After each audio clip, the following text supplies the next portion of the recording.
Ladies and gentlemen, welcome. We've got another tournament for you guys. We're back from our little summer holiday, and boy oh boy, have things been absolutely wild since this holiday has sort of ended.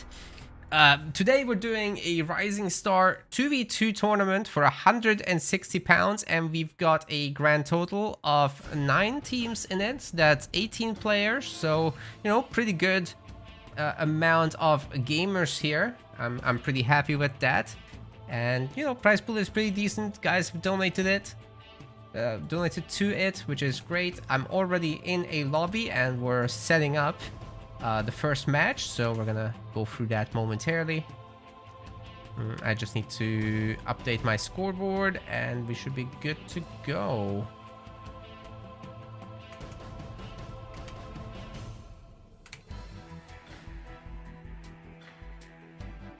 Alright, this is gonna be a best of 3. Let's take a look at our bracket view. There's gonna be a lot to go over today over in bracket land, but here we are. Usual 2v2 rules apply, guys, so we're not gonna have any draft system. We're gonna be essentially just looking at the teams individually banning a leader, and then nobody has access to 2 leaders total. Checho Squid and Polos Locos is gonna be who we're gonna be watching. So they are Divine Squid and Checho's pros, and the opponents are Polos Locos, that's Zonated Soul, and Albi Rapier. We also got today Dark Knights at pole position, that's Sir Liam and Dark Angel. We've got Psychic Wombat, that's Big Al and Psychic Wizard. Big Al's other name is Wombat Combat, so that's how that came to be. We've got Los Sicarios, that's Duck-Eared Lamb and Crabbed Tiger, and so on and so forth. You can see for yourself with the bracket command, ladies and gentlemen. So yeah, we got a setup here. Harry Tuna says he lovers me with an R. Why not? Why not? Okay, these gamers need to decide on the first map and we can go for it.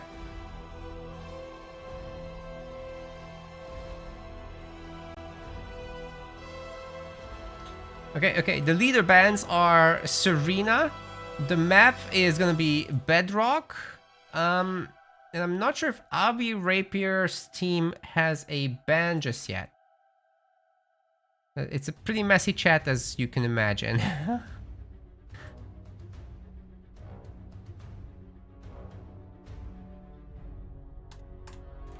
Yeah, I can't find the ban information, so let me get it from Albi.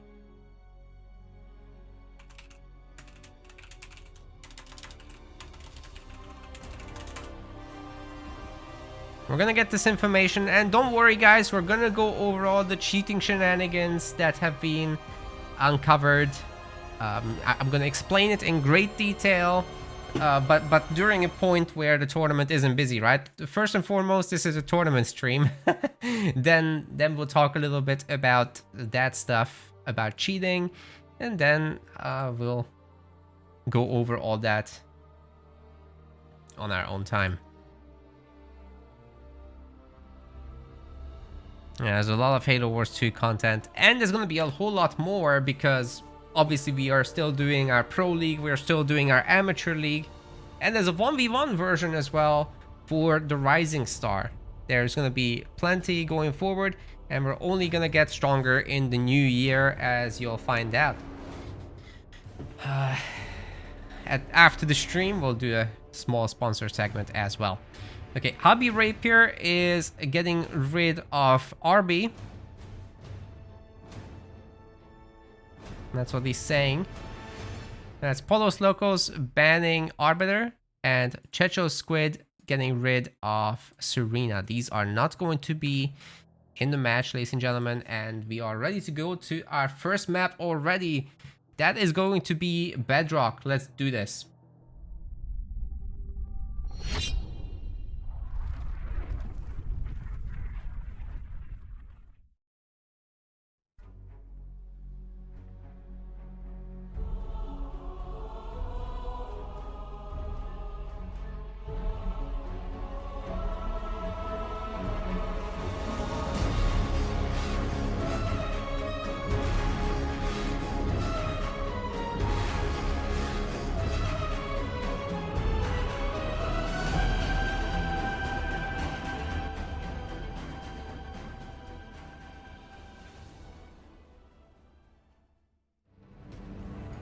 Ladies and gentlemen, welcome to our 2v2 Rising Star tournament. We are now here in our winners round 2.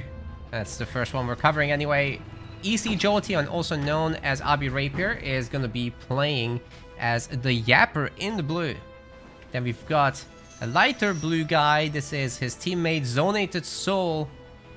And he's playing, I believe, Cutter it was? Yes, it was. And on the other side, we've got the yellow gamer, Divine Chan, and the partner of his, Chechos Pros. Together they are Checho Squid, but they are playing as Vordus and Cutter. So yeah, double Cutter on this map, not a big surprise whatsoever. We've also got a mini base steal, which is actually a pretty big feat to pull off against Yap Yap. Well done there. Vordus should be able to put on a pretty huge amount of pressure onto this main base. It is not going to be a barracks to deal with this thing. So yeah, I think Chechos Pros has a really good setup there. You know, back home, he's doing a pretty standard build. He'll be able to upgrade the generator. EC Jolteon, however, is taking over the mini base. By the way, today's tournament has a £160 prize pool for those of you who didn't see that information yet. And we've got a subscription from It's Your Demise. So very strong start to the day. Spartan will be coming soon, TM. Zonated Soul going for the double barracks. This is going to be crazy. Hiding the fact that the Hellbringers are coming. I guess this must have been a reaction to this little proxy mini base because, again, Abi Rapier, SE Jolteon isn't dealing with this. So someone's got to do it, and it's going to be our Cutter player, Zonated Soul. It makes sense. This mini base would be great to pick up.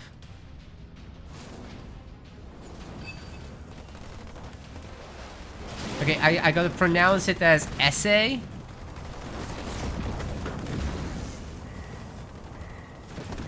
I'll do it. I'll do it essay Jolteon. Okay.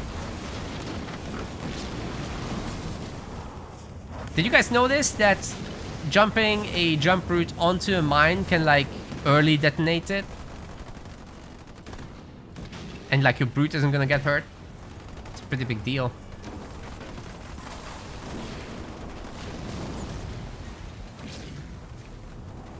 I think it got the timing of the small detonation is what happened. You have to be like really careful to get that done, but it's possible. Anyway, the mini base is gonna get definitely dragged down. There's just no possibilities of overwhelming this much infantry. Although I gotta say those brutes did a good job of red barring everybody. There's a bit of a fight on the other side as well. As likewise, this Cutter is trying to clean up shop, but it's not a double barracks as we've seen on the other side. A Spartan will be added in. This mini base isn't pumping either. So yeah, it's mostly just Marines. A little bit of sniper support trying to pick off any infantry that comes out. There are choppers for the job.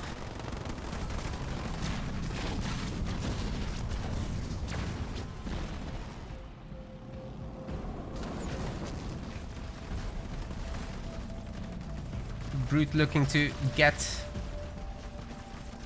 those guys off the base. It's gonna take a while, but at least they're not doing much damage, right? It's sickle damage. The blue side has been cleaned up, and now we're taking some power nodes. Hell, it's about time, I would say.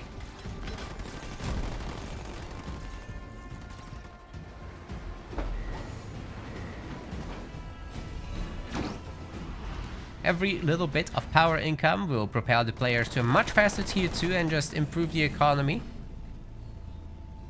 But with both sides having cleaned up their own, I think things are about to get real interesting. And I'm not really sure who's ahead, like just flicking between all these players. They're all in a pretty similar position in terms of population, but hey, that's a lot of dead Marines. What the hell? What happened there? Did those Hellbringers just burn them down? I guess that's what must have happened.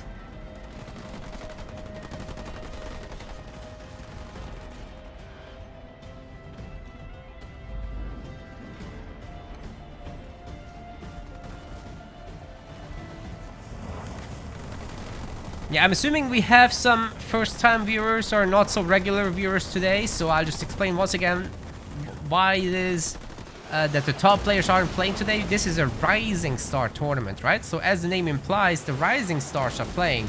Nice ODST drops there, by the way, but don't think they'll do too much damage. Yeah, Rising Star basically bans the top players, and the really good players are still allowed. So they get their own little environment where they can properly compete. Yellow has been cleaned up pretty hard. We'll have to disengage, but meanwhile, Checho's Pros can do an attack here on SA Jolteon's base.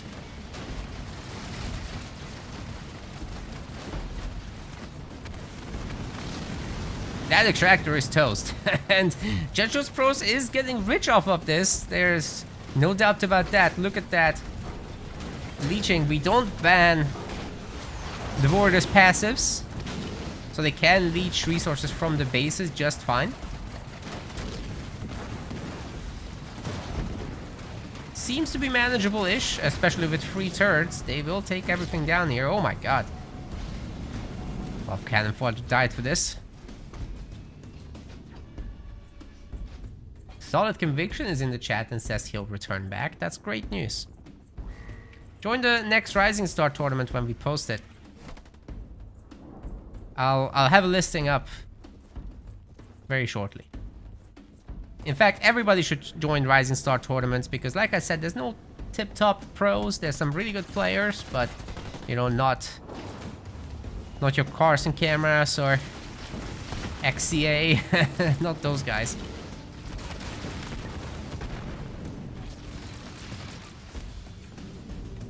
And then there's of course the amateur tournaments also. It's 3 snipers right there. A juicy pick if you can beam them. Spartan's coming over as well for a big combined attack. Zonyated Soul is kind of out of position. He will be able to shut down the base that's coming down, but what about all this? Will there be enough money for a big drop maybe? Well, so far, SA Jolteon is getting it done. There's a big drop here, but the Spartan should be able to take the fort wagon.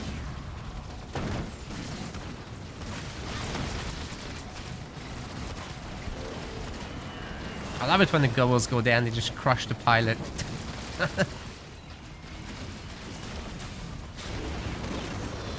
Mother gets called in. It's gonna help a little bit, but not too much. There's no Invigorating Frenzy for our Vortigus, which is kind of shocking. It's one of the better leader powers for sure.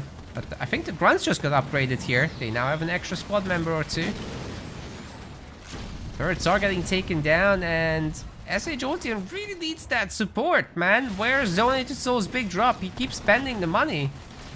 But with Cutter, really the idea is you go for a bunch of extra buildings, not too much production. And that way you can afford your big drops. There is another base as well, but it's like geared up for... Oh god. Will the STs come in? Yeah, I guess because we're not on 5th point yet. Somehow.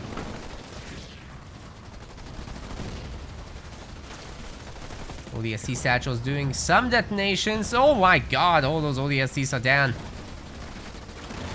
Team Blue is in so much trouble. Checho's Pros here on 68 population. Gunning down those goblins without any trouble. And Divine still has 44 pop here as well. Should be able to get the 5th point relatively soon, right? Surely. How's that base coming along? Okay, it's upgrading, so there will be a lot of leader power XP from this coming in shortly. This is dealt with by just Marauder, no problem. Beam comes through. Cleans up a little bit of Team Red. It's again mostly just Marine corpses there.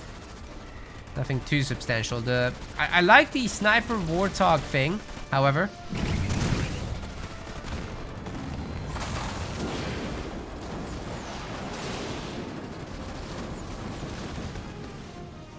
Snipers might be getting caught, but it seems to me that with the help of that Warthog, they should be able to just get away. Yeah, especially if a ram comes through. Yeah, they're doing alright.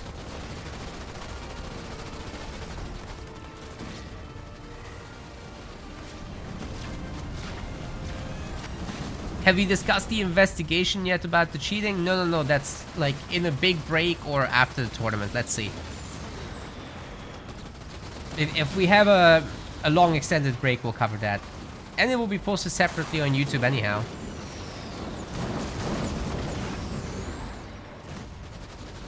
Great kiting with the snipers, but these are Dark Skies brutes. There's a lot of health packed in those squads. Team Red will have to back off for a moment. Team Divine is kind of broke at the moment. There's not gonna be a big drop coming anytime soon. Where are the pads? I really feel they have too much production. You don't super need double barracks as cutter. You just drop in your stuff, right? Gotta upgrade every supply pad, which is almost done actually. That's great. Mr. Jolteon has the Locusts now. They're actually really good when you combine them with Methane. Get some pretty insane damage output with that.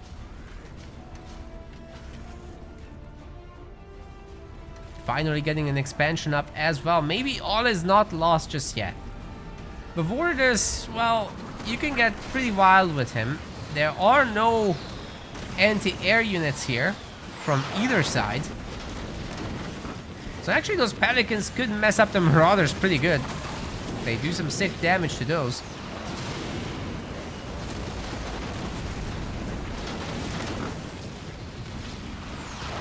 You could almost say this is cost effective, but meanwhile the shield is coming up. Is that gonna get denied? Looks like it. The Locusts are helping from the high ground. Although they're eating a little bit of Vortia's goo, it's okay so far. Base has been stripped. Just the Harvesters remaining now. That's easy work for the Locusts. And that's plenty of Warthogs. We've also got some anti-air should there be anything coming in, like these engineers trying to save the base. So there's not going to be any base saving. In fact, there's even ODST Satchels here. Chetros Bros is about to lose the base and this whole match could turn totally around. I see Morpst is already saying GG next, but I'm not sure we're at that point. We might be at that point soon, but not the way it looked like a moment ago. This is the other team winning now. How did they turn this around? What happened? Divine Chan, where's the big drop, sir? We need the big drop. No money. Oh, sorry, that was Chetros. Yeah, there is money. There is money. But Chetros is pretty damn broke. Has to shield up the home base. Can't really contribute much to the fighting right now.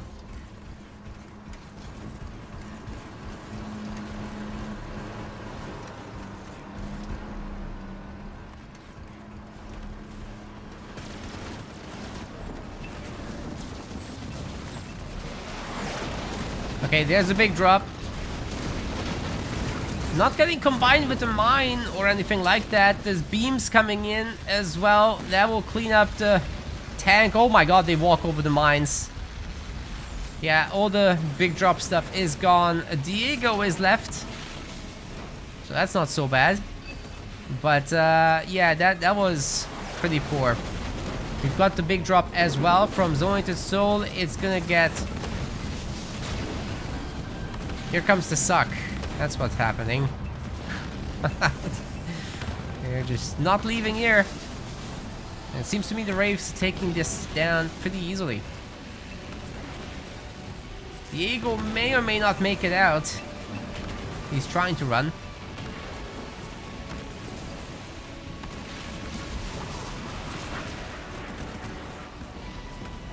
And here comes the damage donut, ladies and gentlemen.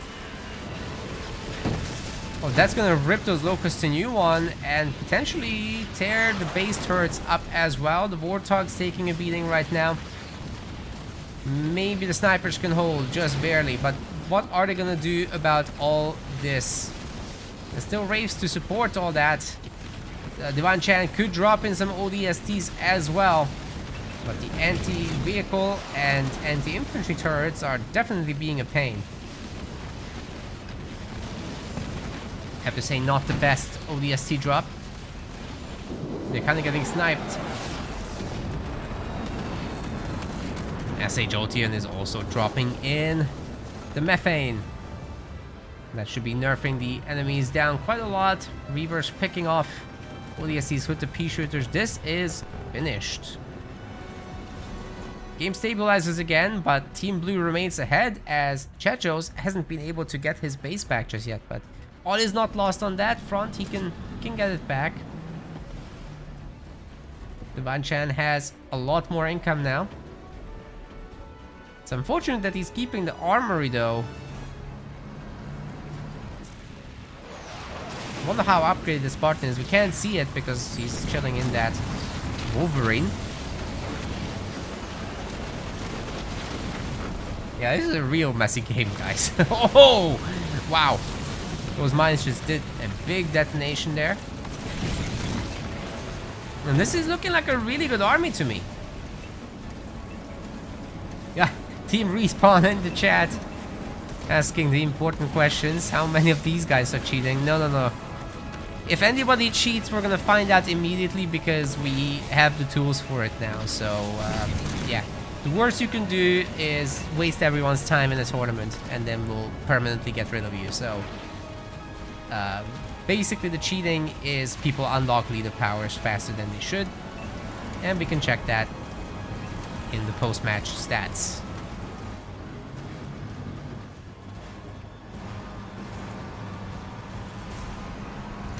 And yes, guys, our player tier list will be updated after this tournament, actually, to remove the cheating players. Absolutely.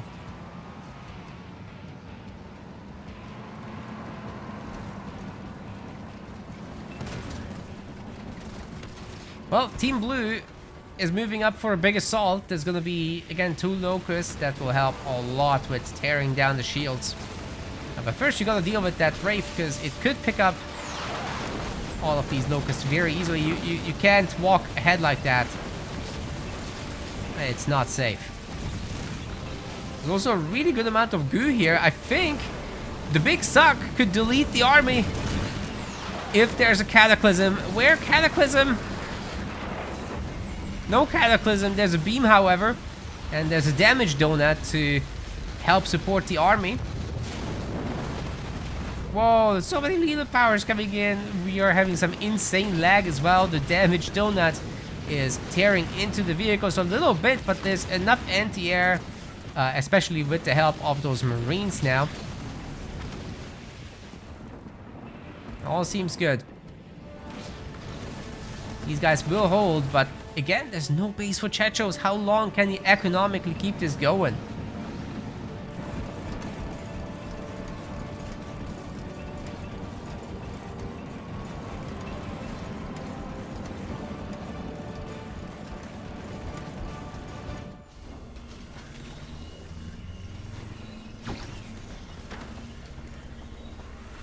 Well. It's still a double armory back home. The Team Red's looking for a counter-attack.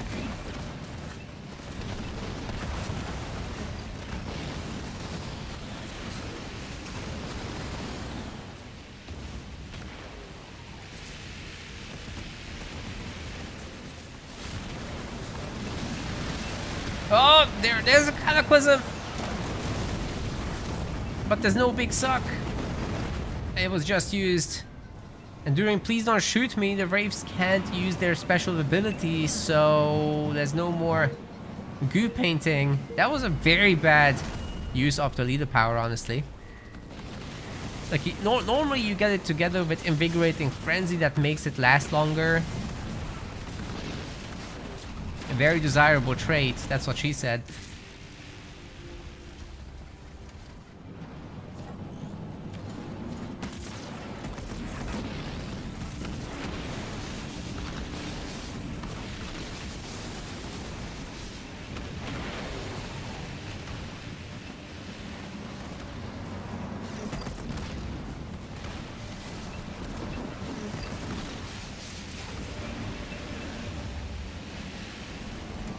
Who are we healing? Everyone's full health here.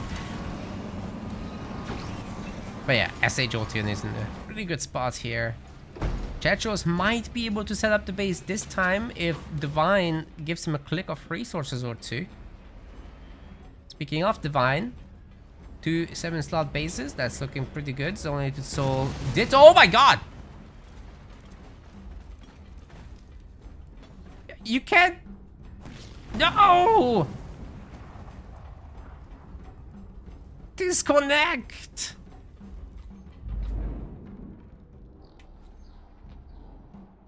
Dude! Like, Team Blue was clearly ahead.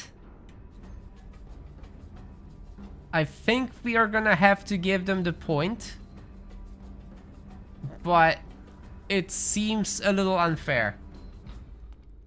They weren't ahead by that much. Oh my god, this is the worst. I don't even know what to do with that.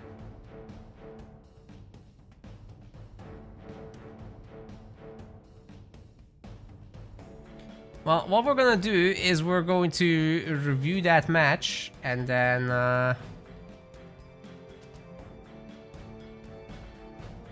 work from there.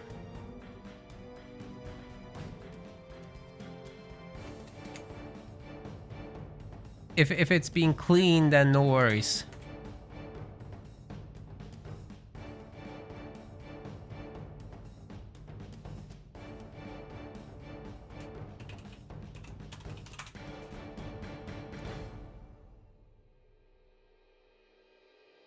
Like, that was a very clear case of everything being fine in the game.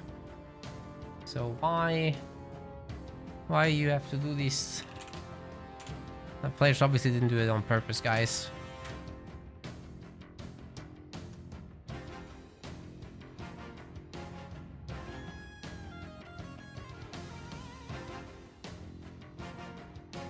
I guess we could just replay it.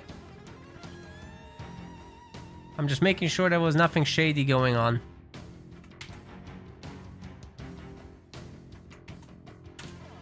And then I'll show you guys as well.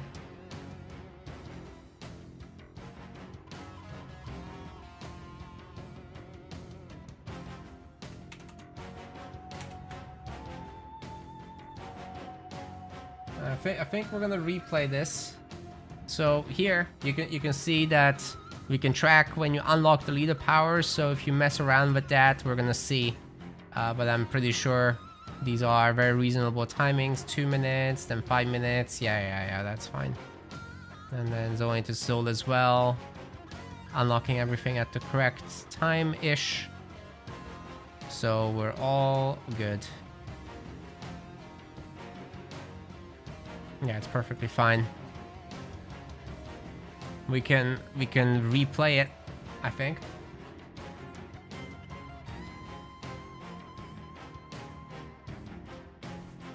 Oh, we're missing a player. We're missing Zonated Soul.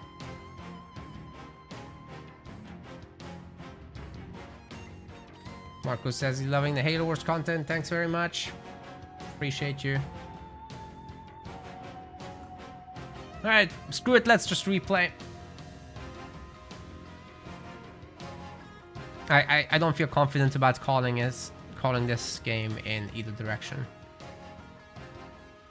Like, Team Blue was slightly ahead, you're right, but they had no reasonable reason to quit there.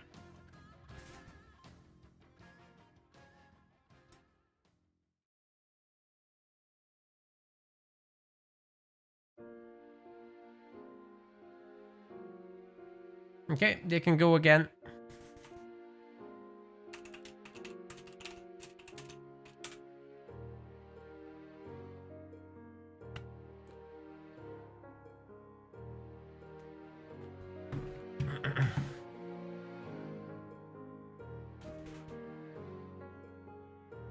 If someone used a cheat and unlocks an active leader power earlier than normal, that would cause a game desync? No, it would not.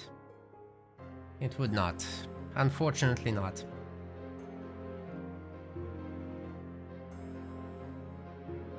But what people do is they just get the passives.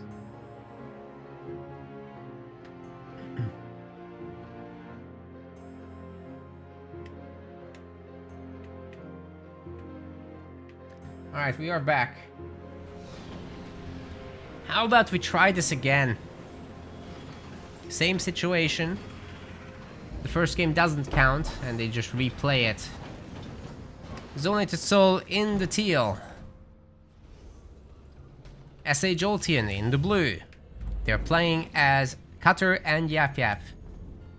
And then on the other side, we've got Chetros Pros in the red. Divine Chan in the yellow. They're playing as Vordus and Cutter. Obviously, it's all the same leaders, but they're actually on the other side this time. That said, it's the same matchup on both sides. What is that Chopper doing? Jesus Christ. So it's still Vordus against Yap Yap and Cutter against Cutter on their own sides. There's really not a big difference here.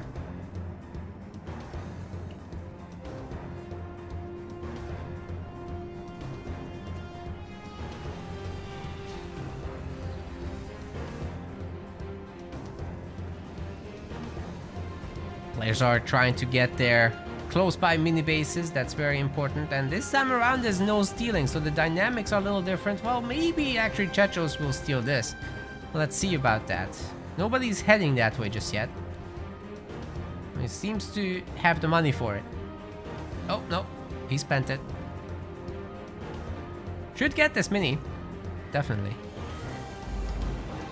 Team Blue is also not looking to steal, are they? Maybe SA is doing it. Okay, there we go.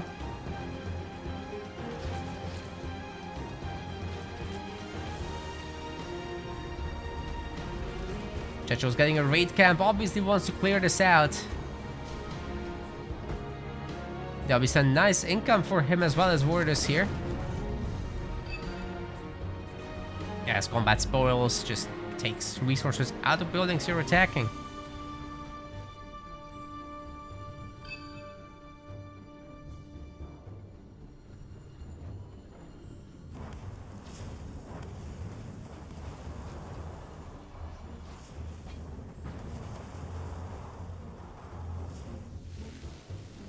Should be no problem to clear out that back mini. Zonated Soul was again well prepared. No double barracks from him this time though.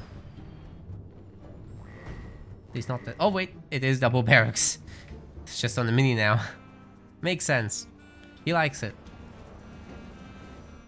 Make a lot of snipers, should might just pay off. Divine's going for the Spartan. So yeah, really this similar setup to last time, except Chetros is getting a little bit less done in terms of mini base stealing. Team Blue is just rallying across here.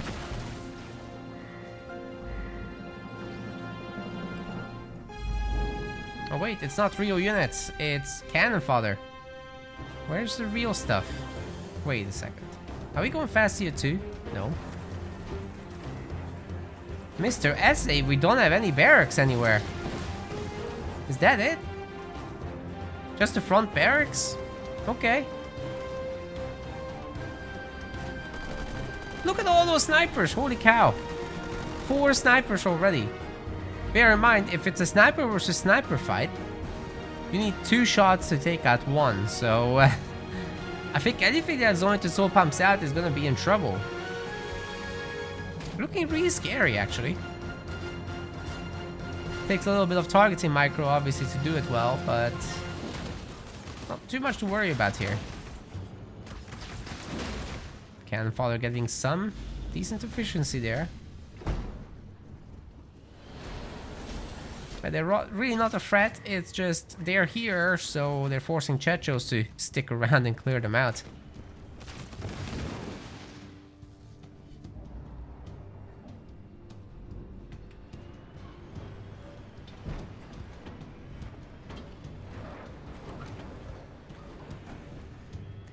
Yeah, guys, just for those asking, the previous match is gonna be a draw, okay? Because I just didn't feel comfortable calling it. I played with the thought for a moment because there was a base advantage, but it's like, okay. It's not really a super strong argument, I think. Anything could have happened. One bad move and your locusts disappear.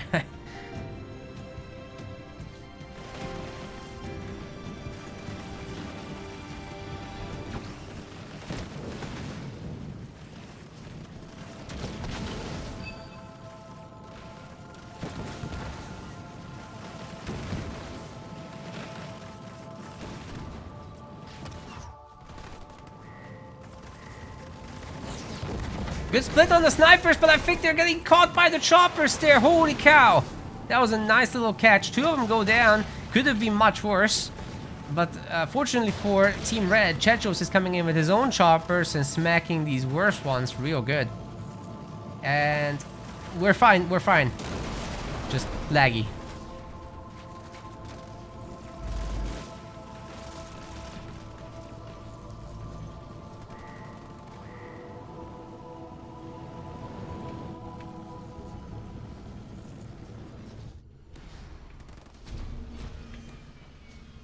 We got double war councils coming up as well.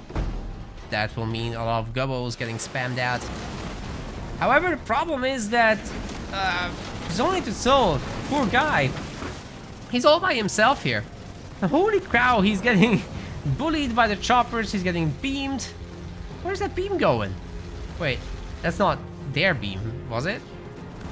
I think it might have been. Yeah, all these snipers left, they shouldn't have. I'm pretty sure they were doing okay there. Then again, there's a lot of snipers here.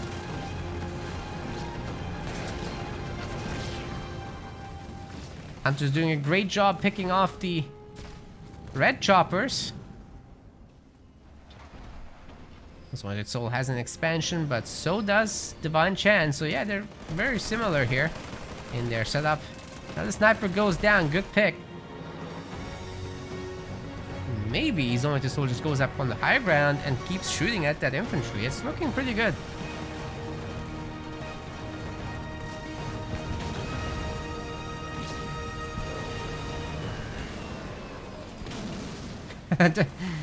I know you guys really want to discuss the cheating stuff. We'll wait for a few more viewers, okay?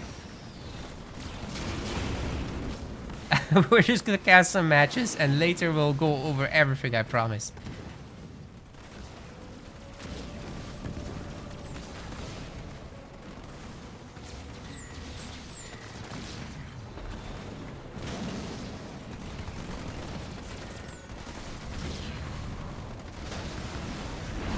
Ooh. That's a nice slam over there. Gobo should go down. Ah, the Grunto coming in to try and save the day, but fails. Poor guy gets crushed anyway. Spartan's supposed to be on the run here. The sniper could pick it off. Ooh! It was still in the range of the turret. The range on these drop turrets are pretty insane, actually. That is nuts. Tetros Pros going to tier 3. Hasn't really made any units in tier 2, so it's easy to save up. Going right into Infused Engineers and Wraiths. Supposedly, maybe we'll see some blister backs. I would love that. And you'll then go Goo Tech level 2. Have both the blister backs and the Wraiths create goo fields.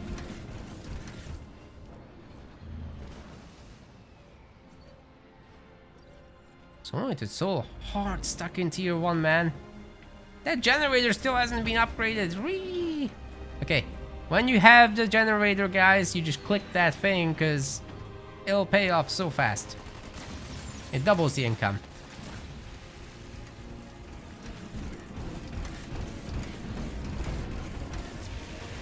In 100 seconds, it pays for itself.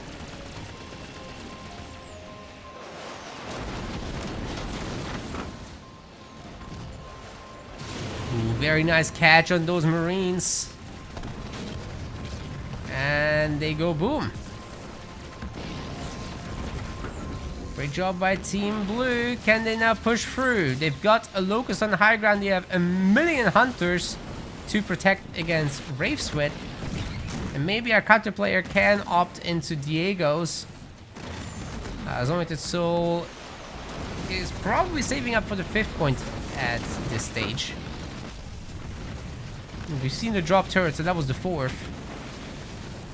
No Diego's just yet. Yeah, working towards that 5th, but the base is dead. They're once again finding a weak point of Chechos's.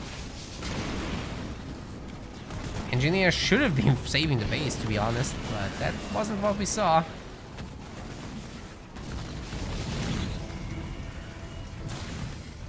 And Team Blue just retreats into the safety of... There's nothing here. No safety. Never mind. Maybe SA Jolteon can do a big yapper drop.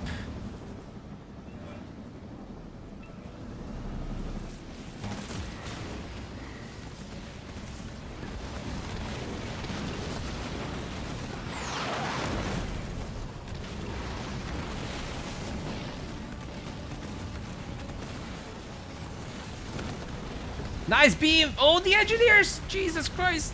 That's so expensive. That one didn't even need the beam. Going after a Wraith as well. Pretty cost-effective beam there. Chopper on the high ground getting wrecked.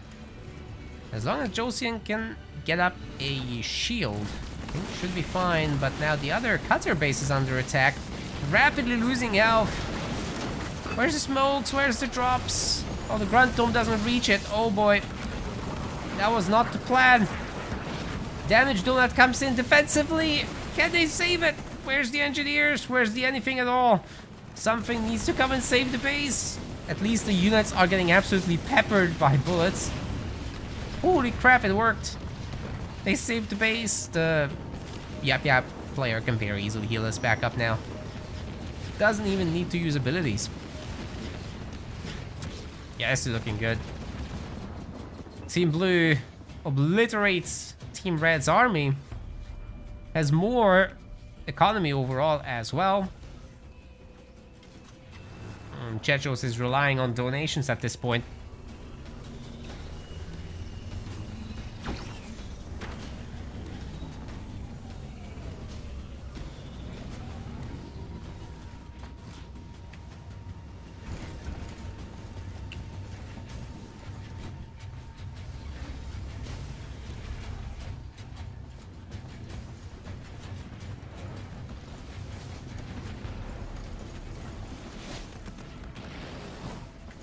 Really good coordination between Team Blue. And for Team Red, their economy just isn't there, you know? Like, they're actually pretty good at coordinating as well and setting up these attacks. They have a pretty good strategy. It's just where economy. Chechos has a naked base for so long now. They're gonna have to defend that together. And it's not gonna be easy because, you know, all the air support is gonna get picked to pieces by these Reavers. So how do you actually heal the base at that point? It's Marines? That's very slow. They're not very good at that. It's something, but they're not great at it. Okay, mines on the high ground. That's not bad at all. Ooh, those Wraith Scorchers are doing a lot of work as well, but I mean, the army just backs off and it's fine. Boy.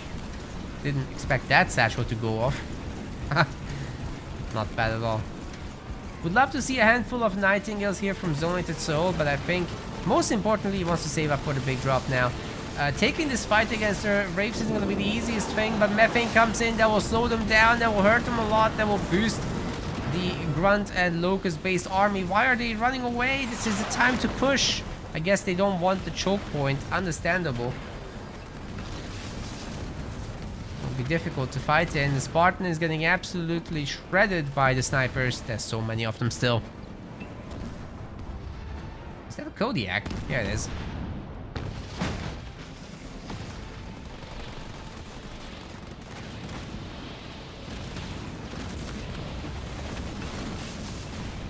What? You guys don't like Wraiths? Excuse me? It is a very small economy. That's definitely a problem with it, but Wraiths are nice.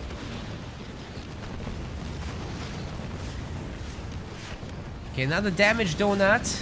Plus the Kodiak. This might actually look like a more potent attack here, but it's mostly our cutter player carrying. Oh, the beam! Oh, yeah.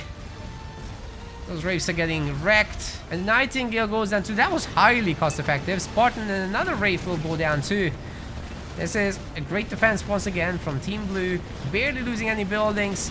And their army is still going strong for now. Can they deal with all that though? The snipers are definitely a problem. There's nothing here to deal with those.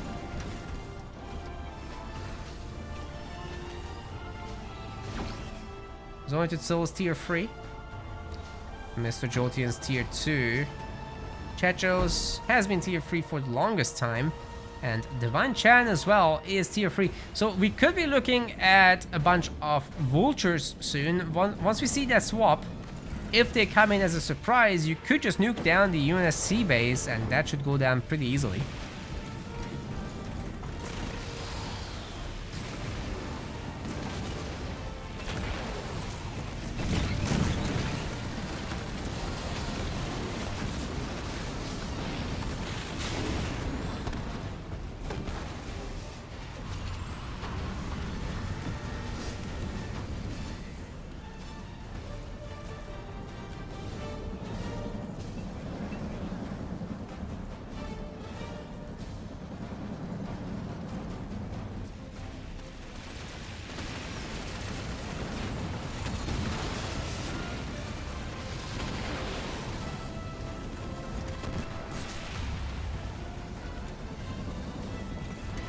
Nobody wants to fight. It makes sense. It's scary out there. Yeah, best just stay at range, let the Kodiaks do some peppering.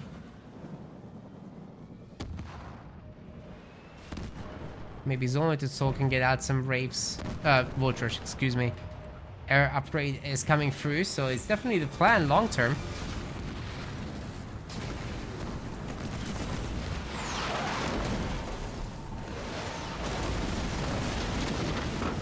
These are in, but this isn't gonna work. It did kind of work though, especially with the Spartan getting to steal another Wraith. Okay, that blew up quick, but no worries. And they just destroyed 3 Wraiths, losing just an ODST for it.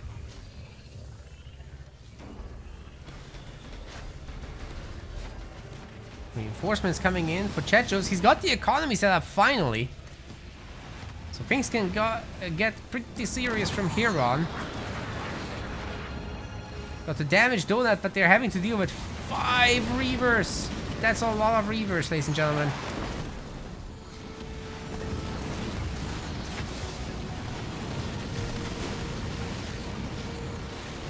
Reaver number only growing. Oh, that Spartan getting a huge slam on them. That was done. The Reavers, they can't run away from the army and they're absolutely getting picked up. There are, however, now Vultures, just a handful. The Cataclysm gets more or less countered by the Grunt Dome, plus the healing from our Yapper, which is absolutely nuts. Barely anything gets even hurt. They just walk out of the troubled zone. And Divine Chan's base is getting stripped hard. That nuke that just came through seems to have damaged nothing?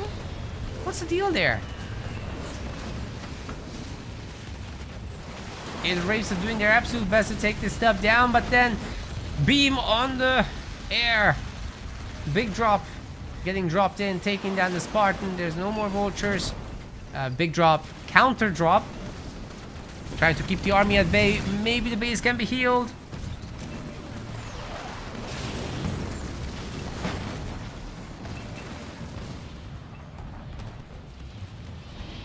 Oh, I think Team Red is holding. Just barely. Not. Oh, that tank is toast. What are these guys doing? Go home and help. They need it. They need you. Oh my god, the base is dead. They're not giving up just yet, but yeah, those Wraiths. I really thought these guys are gonna hold, because there were like 5 Wraiths, right? And they weren't here. They didn't help. Never mind. That makes all the difference, guys. There were even engineers in there, so imagine that 40% damage reduction plus the healing coming in on the base. Oh, the methane. Is this the opportunity to catch the Wraiths, or are they just gonna get away? I think they're getting away. There's plenty of them, but Divine Chan is toast, gamers. This base is getting taken down, it seems. Wow, those invulnerabilities are so good at this point. Here comes the big suck, but is it gonna do enough? There's no Cataclysm this time around. They are gonna take some damage. The mines distract the Wraiths a little bit. We got a nuke coming in, but doesn't even take out the tank just yet. Divine Chan still in massive, massive trouble. There's so much healing here. And I don't think Chetros Pros alone can stop it. It's very impressive to have critical mass of Wraiths. We got the damage donut as well coming in. Divine Chan's last stand. Maybe some drops. If you can muster the resources and leader powers.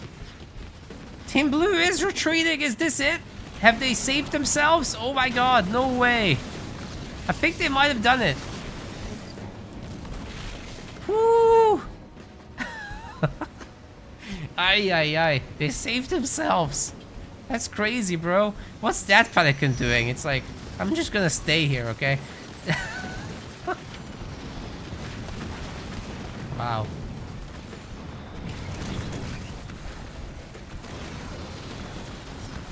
Let me tell you guys, as an Eastern European, I feel home in those kind of situations. I feel at home. One works, 4 watch.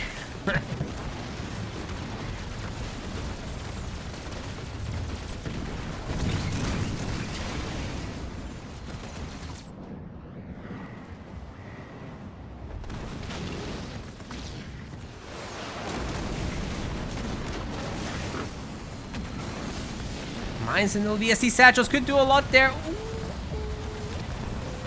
They didn't do a lot. What the hell?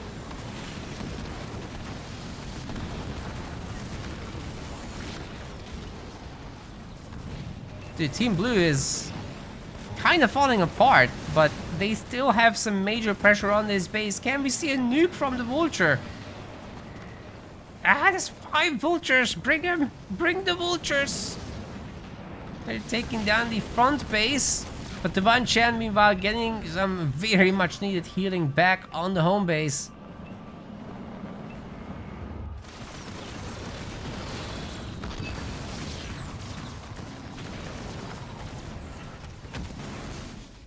Where are the Goobacks? Good question from the chat. Where are they indeed? It's all Wraiths. I mean, they grew Wraiths, but still. What about the Blisterbacks? They're pretty good too.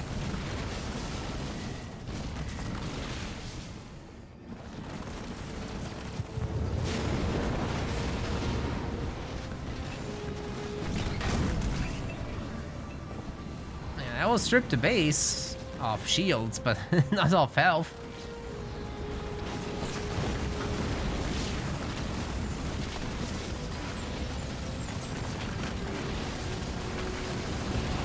Satchels. Ooh. Nice detonation, nice steal. The Divine Chan lives. He's helping. He's back in this. Maelstrom is ready. The base is getting cloaked. Shield will come back up momentarily as well. Oh, wait. These guys, not that these guys have something to say about it. There's a good amount of vultures here. Genzo into Soul. Finally stripped on the base. The enemy player has disconnected. Team Red's toast. They give up. It makes sense this time. GG. Post Locals. Pulse ahead. Crazy Chickens. Amazing team name, actually. Alright, this is the best of 3.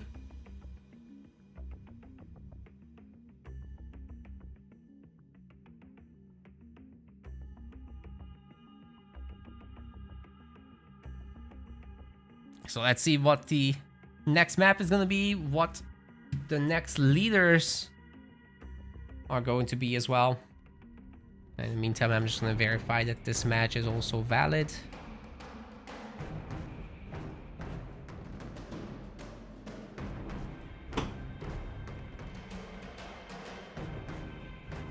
Oh.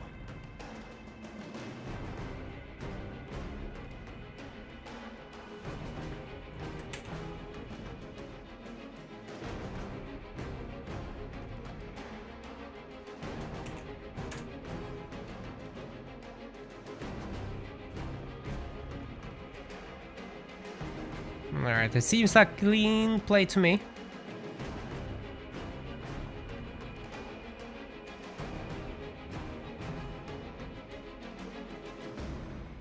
Yeah, no problem at all.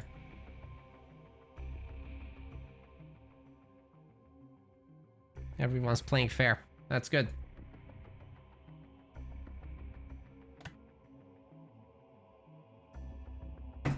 Was Redneck a cheater? I don't know. Here's the thing, we're only investigating our own players, right? So whoever plays in tournaments, we basically grab their names, put them into a big list, query the API. I'll explain it in detail later. But he never plays in our tournaments, so we didn't bother checking. Like we're not gonna police the ladder, obviously, that's the developer's job. But we're gonna police our tournament environment, that's for sure.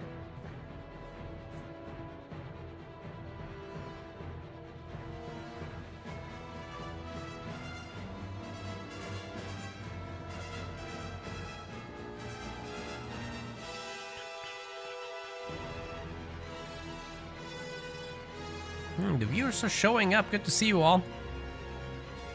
We have 60 together now on almost 70 together, YouTube and Twitch.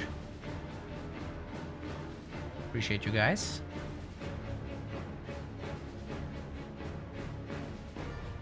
By the way, while we're waiting for the next match to start, you guys can grab our sponsor game, Watcher of Realms. We'll be playing that at the end of the stream today.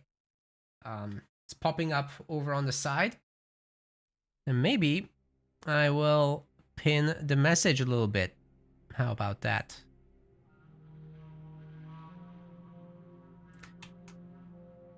The goals for the sponsorship are in the about or description section. And yeah, by just playing, you'll be contributing essentially to our budget. We have recently done a financial review. These tournaments are basically powered by sponsorships at this point.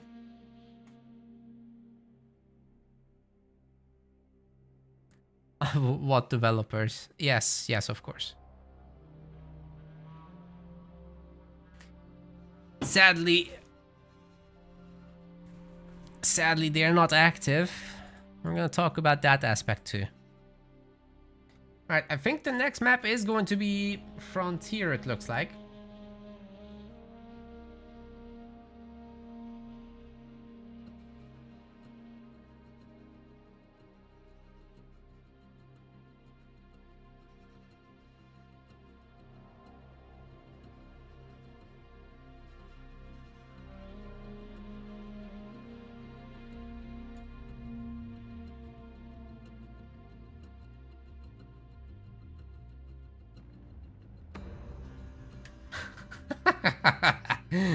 Alex is funny. He wants a kiss. Mwah. There you go. You should have just said so.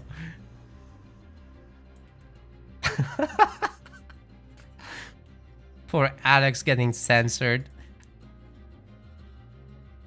Have you got a license for that? Anyway.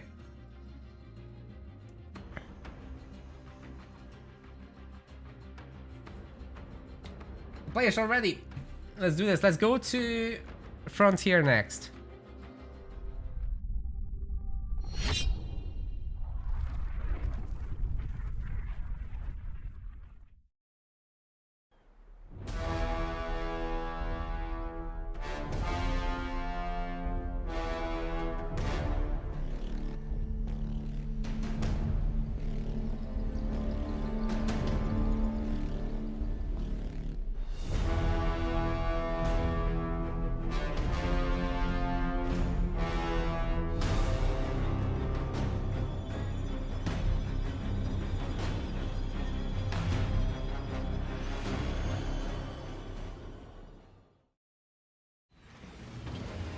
Welcome to game number 2 in this series. Oh my god, it's a generator first. That's crazy on this map. Stoneted Soul. S.A. Jolteon. Together they're Polos Locals, the Crazy Chickens. And they're playing as Jerome and Atriox. On the other side of the map, we've got Chechos Pros. We've also got Divine Chan. Together, they are Checho Squid. And they are playing as Johnny and also Atriox. So yeah, Atriox is a very sensible choice. For Frontier, you just get to control the middle sort of with your hero. It's got super long range. You get really strong brutes as well. You get to literally place with mines. And then maybe eventually in tier 2 when they're upgraded, you can run around and hurt a random base that isn't suspecting it. Snipers are also a very important part of this map, so typically the middle bases are geared up with a barracks. Only one for each team though, so you have to decide who takes care of that, and it should be UNSC in my opinion, but it's not. It's banished. Huh.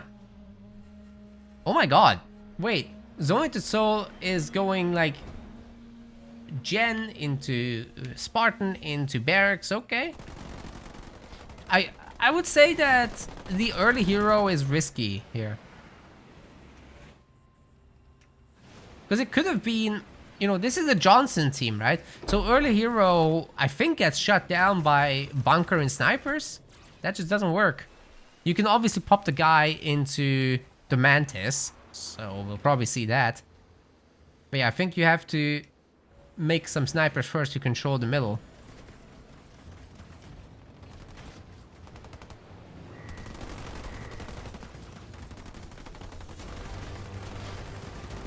Tournament Frontier. Yeah, that's what it is.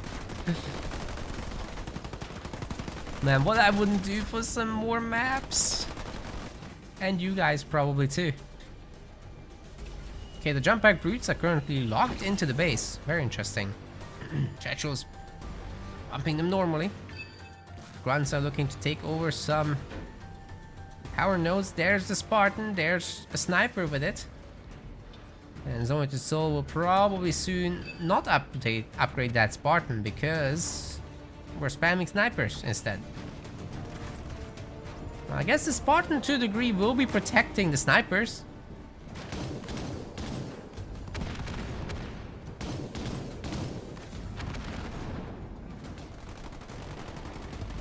Johnny's out, but he is not backed up with snipers. Where are the snipers, man? Okay, they're coming now, but it's a little late. Like, Johnny is so well set up, I think, for bunker sniper here. Like, imagine what that would do to this group. You wouldn't be able to use them actively. Choppers are coming in on them. The mines are getting mined. They're all detonating. We've got a Chosen out as well. So Team Blue is pretty well equipped at the moment, but this is a baby Chosen. He kind of sucks until he gets his upgrade, but there it is. Okay, we get the bunker anyhow.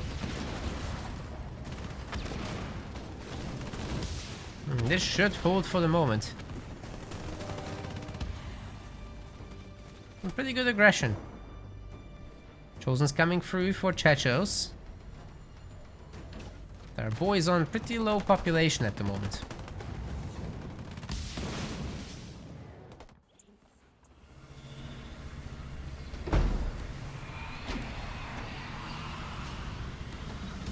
Oh, Mr. Jolteon doesn't have a whole lot here. Does manage to crack the bunker though. That's nice. Neither side has a lot of snipers, so the engagements will be very hero focused. Guess there are 3 here in the teal.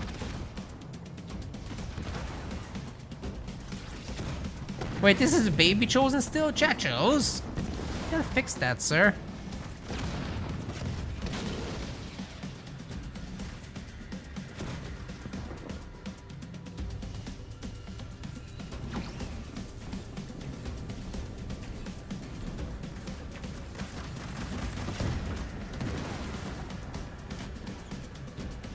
Potential big attack here. I think they might just be only interested in the power node. It's a big move though to just attack the power node. I think this is to deny the base. Yeah, they're not even taking the power node. Yeah, this is for the base. Everyone will have to pull back and try and defend. There are 3 snipers here. They're going into the bunker instead of helping. That could be a problem. As again, there are 3 snipers for the teal player. It's also a good amount of choppers, however. They're crashing into the snipers, but they're also kind of getting destroyed in the process. Let's see if the suicide grunts can get anything done. Looks like not really. But hey, that Chosen's getting pretty damn weak. The snipers have been pulled out. And now they're really starting to mess the blue army up. Good. Pretty good dodging with the Atriox's Chosen there.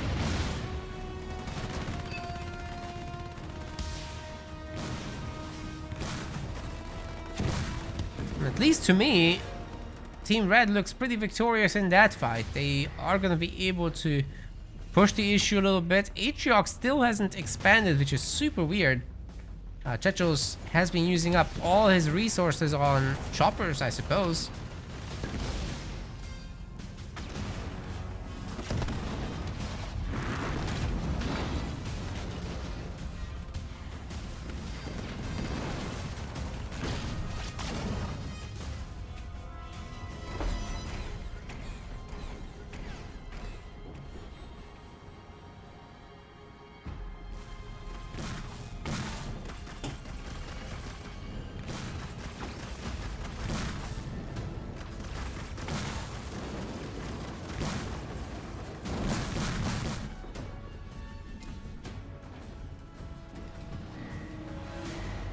We go with the Mastodons.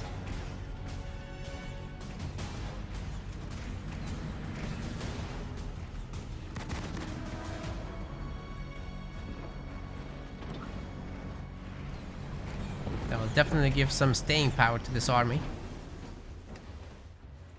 It's very nice to have a second base here.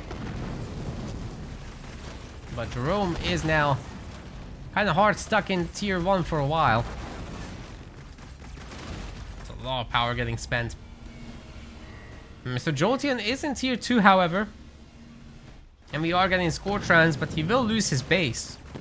I don't think this is getting defended. Just one Mastodon here. If the others were around, that would be a different story, but they're not. Safe to say Team Red can be happy with that result and just get out of here. Chechos is also in tier 2. He's gonna get some engineers out, maybe even a Shroud, maybe 2. Could be pretty good actually, shooting down all the sniper shots.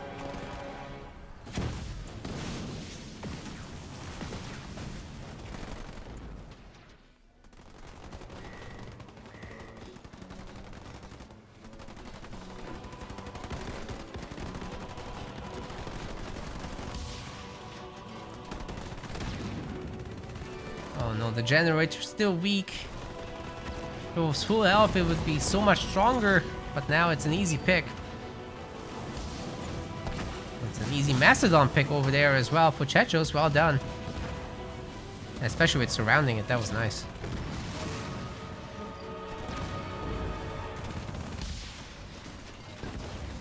Okay, the generator will go down and then Team Red could just leave. But there is a bunker here. Oh, EMP back and mines! They're invulnerable though, at least for a moment. Beam is messing them up pretty good though. The Mastodons are so tanky that it's gonna be fine in the end. Whoa.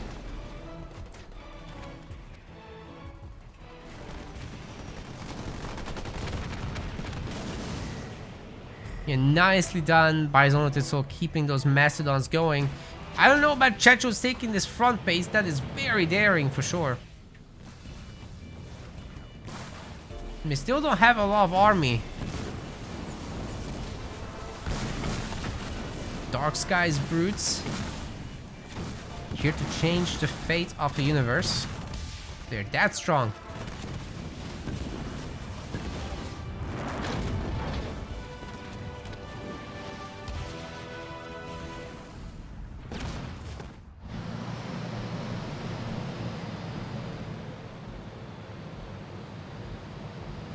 Mastodon's looking for some counter-offensive, but do they actually have enough firepower in them? It's not all snipers, but there are still 5. That leaves very little space for Marines. I'm not sure it's your best idea to run them around like that. Although against a weak base like this, they could do a lot. The army is next door, however.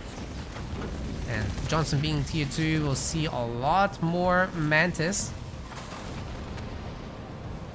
which could eventually deal with this.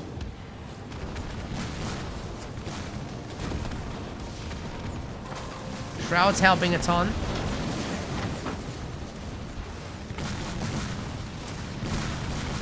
Command Mantis comes through.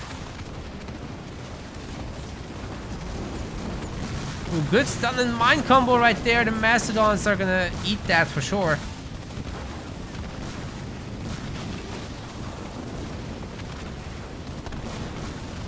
That's another takedown there. Well, the Chosen could actually get several stars here if he keeps going like that. One is already up. If Jetros has a beam or eradication, this could get real nasty.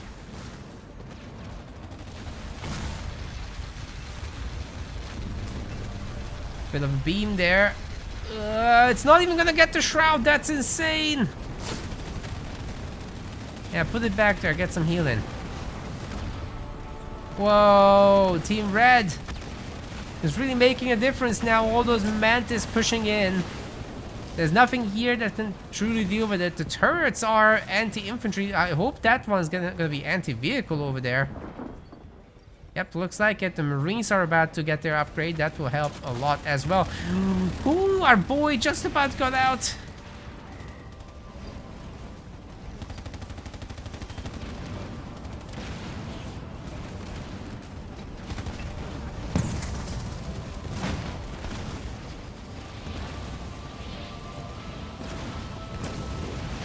It's gonna be much harder to push this now. Upgraded turrets really showing their power here. Still no third base for our Atriox. Divine Chan is setting up for tier 3, however, so I wonder whether we're gonna see Vultures or just more Mantis with their upgrades. Probably just stick with the Mantis. You already got a bunch. Fairly cheap to upgrade them after all. Ooh, the Johnny. The Johnny's getting it. Ooh, the snipers might actually pick him. Go into the shield, man. Ah, he's dead. Great EMP, Mac, and beam combo. Spartan Morale gets activated, but is it going to be enough to get these units out of there? I don't think it is.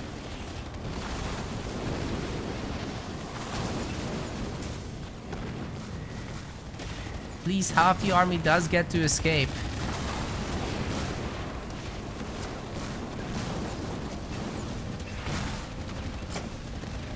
Brutes are being used very well as a stunning unit. Oh, Nightingale's getting to push in now.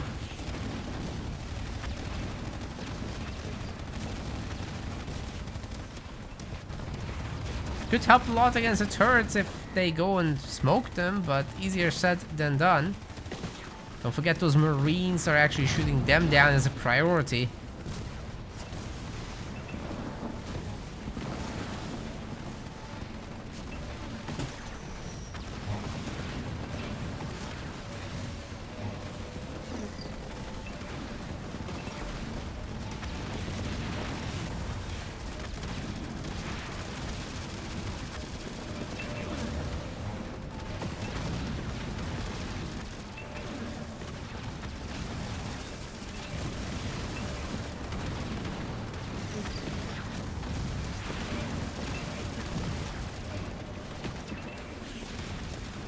That Mastodon army is so good.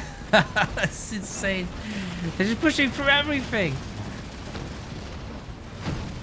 But can they push a shielded base with the boys hurdling it? I would say that should be fine. They should be fine.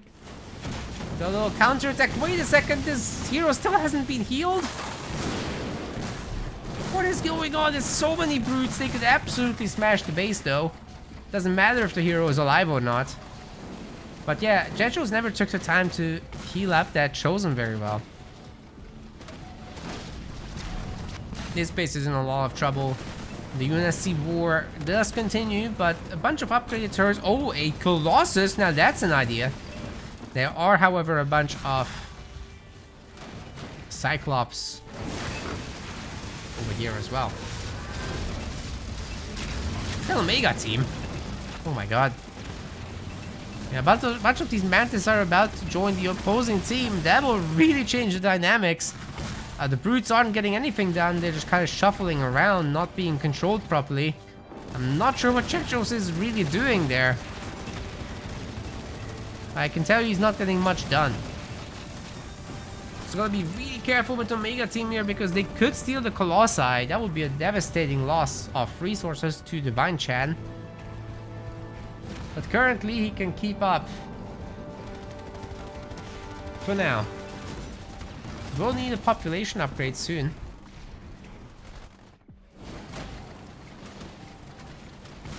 Are those turrets ever gonna die? Wow. That took forever.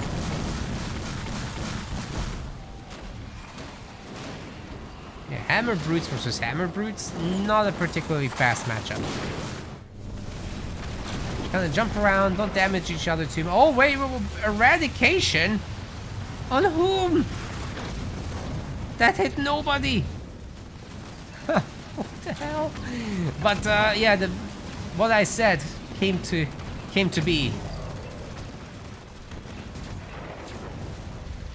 The big boys got stolen, and I don't think the Spartans in them are finished. Beam clipping the army, but not really hurting it too much.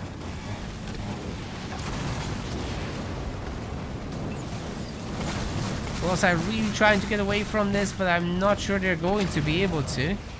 Yeah, that's fine. The Spartans are still going. And as long as they go and get healed, they can take some more Colossi for themselves.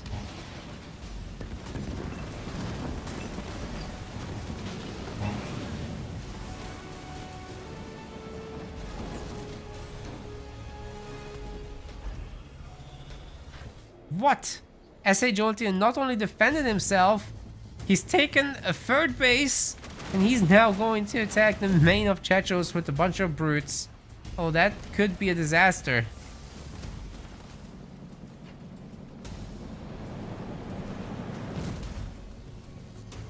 Team Red's looking good over here, though. They could go for some sort of attack. Divine Chan still doesn't seem to have a population upgrade, getting production speed instead. Logistics. What the hell?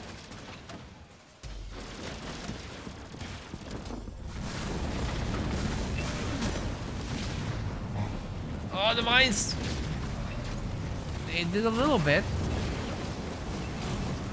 But is it gonna be enough? Got all the 3 Omega team members here, but one of them already goes down. Colossi pack a serious punch. Never forget. Where did all the brutes go? They're not fighting the base anymore. Ah, man. Yeah, they're trying to do too much at once.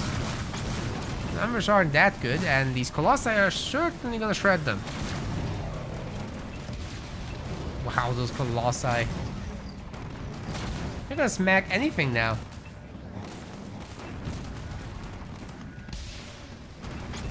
Okay, you gotta shoot the Spartans down, though. Otherwise, oh, they went out of range. Yeah, here's the thing. The maximum capture range on these guys is smaller than their maximum jump range, so... Oh, wait, that eradication is really good, actually, but... Great jump. Great pullback micro, and... They got immune as well from the leader power. EMP Max gonna catch the remaining units here. Oh man, that's nasty. Brutes are a really good answer to heroes, of course. That looks to me like a very dead Spartan over there. despite the Atriox's Bulwark, it doesn't heal that much. And then the Colossi can just probably shred the base or take the hero down, whatever it is they want to prioritize.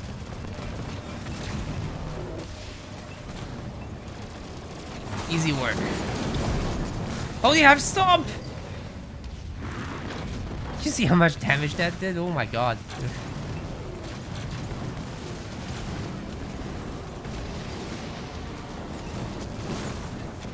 You lure in these melee units and then just step on them. I don't know, some people just have a thing for that. Anti-vehicle turret will be going down pretty quick. And then the beam after the Nightingales. Good split though against it. But beam always does get at least a little bit for its money if you target Nightingales. Even Jerome ones. Okay, these guys probably need a little bit of healing now. Another Omega team comes in. Yeah, they're just gonna take all the healthy ones. Oh my god. That's a little disaster for Divine Chan, but at least he's got the population upgrade now.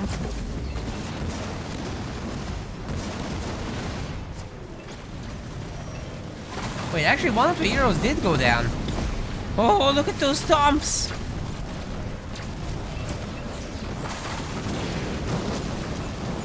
With that many brutes, I guess it doesn't matter. Heroes get eaten up pretty quick. In the end, Omega team could not make a difference. And Zonic's Soul Space should still be destroyed here. And he does squid out. Checho Squid equalizes the series. Very nicely done by these guys.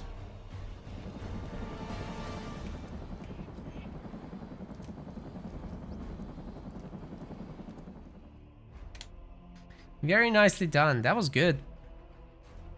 I'm gonna get ourselves a game 3, which is technically a game 4. Huh. Team Blue is gonna be the one to choose the map here.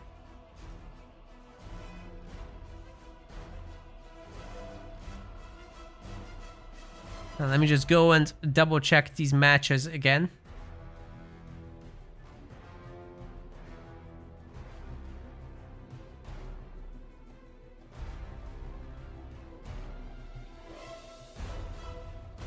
But yeah, I'm pretty sure they're clean. It's all good.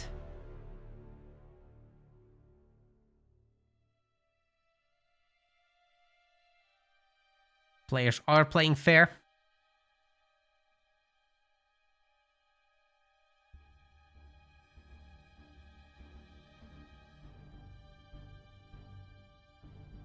And the next map is apparently going to be Mirage. Let's go.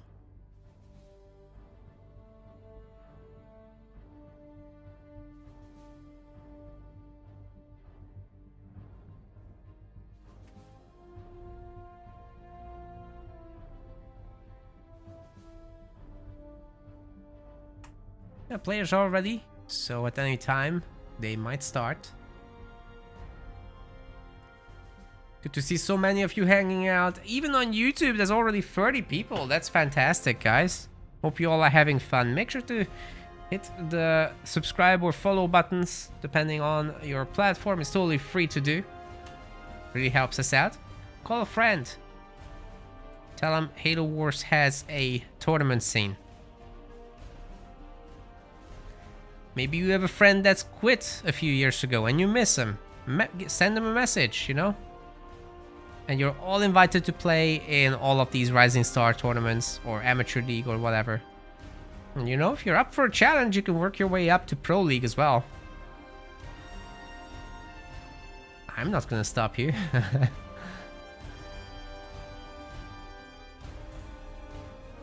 But the guys are gonna stop me from talking as we're loading into Mirage. Let's do this.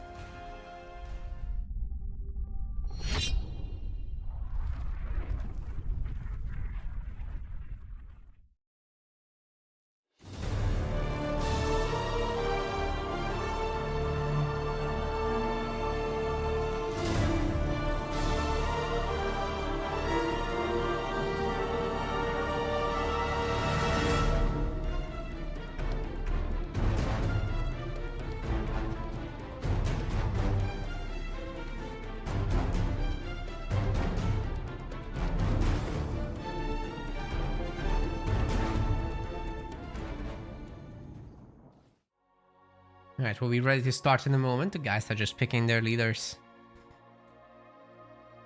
Considering it very well. I'll do that.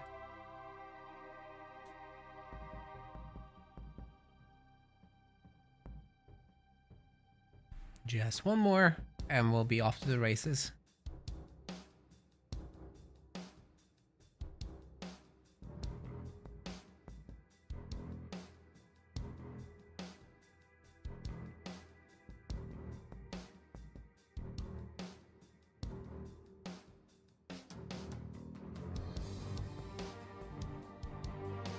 And what's going on with Team Red?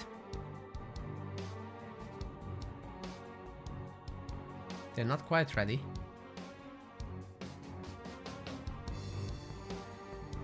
No worries. Anyway, there's oh wait, why don't I have the scoreboard up here? What the hell?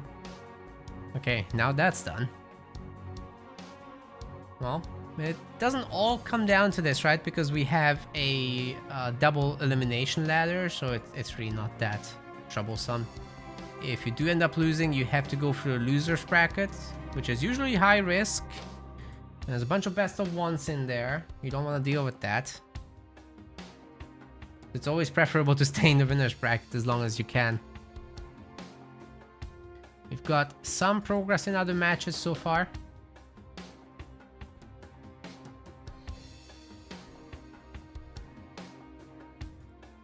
Kind of waiting for this to happen. And then we'll be going up the winner against Dark Knights.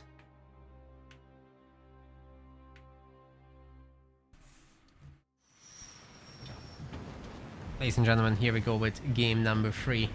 Zonated Soul is teal. SA Jolteon is dark blue. Together they're Polos Locos, and they're playing as Isabelle and Colony. The other side we've got Divine Chan, and we've got Chechos Pros, and they're playing as Chechos Squid, as Serena, and isn't Serena banned? And Decimus, that's a band leader, sir. I'm 100% sure that was banned. Arbiter and Serena were banned. What is going on? But they're playing, so I guess they don't care. It's up to the players to leave. I can't make them. We could just ignore it.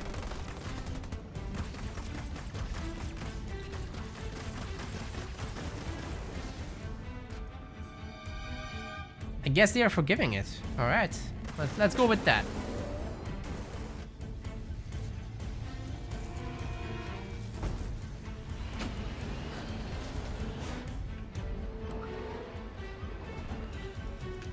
Okay, as long as Soul is getting a sniper back home. It will be difficult to hold the middle mini base if that's what you go for as a priority, but somebody has to. Surprisingly, Team Blue never took that side mini early on. Like, they were really focused on the power node grabs, which is fine. And that brings in a lot of resources.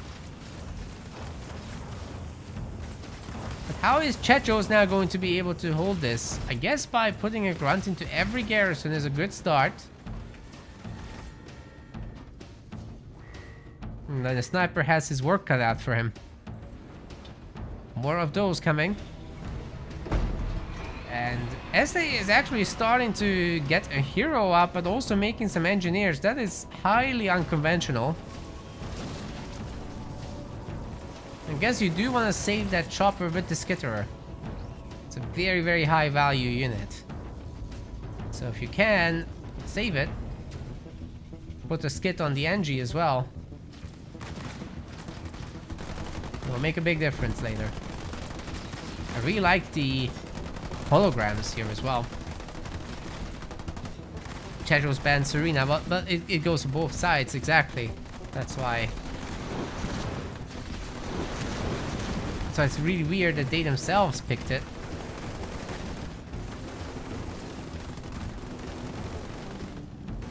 And I guess miscommunication.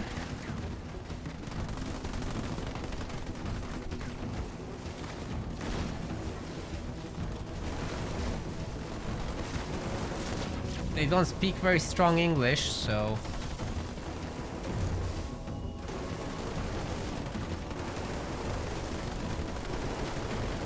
Which is why I'm being so lenient.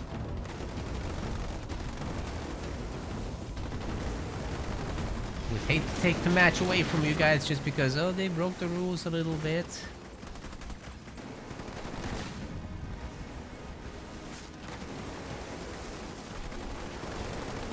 Especially if the other team doesn't react. Oh, the Vortex cleaning up the mines is pretty nice. But with all the snipers here in the garrisons, I don't think you can get away with the Brute hero over there. He's gonna be fine for now, but then the Spartan shows up. And this is a great opportunity to slam on the choppers, not taking it though once that Brute's dead. And he's gonna get it too. Nicely done by Zonated. Soul Chetros Pros is falling apart. We'll lose the mini base, and the Capitano is here to put a nail in the coffin.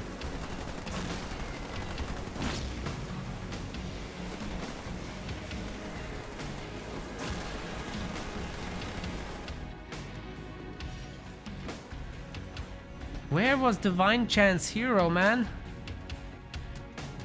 Or these guys? Imagine those guys here. That would have been a big difference maker. It's not like they lacked the army. Where were these guys the whole time?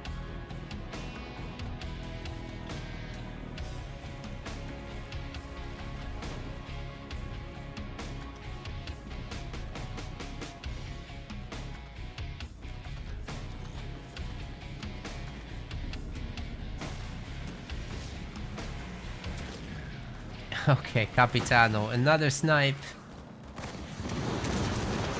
Oh. Ice cream truck getting caught here. This isn't the best of moments for Divine Chan. You probably don't want to push the Serena base, to be fair. That's a bit difficult to get an army in there and get anything done.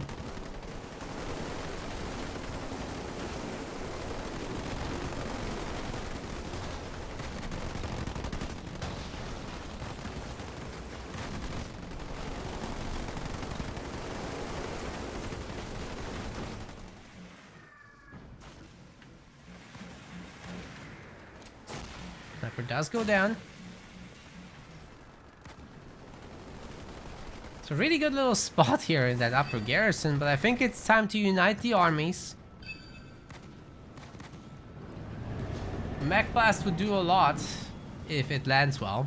So let's see if Roosevelt players are actually going to go for that or not.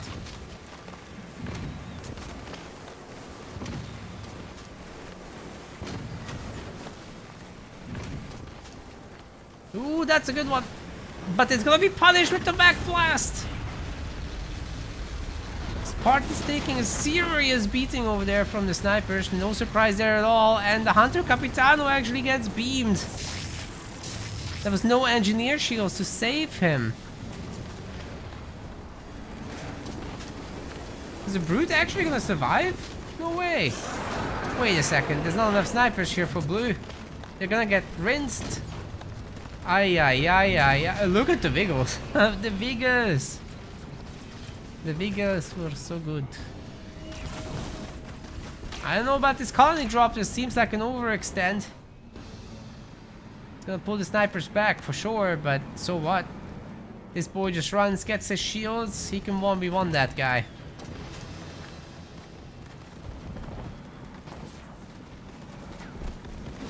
Bonk. That was a terrible drop. Ay, ay, ay, ay, ay, Team Blue. That was not ideal. And getting an extra generator though is nice. Getting the hero back out will be nice.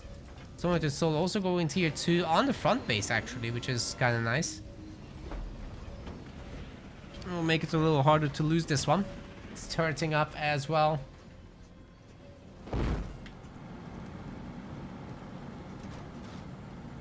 Not that much to go up against. All the players just looking for their second base, except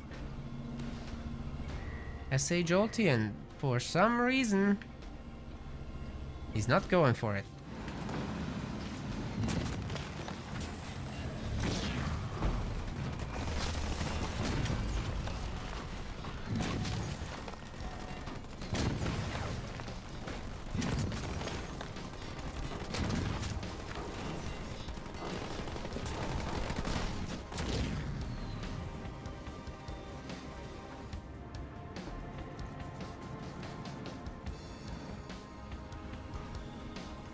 Capitano, when? Ah, there he is. With some skid support, with a fleet of engineers and skids. It's like a challenge game. But they're also going in the wrong direction. Are these guys gonna actually engage? Boundless Siphon ought to be in for Chechos. I'm not sure it is yet. He doesn't have many units anyhow. I'm picking out a little bit of counter units for now.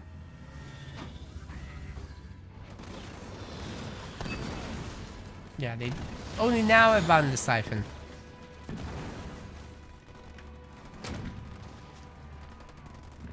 Oh no, it's working outside of combat. No. It's not supposed to do that. Oh, those snipers are proper toast. Easy clap.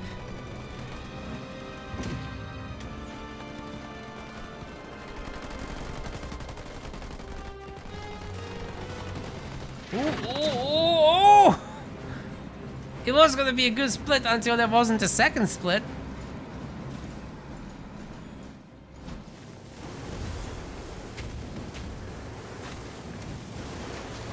I say Jolteon finding a good attacking spot after all, but he is also gonna have to deal with the entire army here.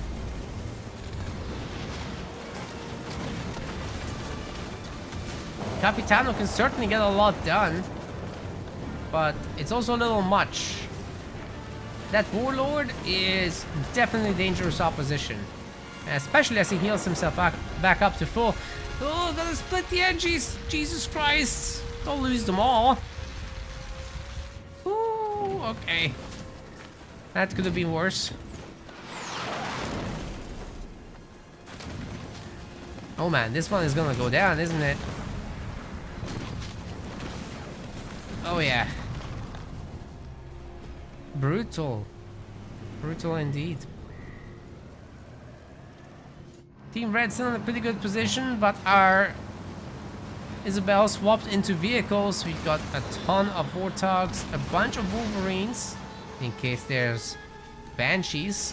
But one base Banshee never really did anything, so you don't have to fear that. And Chechos has been notoriously poor in this series in terms of getting his second base started. That's never been a thing throughout. So yeah, as long as these guys go for the raid camp, destroy that, there's actually not going to be anything to use against the vehicles. Spartans should be able to gun down the hunters pretty easily. But that machine gun, it does extra damage to infantry after all. But there's a lot of hunters, so it's a tall order. Oh, wait. Nice stun, but even better split.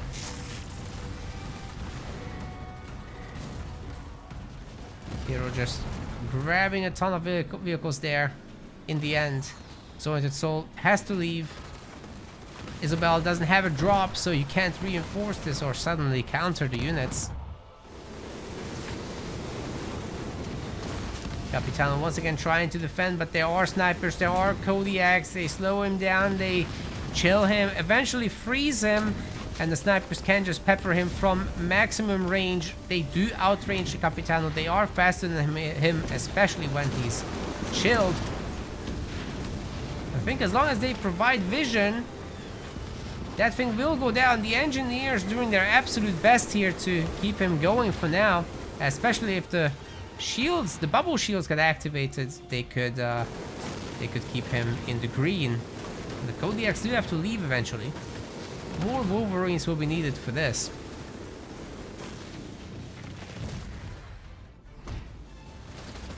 Wait, is Chechos seriously gonna save this base?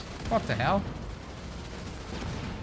I think he's got it, guys. He might be able to say, oh, wait a second. No, it's getting so weak. Mech Blast! He quickly sold his buildings. That was actually pretty impressive. But, you know, Zoeted Soul still gets the base. Is going into tanks now. So that's going to be a pretty good transition.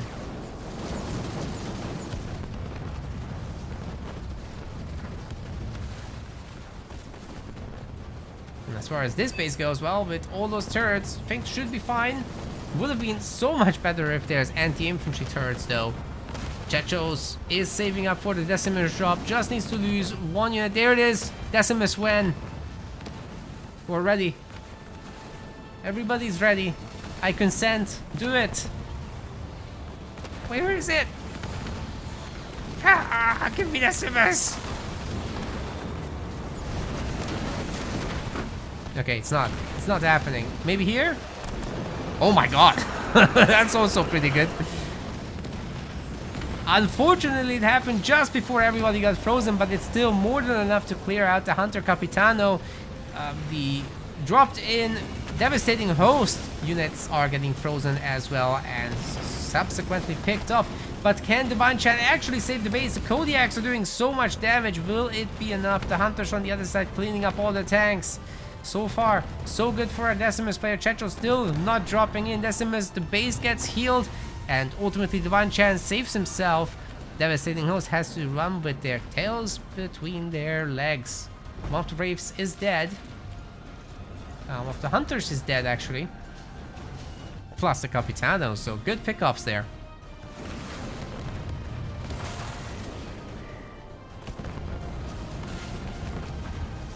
Really good fights in this.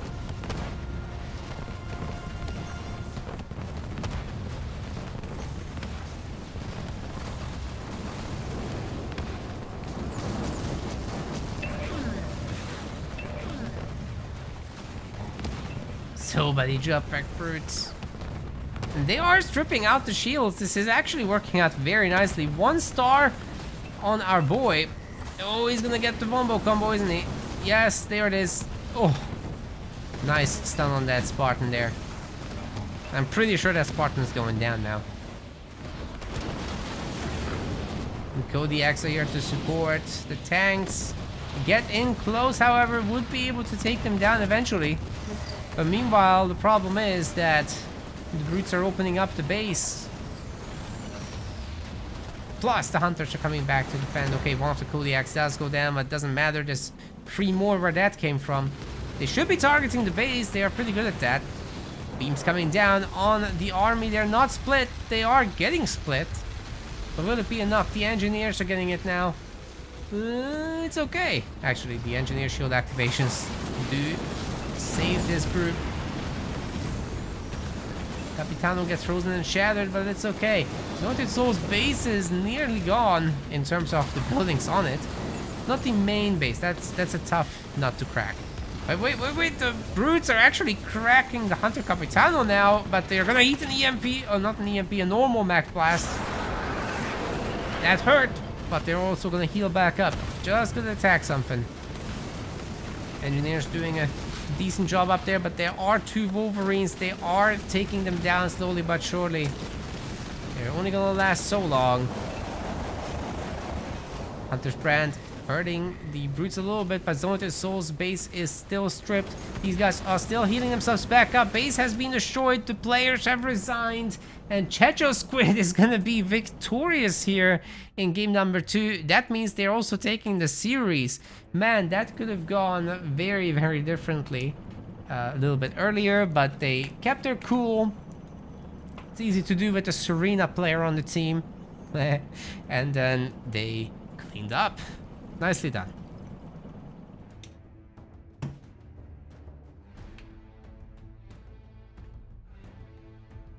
Yeah, beautiful indeed. Let me just enter the scores here. That's 1 for Polos Locos and 2 for Checho Squid. That's the games that count. The draw is whatever, because it was a first disconnect, so we just replay it. We don't have to assign 1 point to each team on first disconnect at least. Or do we? Huh. I think I might have messed that up. No, we get to draw when we reach the 1 hour time limit. I didn't mess it up. Okay. I was on a summer holiday. It's okay to forget. Guys, we've got... This is our bracket currently. This is where we are. So we've got Dark Knights coming up against Checho Squid in the winners semifinals, which will also be a best of 3, we've got the other winner semis already done between Psychic Wombat and Los Sicarios because there was a no-show from Team Gomax. Yeah, that's unfortunate. Would have been nice to have you guys, but oh well. Life moves on. So this game happened, and then we'll cover the winners finals and so on and so forth. We may or may not cover the loser semis, so if there's any streaming personality in the chat, you are more than welcome to come pick up these remaining rounds down there. There's a bunch to grab. It's always available. Just ask Hosticide over in our chat or Discord. And yeah, we'll carry on right now with the winners semi-finals, ladies and gentlemen. Let's get that. But before we do, I'll just double verify that this match was clean as well. While we're at it, I might as well do so, right?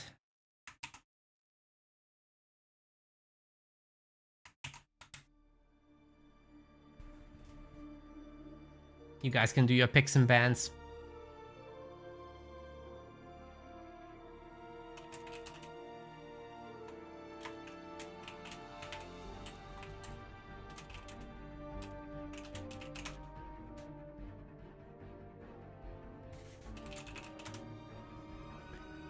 Alright, Liam's saying that he's currently doing his dinner. He was hoping for some more time, so we'll give him some more time. We're gonna talk about the cheating situation then, if that's okay with you guys. I think there's enough viewers at the moment. Alright, why isn't this game loading? Hold up a second.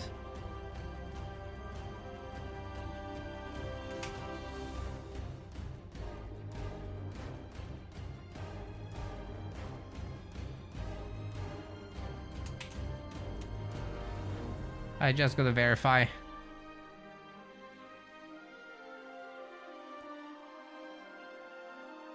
Yes, it's clean. Nobody did anything wrong. Trusted players. God gamers.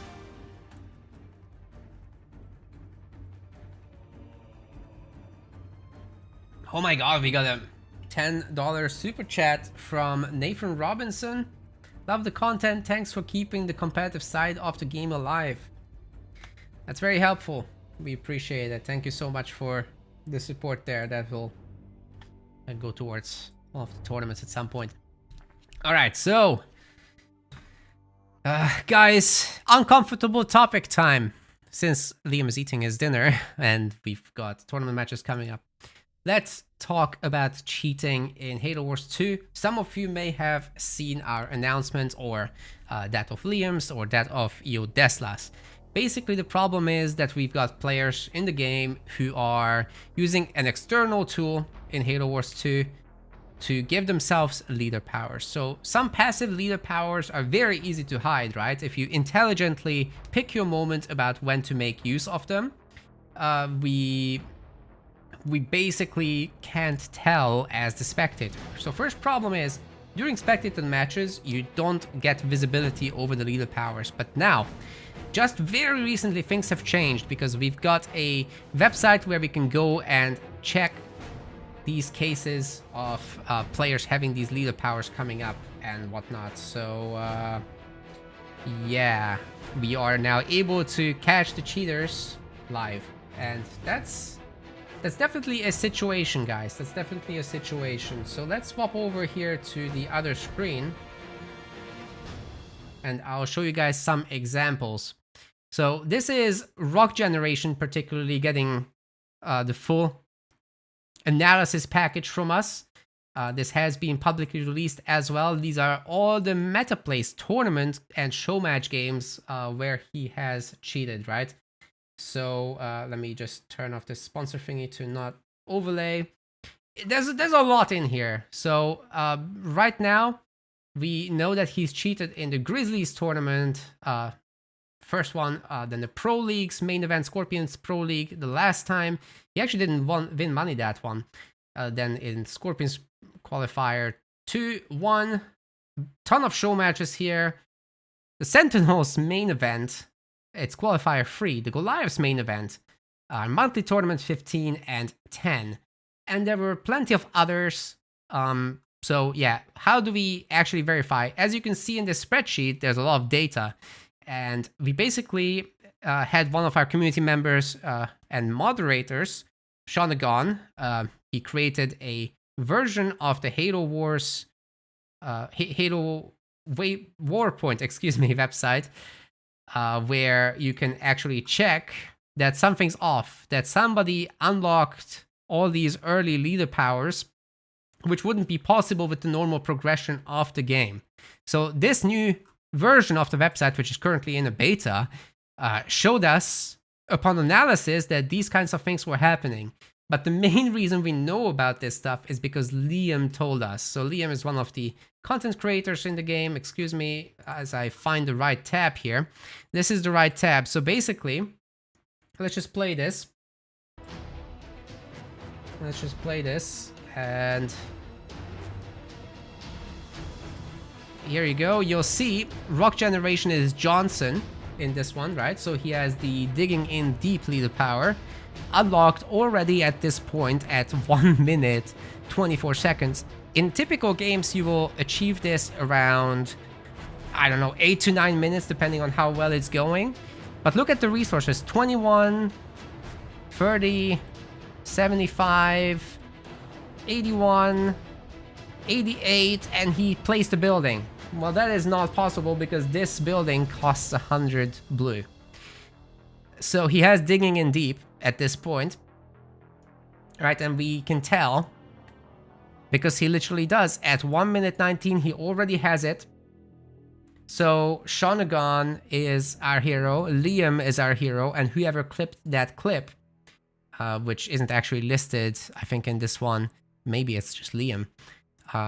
So he's a double hero. Yeah, he told us about this, and we kept crawling the entire database of available games on the Halo Wars 2 API to find similar cases of rapidly unlocked leader powers that are beyond the rate that is possible. And we found a ton. That's this spreadsheet, and then we filtered it for dates that are tied together with our events. Then I manually went in and filtered it for individual tournament matches that we know we have hosted. And then I associated each of them. I provided the link so you guys can go and make more clips if you want. It doesn't matter really though, because we know that this is accurate. And here is an example from one of our own.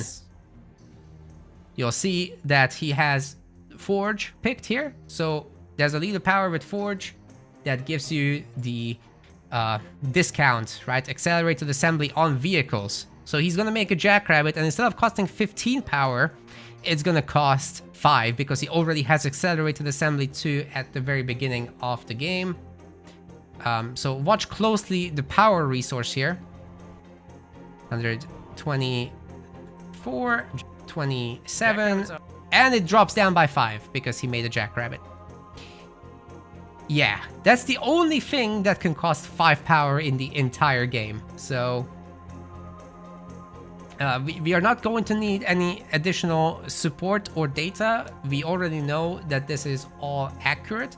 And this particular match is listed on this as, what was it? Scorpion Pro League Qualifier number 2. Where is that? Scorpion Qualifier number 2 against XCA on Vault. So here, that is the match that we're actively talking about. And this altogether came in to a $790 winning from cheated matches, with a grand total of 107 cheated matches and some, 13 tournaments, I believe, that were affected by this. And that's just us. There's other people hosting these tournaments, right? So that's definitely not great. But that's what this looks like on purpose, or in practice. These are the X'd out tournaments, are the ones where he did cheat. And every other tournament on this list hosted by us, he had a prize legitimately. So in all those other tournaments, it's still legitimate. So, you know, Rock Generation still is a really good player, but he's also an even better cheater. So it's, yeah, we've issued a permanent ban for this reason. And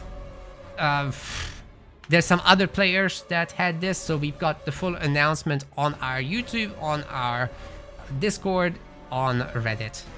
And basically the others were Reaper Salami, Orenti, with some much more minor situations because they didn't affect us financially really. Reaper did cheat in a significant amount of games, so hundreds of games. I don't have that file on hand right now, but that's also the case. Orenti had a single instance, and Hernix we've discovered cheating in matchmaking. So matchmaking is also going to be a problem. We're not going to be able to police that. But what we can do is stop people from playing in our tournaments once we discover that this is in fact a problem. And we're going to just, I suppose, regularly crawl the database for finding matches with our players that participate in our tournaments. The other creators are going to have to make their own custom requests, and Shonagon, I'm sure, would love to help, but you guys just gotta come up with the usernames. But what is really important here is that the community is doing this, right? We are doing this by ourselves, and we really need some help. And I think only the developers can really put a stop to this, because this kind of shit should desync the games, you know? The games should desync from this, and they don't, right? So the developer has to step in, but Free4Free is not going to listen to me. I've tried to reach out, Free4Free Halo Studios, or whatever they want to be called now. They're not going to listen to me. I've tried to reach out. I've been ignored many times for years. So at this point, I'd like to call on the Halo community, all the big YouTubers, Hidden Xperia, whatever, you know, these guys. Maybe they can help. Maybe Team Respawn can help us as well over on the Halo Wars side. Maybe some even bigger YouTubers like the Axeman can give us a little bit of a boost with this, but we need some help, man. We need some help. I know that Halo MCC has some problems similar to this, but this is basically there are rumors that some people are selling these cheats now to more average players, so it's very easy to police the high-level tournaments, right? But what do we do when this spreads on the ladder? I don't know. I don't have an answer. There was one piece of good news coming out of this, guys. Rock Generation has in fact refunded us. This was a request that Sir Liam has started up. So again, Liam is the triple hero in this story, and we basically received the donation from Rock Generation here, where he just sent back all the money he illicitly won, and this will basically be rotated back into future show matches as well as the next season of tournaments while we deal with all this mess. We're gonna hold on to this a little bit longer and give it back to the community through the next year of tournaments. We're gonna look to expand on our 2v2 offering in particular. So I hope that gives you guys a good enough summary, a good enough understanding of what's going on. You can always join us on our website here on MetaPlace. It's very easy to make an account. You can join with other social media, Discord, Twitter, whatever, everything's enabled. And then you just go to a tournament page like this Age of Mythology one we'll use as an example, and you click on join tournament down here. That's it. We host Halo Wars, Company of Heroes 3, and Age of Mythology tournaments, so I really hope to see some of you guys there. It's that easy. Join our Discord and follow our content on YouTube. Thank you very much, everyone.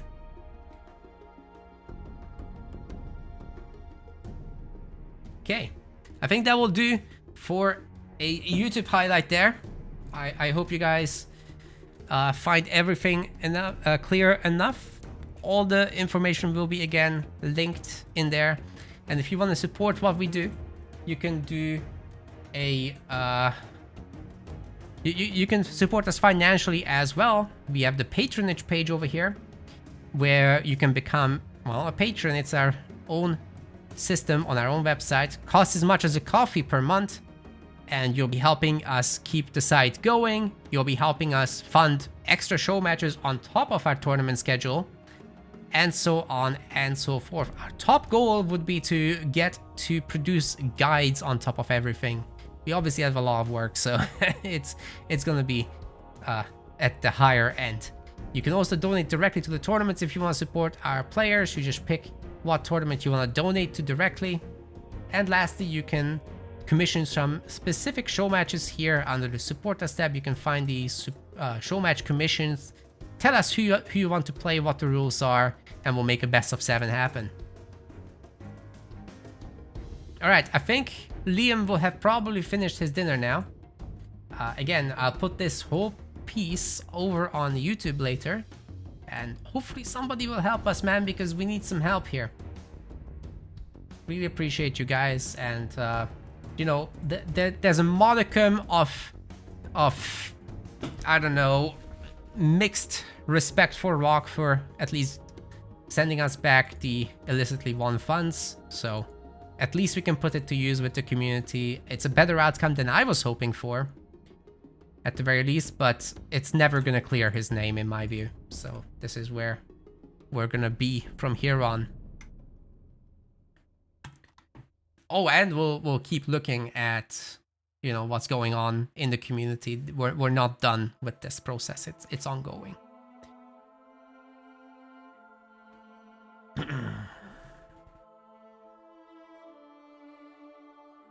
Chetros wants to give the win. I don't think that's necessary. Just don't do it again.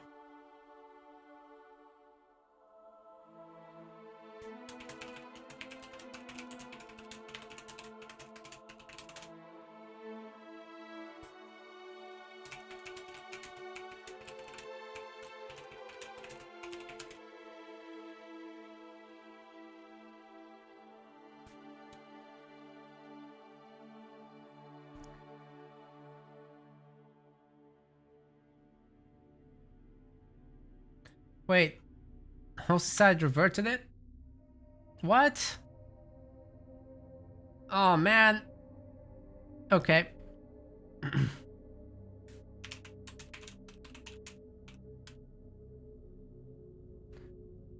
Okay, so there is a there's a situation where Chetro Squid technically won the series, right? But they gave up the win because they used the band leader, as they realized, and then they gave the win to Team Polos Locos. So they're the ones that are going to be going up against Dark Knights next. Before we start, I really quickly need to go and refill my bottle because my throat is wrecked. I'll be right back, guys.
Okay, gamers, thank you very much for waiting.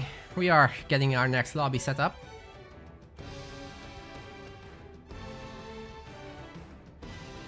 Harry Tuna.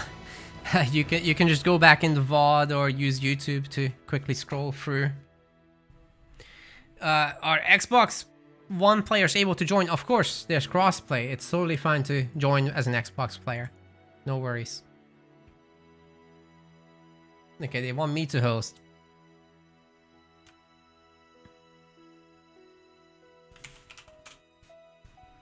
That's neutral, so it works for me.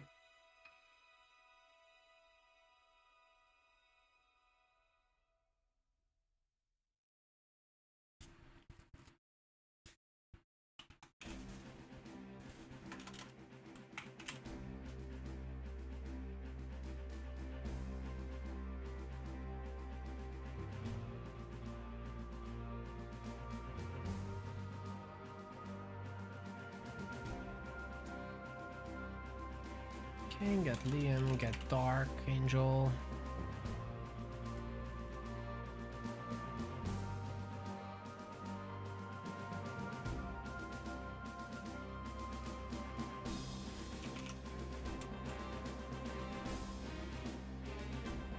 Get Jolteon in here.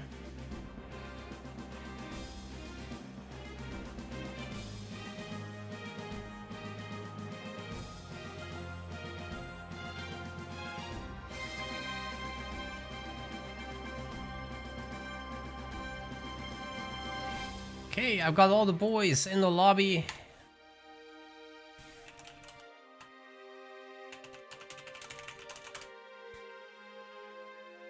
Getting the ban information, and then we can be off to a good start, I would say.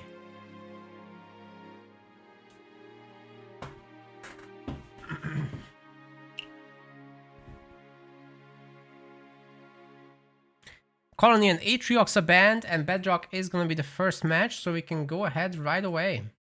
Oh, the teams aren't balanced. What? These guys need to pick colors. 3 versus 1 real quick. Getting set up here.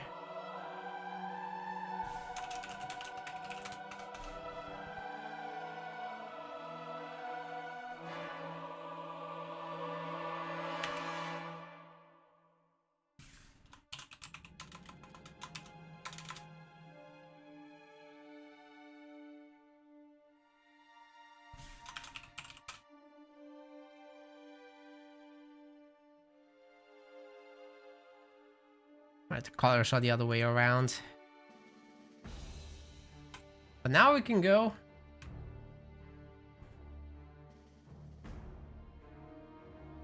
Why isn't Venoms playing? That's a good question. He should be. Hey, Morpsta, thank you for the gift sub earlier. And also I gotta shout out Technician who became a subscriber on the website, a patron. And Blinks has donated to us as well for the Pro League with £10. Thanks very much. These were a few days ago, but I didn't shout them out yet.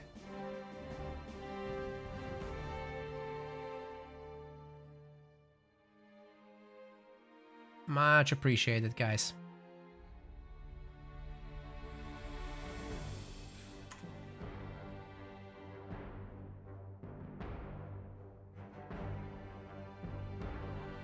Okay, Liam said Colony and Trox are banned.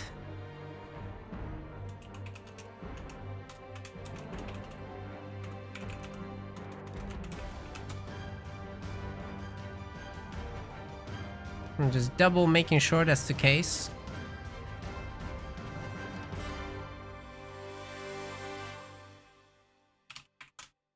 Alright, alright. They changed the ban, so it's Vortus and Atriox getting banned. Sounds good.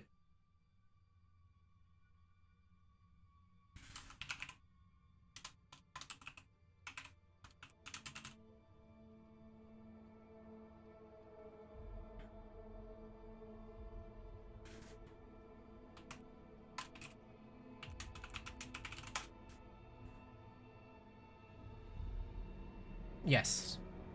We're actually going ahead, gamers. Let's do this. Bedrock winner semis.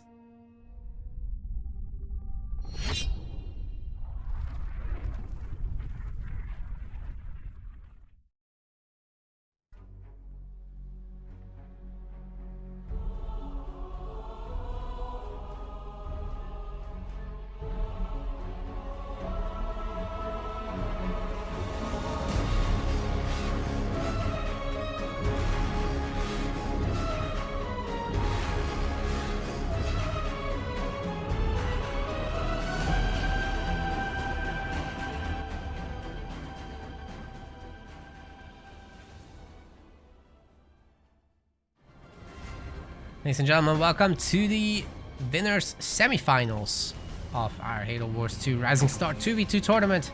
In the blue color, we've got SA Jolteon. In the teal, we've got Zointed Soul. Together, they're Polos Locos, the Crazy Chickens. And we've got Yap Yap and Cutter for them. On the other side, we've got Liam White in the red. In the yellow, this is Dark Angel. Together, they're Dark Knights. They're playing Yap Yap and Cutter. It's a pretty traditional mix for this. Mr. Jolteon looking for some trouble, but Yap Yap versus Yap Yap, nobody's got an advantage, so it should be the same amount of bases getting picked up by both. Maybe Mr. Jolteon with the... got the mini base. The chopper costs resources unlike the grunts, right? So that can go the other way very quickly, but it's not like Dark Angel didn't make a chopper. He's helping out here against all the Marines. And we're getting some crazy micro on the Marines. Wiggle, wiggle, wiggle, dodge all the projectiles. That's it.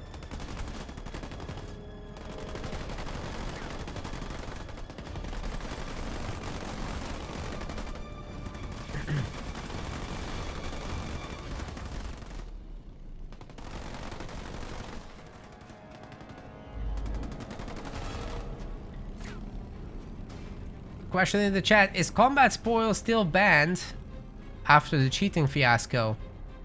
Yeah, it's not banned. It's not banned at all, and we're unlikely to change it, to be honest, because, well, cheating makes it stronger because you just go level 2 for free. So if people don't cheat, it's less strong than it could have been in prior tournaments.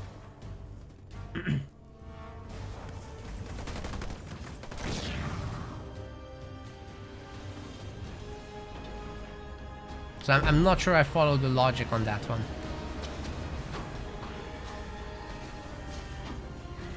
Wow, Jolteon only now getting the power extractor upgraded. That is super slow. Got a bunch of boys coming across the map, but nothing that Dark Angel can't handle. Liam's just living the Cutter life with a single mini base pumping snipers. That's very few mini bases for him. Dark Angel is hungry. He's gotta be fed. Alright, the $9.99 super chat from Colton Farley, who loves the Dark Knights. Very good. I've got a great soundtrack by Hans Zimmer. Thanks very much for your super chat. I appreciate it. We all do.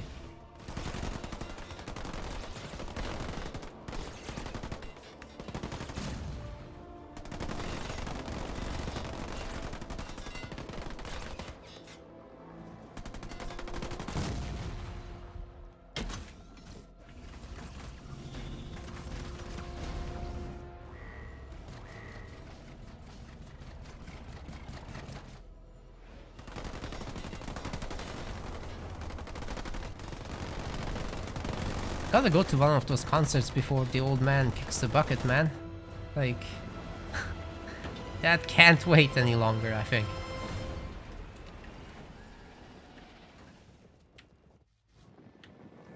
Okay, time for Liam to take over some of these power nodes. He's got all these Marines with raid. They can do it quick.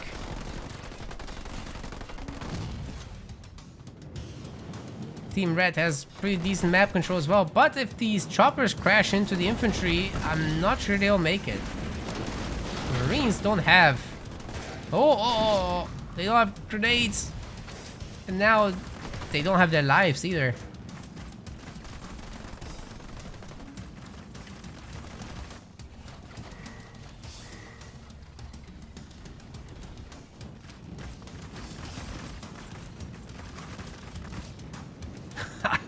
Look at that micro.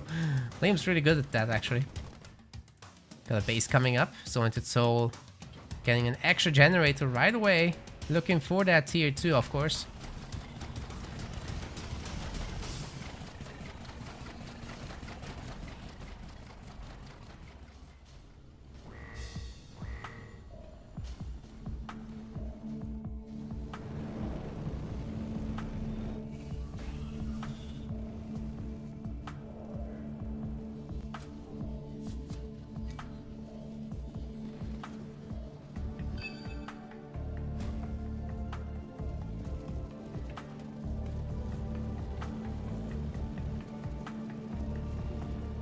Well, Liam's gearing up for another round of this, but he's not in a big... Oh, wait, he's getting grenade throw.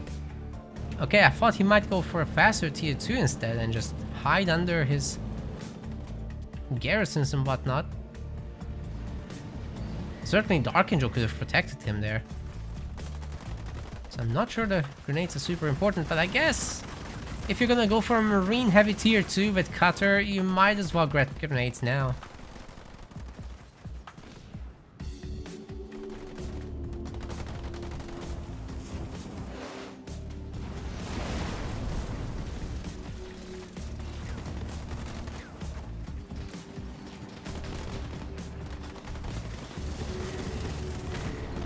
Tell you what, guys, about the Warriors discussion, we'll look into it. We'll get some data from matchmaking. And then high-level show matches as well. We can filter the data. We can get the actual numbers on this. Choppers are getting pretty busted up, but that counter beam's also really good. So overall, nobody's winning big. Liam's doing a great job with the grenades, picking off the sniper even. He's ready to go tier 2, his 2 turrets holding strong for now. Dark Angel's also contributed a lot to this defense. But we got Team Blue hasn't been sitting around. They have 4 power nodes, ladies and gentlemen. They have both got an expansion base up and running. Zoneted Soul has reached tier 2. He's in a super comfortable position. Whereas Team Red is kind of on the struggle bus here.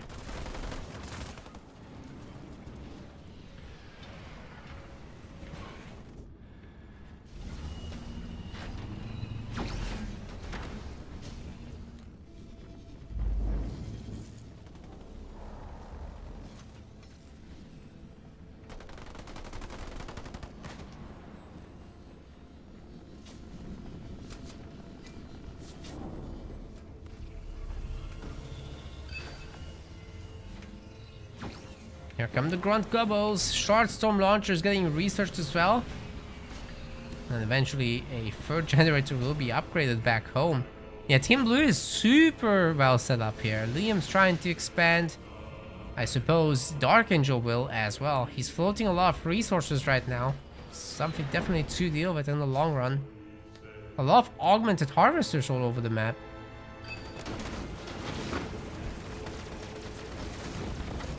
It's a good catch here though on the Gubbos.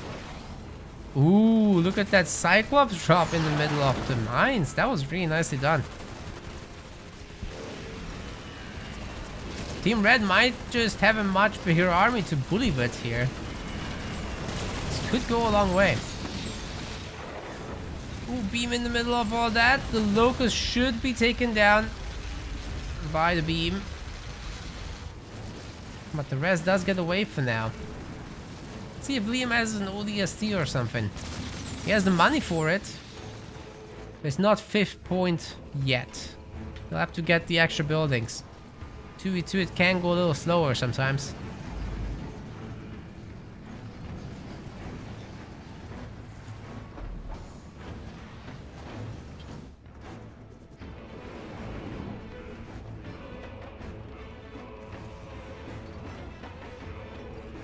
Locusts coming out, Warthogs and Nightingales, interestingly here, from our UNSC gamer.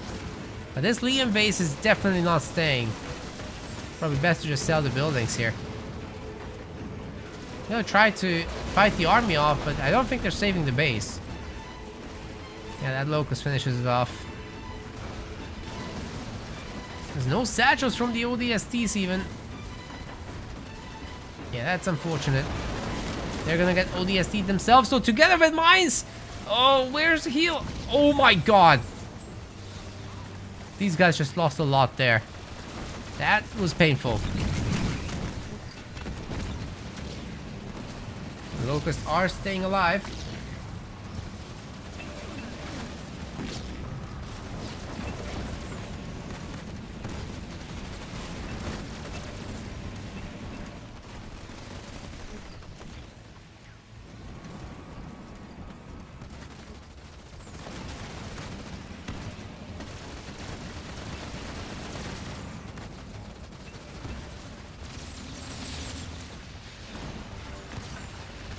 Dark Angel's next.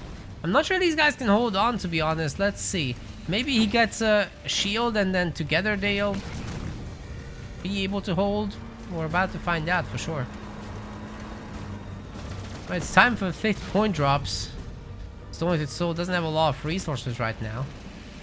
I guess he's pretty close. If he just gets a click of resources, then he could drop in the damage donut.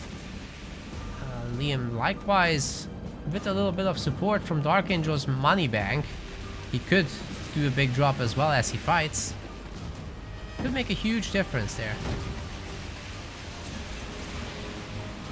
You still don't want to fight both armies at the same time. That's ridiculous. They go together.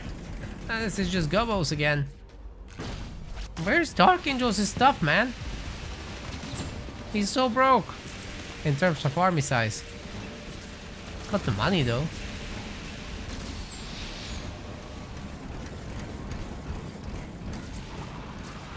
Okay, damage donut time. That's here to strip Liam's base. There's gonna be some anti-air turrets, I guess. Optimus anti-infantry, I think. Yep. He's doing some damage. But the damage donut, on the other hand, is ripping through this stuff. Not to mention the locusts. This is going to be a strip base, ladies and gentlemen. Liam's arrived home. He's barely able to do something about those flyboys. Oh, is this actually covering the base? Yes, it is, but the grunt dome is disappearing momentarily. Big drop from Liam's coming through, stunning the army.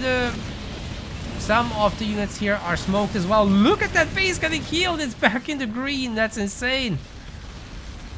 The locusts are still doing their thing. Great split from the engineers. This should be possible to continue now. It's a good amount of population. The beams coming in on Mr. Jolteon, and that's gonna wreck all 3 of his heroes. Holy cow. Spartan's taking a locust. Pretty good start there. Wow, Team Red just saved the base. That's insane. Dark Knights can push on through. They did that so well.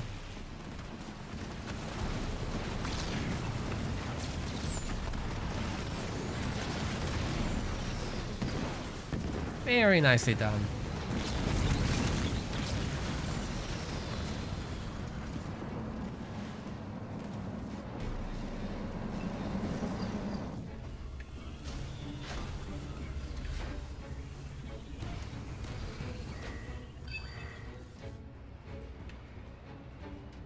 Uh-oh. Uh-oh. The big boys are coming. There's one already. Oh, wait, he's gonna reveal it already? I don't know about that. Marines clearly seen that. And there are some Reavers. Can certainly do a number to the NGs or Nightingales. Mine's got cleaned up, no problem.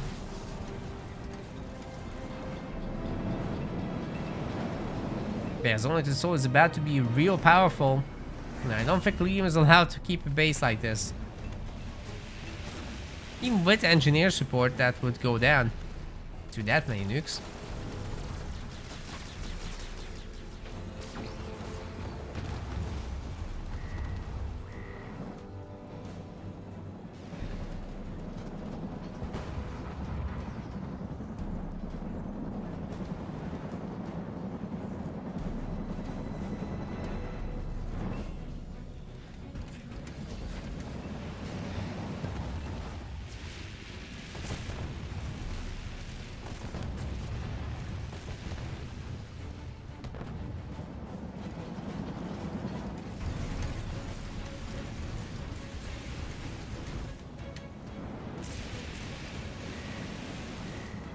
Not much happening, just both teams posturing a little bit. Nobody really wants a big engagement right now. Liam's kind of broke. Wouldn't be able to reinforce the army very easily. But at some point they gotta fight. That's such a huge army. And especially with that many locusts. No base will be safe. Yeah, the Archangel just can't get a base anymore. Those vultures are just nasty. And there's 2 more, holy cow. I think the mains aren't safe at this point. Like, do you just not go for Liam's main at this point? Because this one obviously will be shielded, so it's way harder to crack. But Liam's base... Hello there! General Kenobi. How did we miss that? Well, it's a 2v2, there's a lot going on. I thought there's nothing going on, and then they're making a scarab, obviously. Well, I say Jolteon with 92 pop. That could be more, that will be more.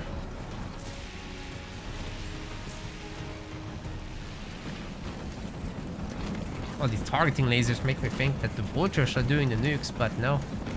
It's just the snipers for now.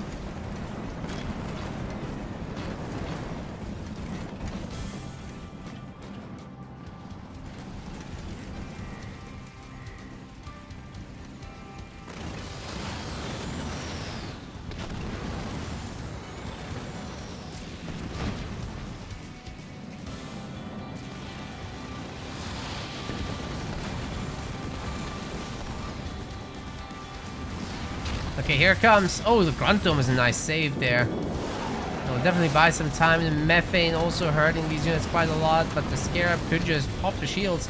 Liam's base is still gonna go down, I think. This is just too much firepower. Could not be saved. I don't think they can beat this army. More big drops are coming through. Oh my god.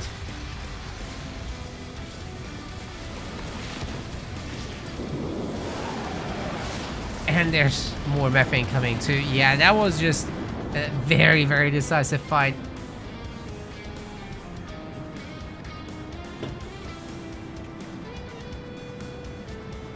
Wow. Strong 1-0 start to the series. Paulos Locos OP. Let's get a quick check on the leader power business. Obviously, we're just gonna check every single time from here on out. But you guys already know that.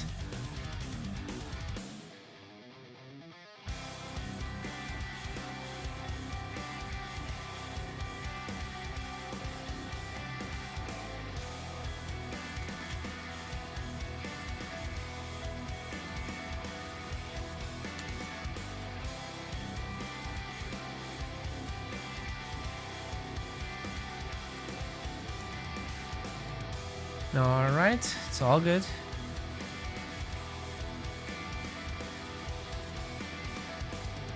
No shady business.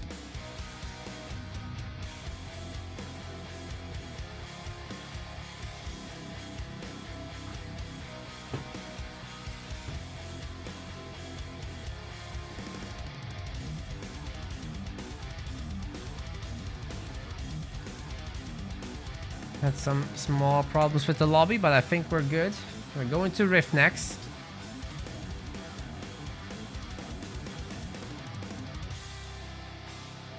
And remember, the bans for this were Vordos and Atriox. So that's never going to happen. And the leader used is not going to happen again. That's on the same team kind of basis.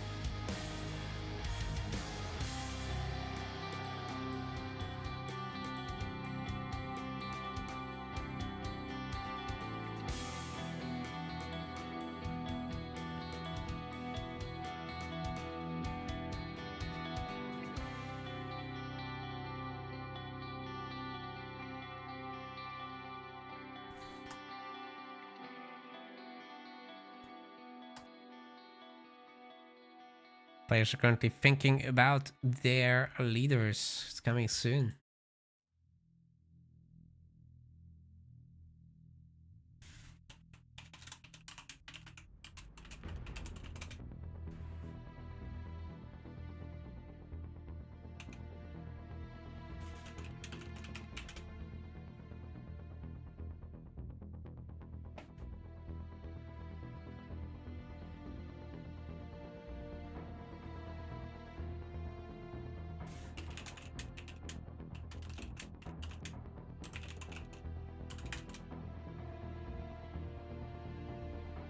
Okay, we're off to the races. Rift, let's go.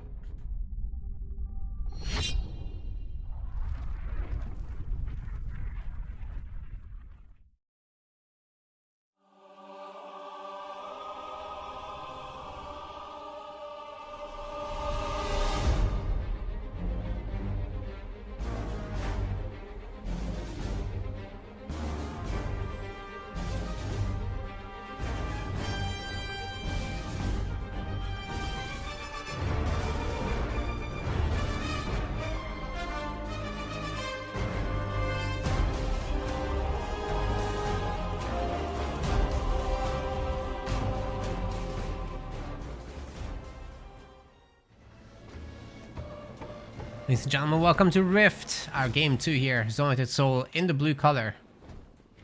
His teammate, SA Jolteon in the teal.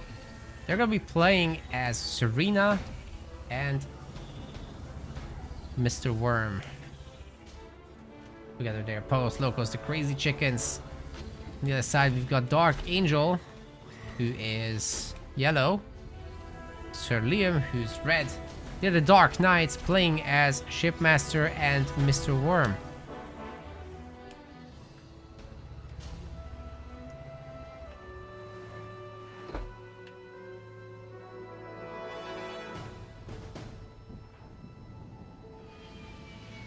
Nice little mini base deal.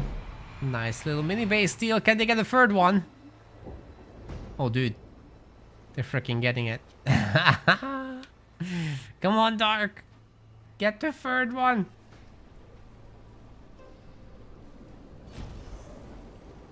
Yes.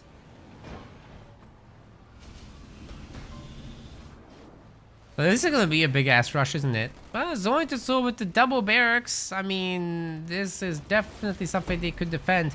Jolteon doesn't have a barracks. Oh, that's a disaster.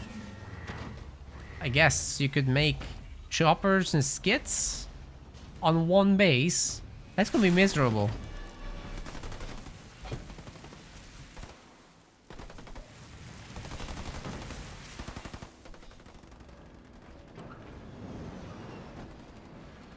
Lots of cryo troopers coming out. Dark Angel didn't make a... Okay. Is this some kind of ghost strat? Maybe. Ghosts and choppers.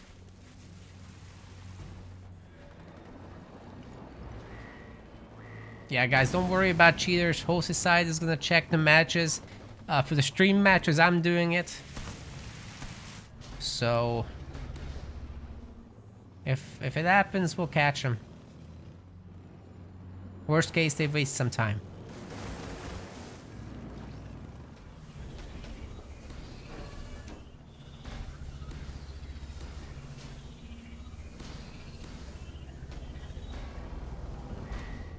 Is this gonna be a permanent thing that we check? Yes. It takes moments, so it's not a big deal. Like, in other games, we require people to send their replay files, so, you know, this is not different. Oh, wait, those ghosts don't have their shielding yet. Liam engaged a little too soon. Loses a ghost for it. That was a little unfortunate. And these back minis are gonna be chilled for a while. It's gonna take some time to do enough damage, because cryo troopers actually don't have good building damage. They're really good at freezing the buildings, though. So it's not like Team Blue is gonna have access to those minis anyway. Getting the steal off is huge. It should have been the colony player trying to clean them up, because you just make some Goliaths and it's easy pickings going through those. That's not what we're seeing. As long as it's still actually getting a second generator, probably would want marine grenades to deal with all the scouts. But it does look like, in the end, Jolteon will be able to chopper down any army that comes in. Gotta make a turret or two and things should be fine.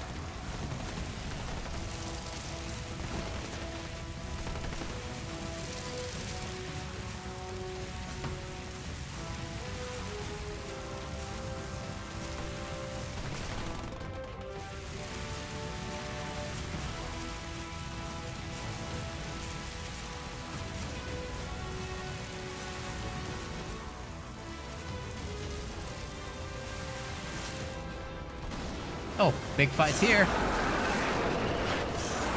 With the shielded ghosts picking off the infantry, then the choppers can fight the choppers.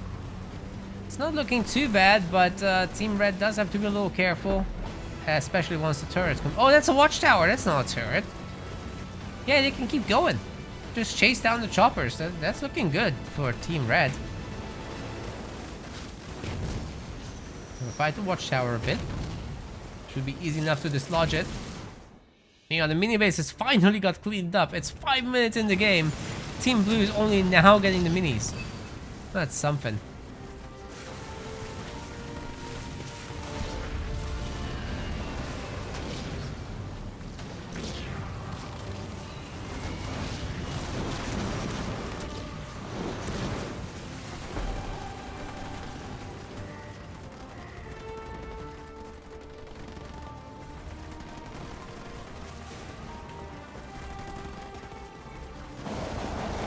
Oh.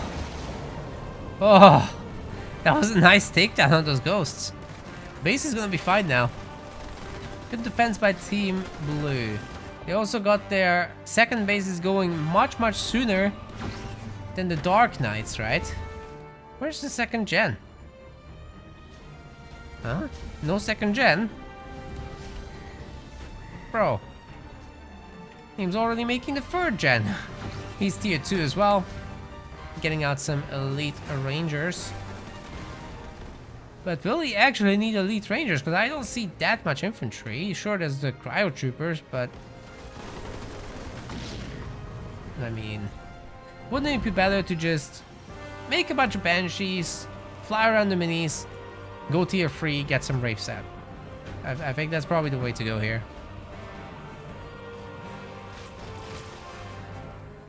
Or play with a strong tier 2 core and do your big drop in the Devastating Host. That's the more standard playstyle for Colony.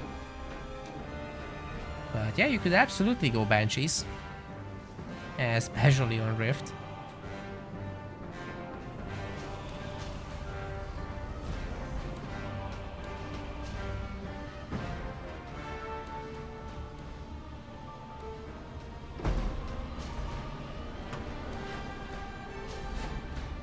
Dark Angel finally has a second gen.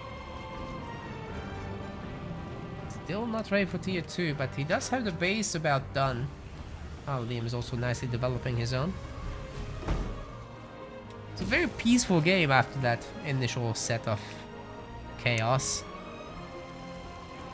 Cody X? Oh yeah. Chill Cody X with Wolverine backup. That could be interesting.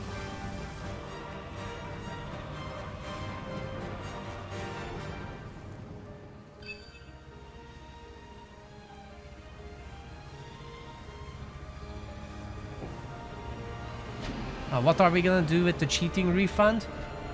Basically, in the next season, we'll start doing more 2v2 stuff. So not just Rising Star, but also a pro segment and an amateur segment, most likely.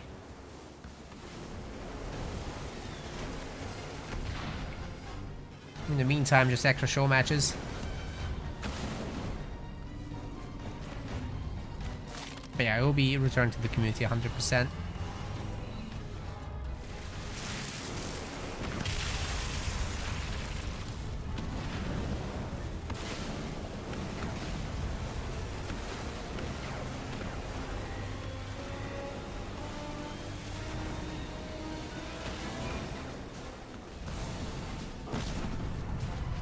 Dark Angel's base is once again toast.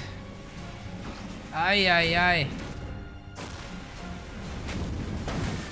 Maybe he can get his revenge here by killing the hero and the base. But it's not looking so good. Oh, they're teleporting onto the main. They're going for an extractor. That's a good idea. Especially if he can heal the boys. Because obviously the Capitano is going to come up here to deal with the Goliaths at some point. In the meantime, some of these bases will be beaten up though. Maybe the minis could be a target. Going for the second extractor instead. I mean, that could work out. It's looking good. There's no healing now. Oh, wait, the smoke. Some good timing there. Yeah, these guys have to run. It's not gonna be so easy, actually. Those cryo troopers are closing in. Oh, they're all dead then. All the Goliaths are dead. There's no way they can fight that. Now we've got a mid-map fight. Bunch of hunters. I really like the Shroud move from Liam. That would deal with many of the Kodiaks very easily. Where are the Kodiaks? Huh? Weren't there like several? Oh wait, here. We're attacking Dark Angel.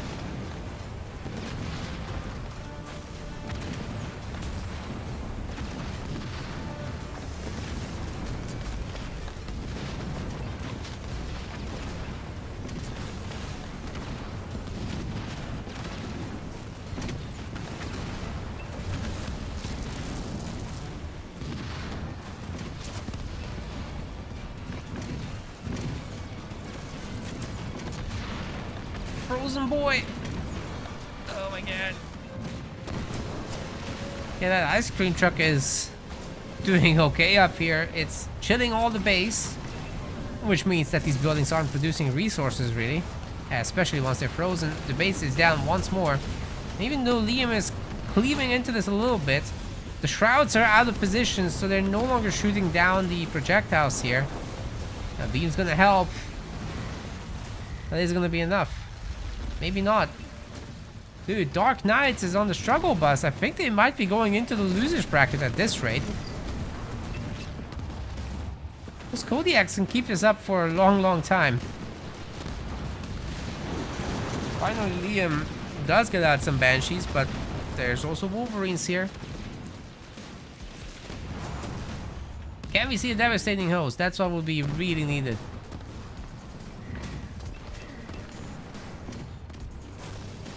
Then maybe Dark Angel can break out. He will need some donations. Maybe Liam can help.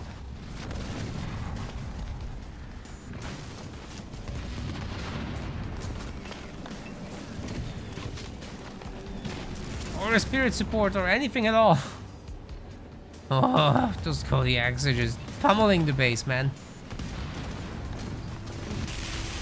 If they just started targeting these attached buildings, they'd go down so quickly.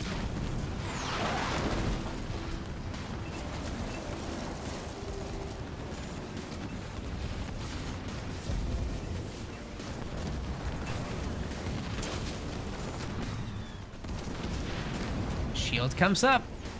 But will it save the base? Probably not. It's going down pretty quick. Those Kodiaks can just stay at a safe distance. There's more of them by the minute. If they just get some anti-air support, they'll be even better off. Okay, there's a devastating host. This is Dark Angel's opportunity. Especially with the ice cream truck being so low.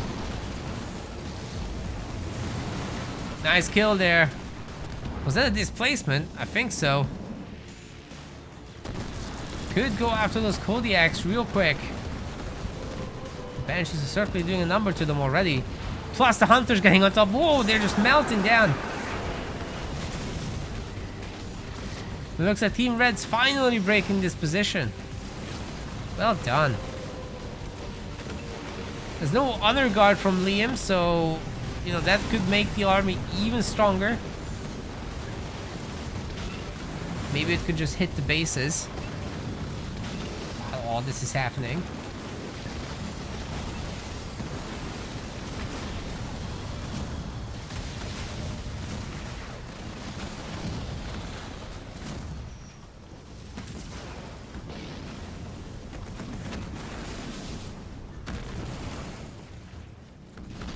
Wait, can these guys actually get to Capitano? That would be crazy. With those Wraiths, it's not impossible. Yeah, okay. The Icicles will save the day for the moment. It's a lot of Rangers. That should be super effective against all these Hunters. Can these guys get some tier 3 stuff out real quick? Skits? Zointed Soul is tier 3. So he could get his Omega ice cream truck, and that's on the way. The research that is. Lots of air units coming out for them too. The Vultures will certainly be able to deal with a handful of Banshees.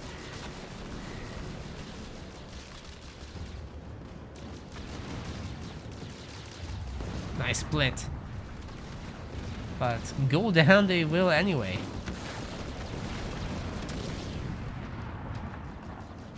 Yeah, Vultures are just really good at this, aren't they? Whoa. Okay, Capitano, you're getting a little adventurous here. Where are we going? No harm in taking a look, I suppose.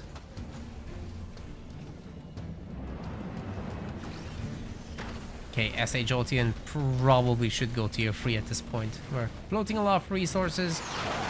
Could even afford at the same time a population upgrade there. Here comes the nukes.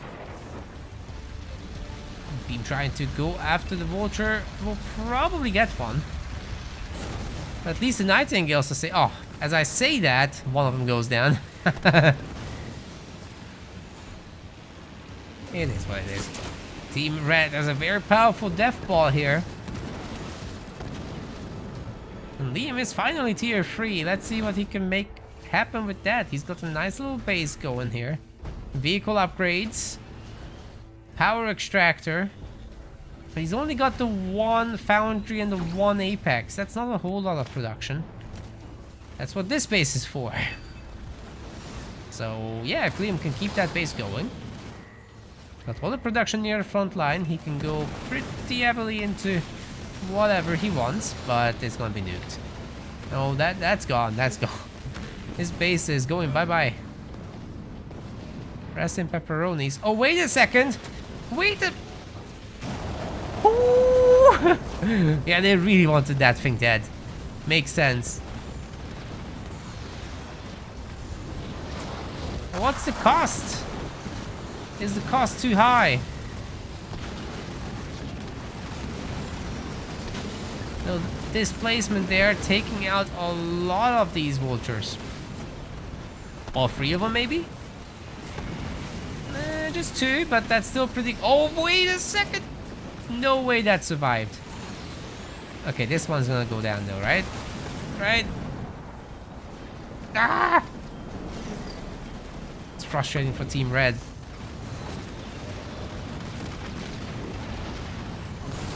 Oh no, the unicorns are getting picked off now. What is happening?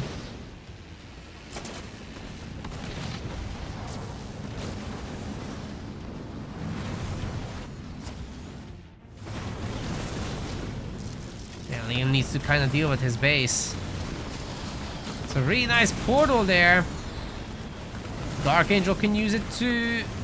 Together they'll clean up pretty easily. That's a big drop from Serena gone already.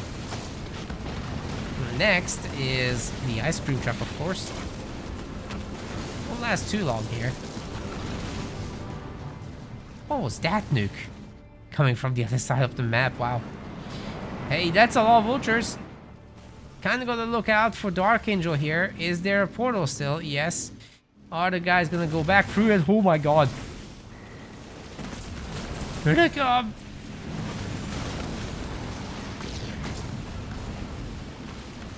Well, I don't like this, Liam.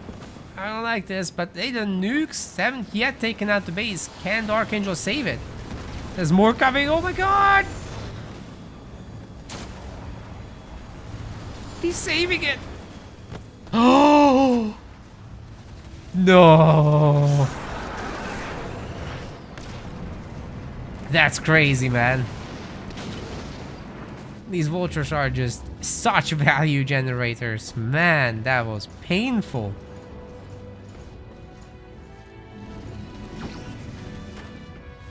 They couldn't save it.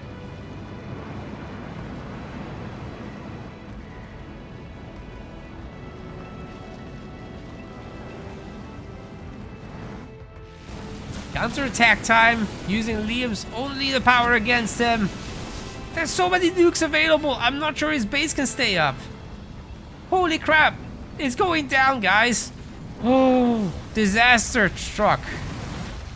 Nice teleport to save the units against the beam as well. The red blob is approaching, but they're too late.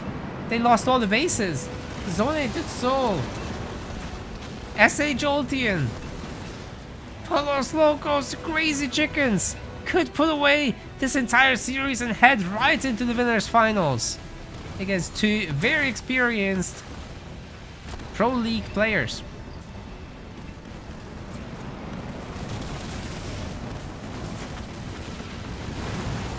Might just not be their day today. Or Dark Knights, that is. But the Spirit support in, so it's gonna be a little bit more difficult to break that pace than it would be otherwise. I'm not sure this is the time to go for it. Yeah, the Vultures. Not without the Vultures anyway. Don't go for it. Just leave. It's probably for the best. You know what? So is losing some of these Rangers. They're just falling off so hard when you could be making Wraiths instead. Just a better unit.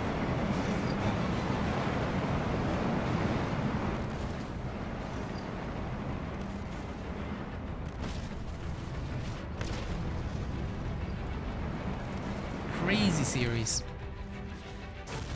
Crazy tournament day in general. All the games are really good actually.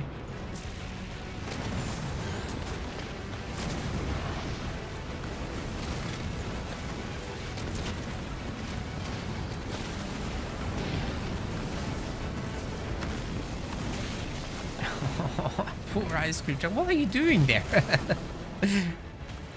Oh no. Anyway. Oh my, we missed the nukes. Dark Angel. I'm not sure he can hold. There's no other healing. There's no engineer bubbles. And the army's getting frozen. The base is destroyed. The engineers arrived too late. No teleport, no nothing. Dark Angel spending everything he's got on this. He's got so much money. What is going on with that? Liam has given up already. Dark Angel is giving it his dying breath. Going out in style. GG. Man, Dark Knights, they were the top seed of this tournament, by the way, in terms of rankings. So this is a bit of an upset. There is a double elimination aspect to this, so you know there's plenty of opportunity to come back, but it will be stressful. Awesome. Love me an upset. Oh, Sisai, you're right. We didn't do predictions. Big mistake.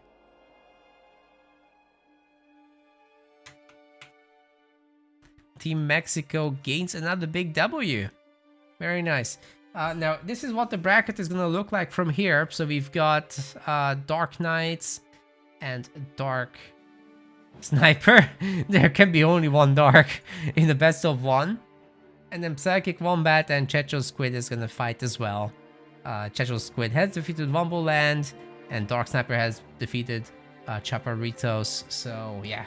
They'll meet in the loser semifinals. I'll probably not be able to stream that one, as up here we've got the winners finals to do. Polos Locos versus Los Sicarios. So yeah, that will be a nice little best of 5 up there. Hope you guys are all having good fun. Make sure to hit that follow button on Twitch, subscribe on YouTube, it's really appreciated if you do. Make an account on our website, it's super easy to join tournaments, and we'd love to have you. Rising Star is open to all, Amateur League is open to the low end, and if you're a pro, then you already know about us, so that's fine.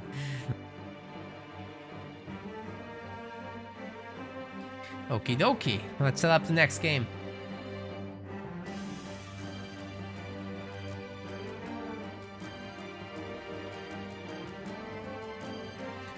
I think they can be hosts because it's all an all Mexico fight.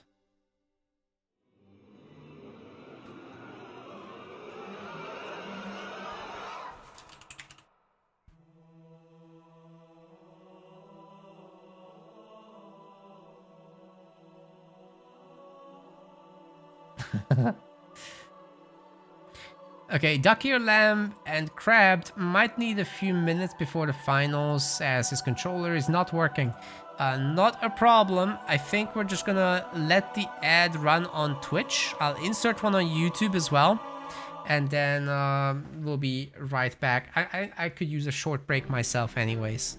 So let me catch my breath and we'll be back with the winners finals. Don't go anywhere. You grab yourself a snack and drink, however, guys. You gotta stay hydrated and nourished. So take care of yourselves. I'll be back in a handful of minutes.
Oh, gamers, you have waited for me again. That's so nice of you. Let's see what we can do with the next match. It's about to kick off. I think we have all the information. Let me just grab the ban info real quick and the guys can go ahead.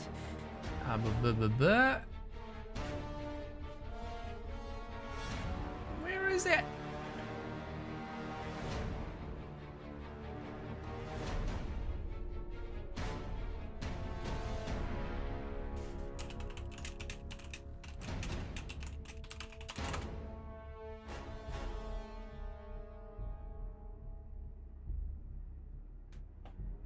Oh, yeah.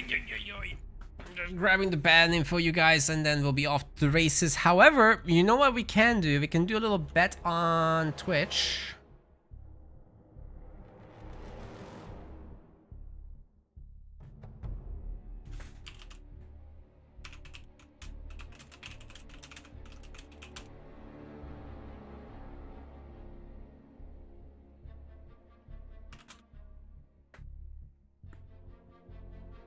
Yeah, let's do that. We'll go game by game. It's a winners finals already, so.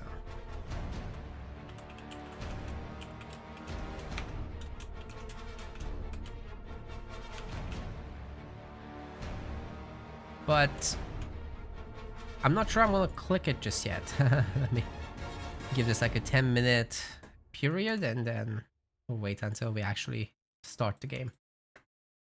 Where is Rock? Rock is in the bin. We banned him. It's really unfortunate the way things turned out, but it is what it is. We just gotta deal with what's happened. There will be a highlight video about... Actually, I'll probably re-record it and speak better. But basically, the long story short is we're gonna call on the other YouTube creators to help us, or the Halo community. To get a message out to Halo Studios that we need some help. We're gonna do our absolute best to keep the tournaments clean. We are able to do that by literally scanning every single match that our players play. So we can see when cheating happens. And, you know, we can ban people, that's fine. We can track the players as well. So that's what we did. In our recent announcement, we announced that Rock is permanently banned. Others got a timed ban. Reaper actually got a perma ban as well. And we got a little lucky in this. Rock Generation has sent back his illicit winnings, so we're gonna use that in the next season of our tournaments. And in the meantime, we're restructuring a little bit and planning the next year already, because it's, you know, it's already the 8th month of the year, so we're nearly done here. I'm gonna do some extra show matches, but we'll use all of the available budget, obviously, plus the now returned funds for the next year. Okay, I think the map is gonna be Vault, so I'll kick it off there. The bans are going to be Colony and Yap Yap.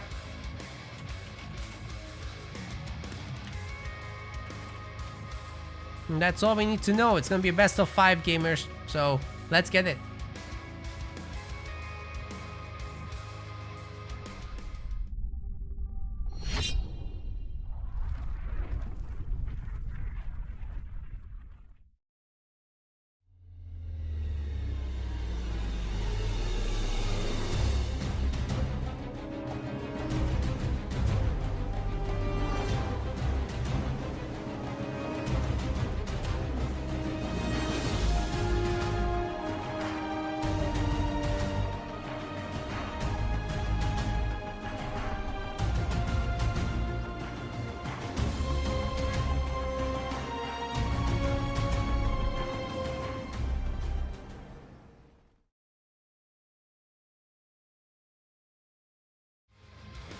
We are nearly ready to go. Slightly mistimed that.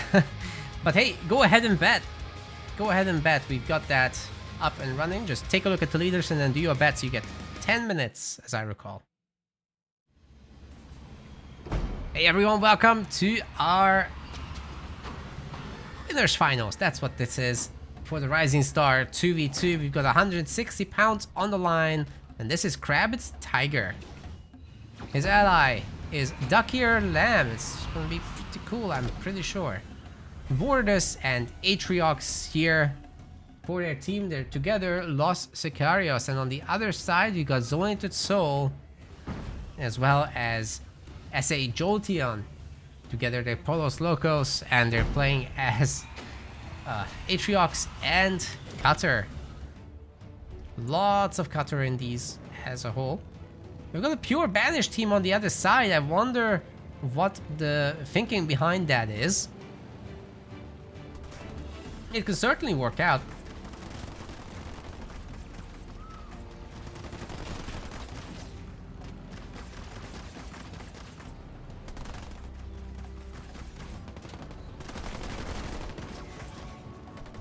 Nice micro there with both the Chopper and the Marines, and Zonated is so smartly sending extra Marines because, well, you can't 1v1 a Chopper even with the best of micro.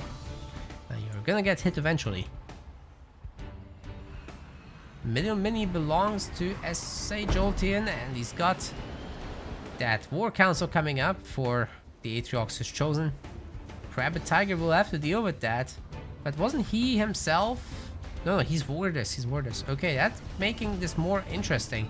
So how are you gonna deal with that? I think you have to go Choppers basically, but then the Chosen with a little bit of grunt support can just absolutely wreck that. So you gotta be really careful with how much you commit to such a thing. And you probably need help from your ally, Duckier Lamb. Maybe if these guys can go together to bully the UNSC player here, especially before there's gonna be any turrets, that's an opportunity there. But there's a bit of a doubling. So after the Chosen, I suppose we're going to see Jump Pack Brutes, and that can be very devastating on a base, especially against the Vordus, who's not that good at defending. He's great at attacking though, but not so great at defending. Tough matchup for the Vordus gamer.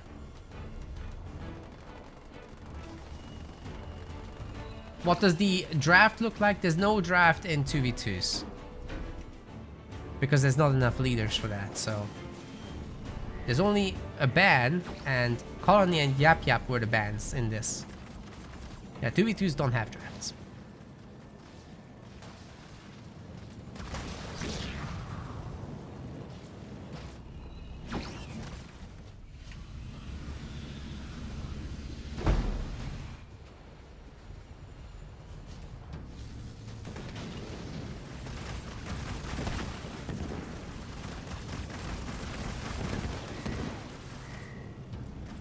There's gonna be some brutes, but what do you do about the Choppers then? They're not the best for that. Hero, however, is... Oh, the mines! Bro, that was so close. Chosen's already messing up the Choppers, that's crazy. Oh, they're gonna go over it! Oh my god, both of them detonated!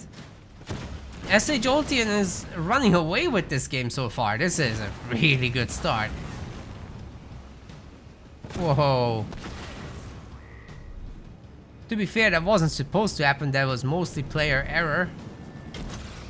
Arguably unforced. But these things happen. It's a high-stress tournament situation, winners finals, so emotions are gonna be high. Great mine drop there, by the way, and forcing it to position like that especially. That's a dead Chosen right there. Team Red's absolutely crushing this.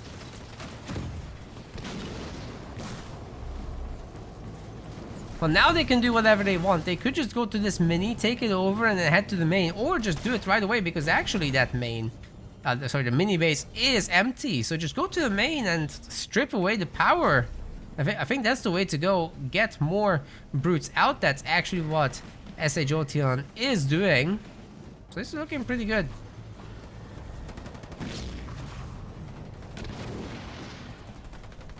Very, very powerful start from Team Red here. So no other option for the other team than to try to save themselves with more units produced. Oh, good suicide grunt connection there, but it doesn't make up for all the losses, sadly. These two heroes are still Giga Chads. Although that Grenadier did a great job killing off 3 grunt squads and 2 brutes. Losing the heroes was much worse, arguably, and choppers, of course. Okay, I guess these brutes could just go up here with the jump.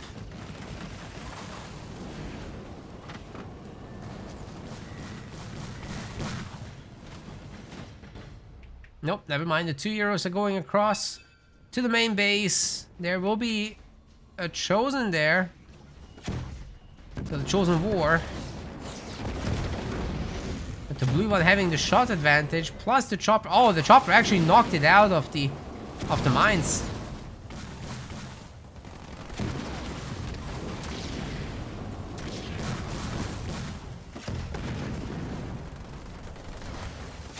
Okay, Team Red's in advantage again. That's a nice kill there. Wow.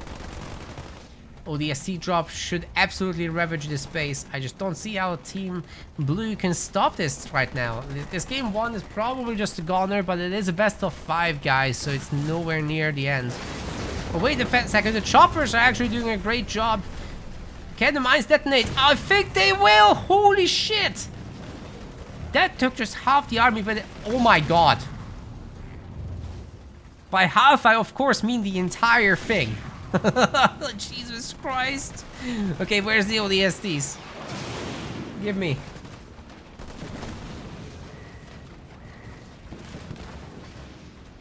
You could... This smells like stress to me. I can feel it. Team Blue is utterly stressed out. No ODSTs though. That's a big surprise.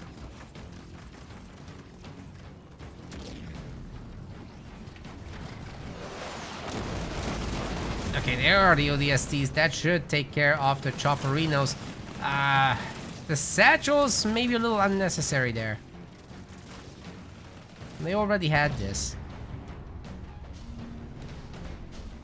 Okay, base is safe for now. As everyone's backed off. Zonoid Soul has an extra base in the meantime, by the way. Working on generator number 3, because, you know, why not? Tier 2? Garage? Things are looking up. Wait, Spartan upgrade maybe? Oh, not with that. Wait, that would be nice going forward. Nice satchel detonation there again.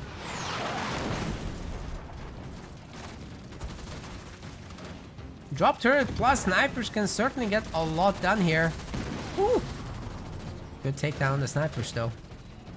Ducky Lamb's definitely gonna lose the forward base, and we've got Dark Skies Brutes.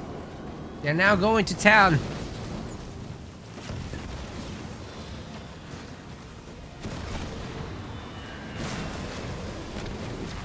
Crab Tiger loses the expansion. That's 2 blue team expansions deleted.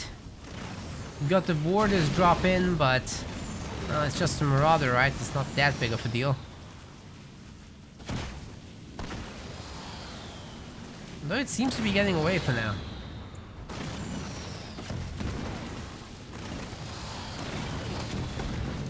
Chosen doing what it can to snipe it. And there we go, success. Crab Tiger has a locked base. Maybe some of these rangers that come out could make a difference. Second turret's coming up. It's not gonna be that easy to push in. Team Red is keeping Team Blue at bay for sure. These brutes gotta go.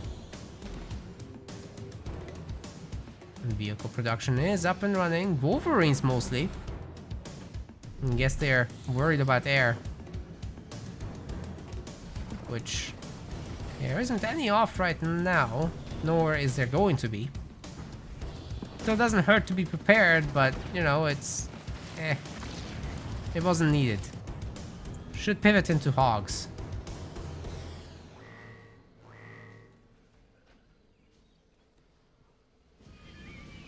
When these guys go to town on the base, And supposedly S.A. Jolteon is gonna have Eradication ready to go, because I mean, look at the number of bases he's got. They're on the way, so it won't be long now. Yeah, this is an Eradication Brute Slam thing. You've seen this since the beta. It's a very prominent move. It's a pretty good move. It wipes the entire economy out, especially if you're not ready for it.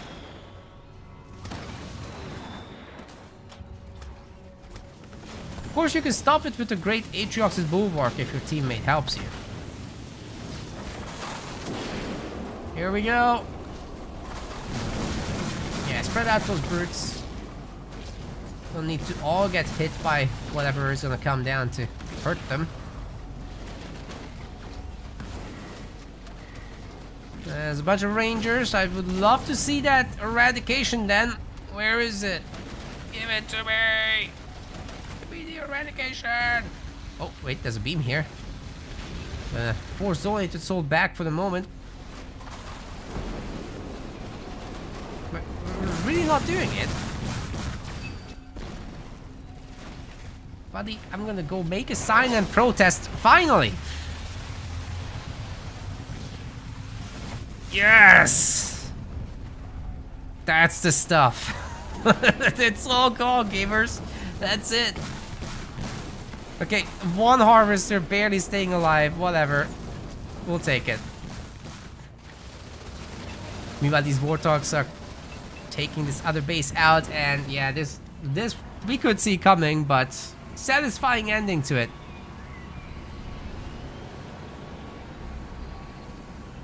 One-0 in favor of Pollos Locos. Well done.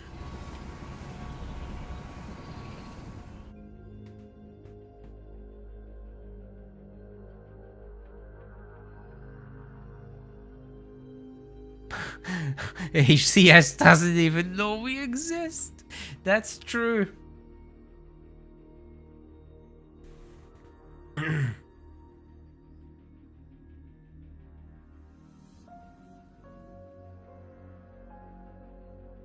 Okay, quick analysis on this match. Just to make sure nobody is being a bad boy.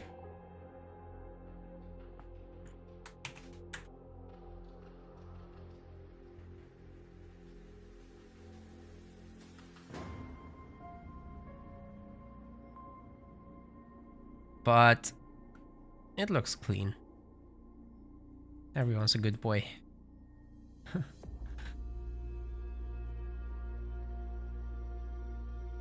Yeah, we're all good.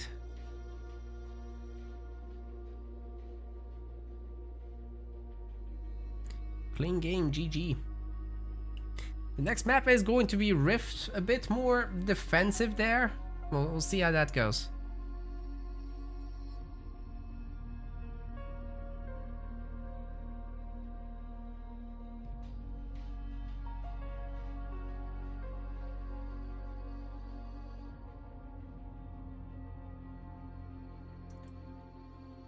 I'm not the host, so it will have to be S.A. Jolteon swapping here.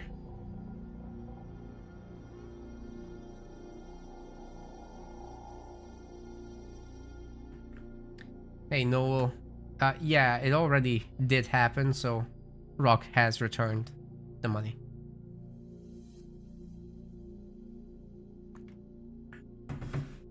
So I guess in that sense, we got lucky. I mean, you can see he returned it through our website, so here's the notification for it if you guys don't believe me. It should play in a moment below my head. There. Yeah, so we'll just use that for general purposes. We're going to use it to expand on our 2v2 offering next year. Hope you guys look forward to it. It's all going back to the Halo Wars community specifically. So not the other games, Halo Wars. I just this week has been so busy, I didn't have time to deal with most of the fallout yet. Anyway, Rift, let's go.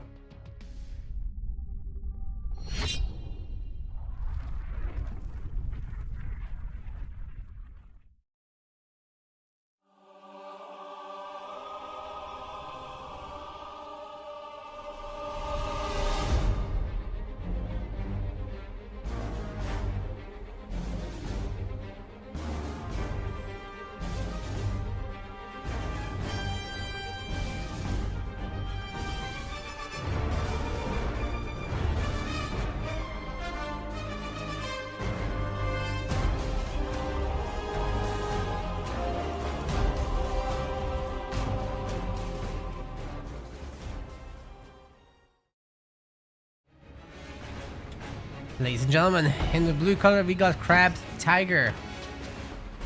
In the teal color we got Duck-Ear Lamb, and they're playing as Arbiter and Anders. Together they are Los Sicarios. On the other side we've got Zorinted Soul in the yellow, and the red S.A. Jolteon. Together they are Polos Locos. They're playing as Pavium and Anders. Anders seems to be a popular pick here for this round. And how would you guys like your points over on Twitch? Let's do that. Polos Locos obviously winning that one. And we're gonna start another bet for game number 2 as well. Go ahead and place your bets.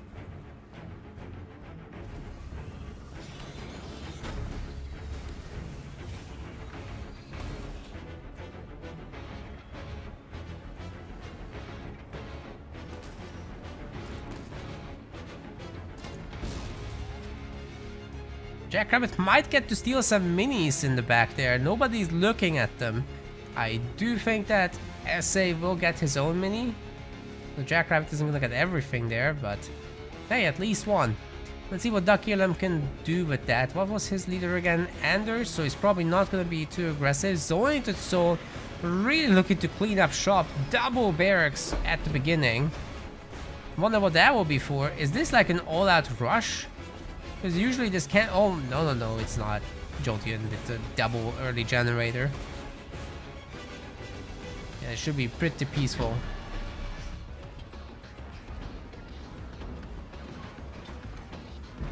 Yeah, the Hellbringer's already coming to the back to clean up. We should be see... Oh, wait. There's a second generator here as well. But also an armory is coming. It's pretty cheap to get the Spartan outfit, Anders, and the upgrades, so... might as well go for it. And then you can still get your Marines with grenades and decent tier 2 timing.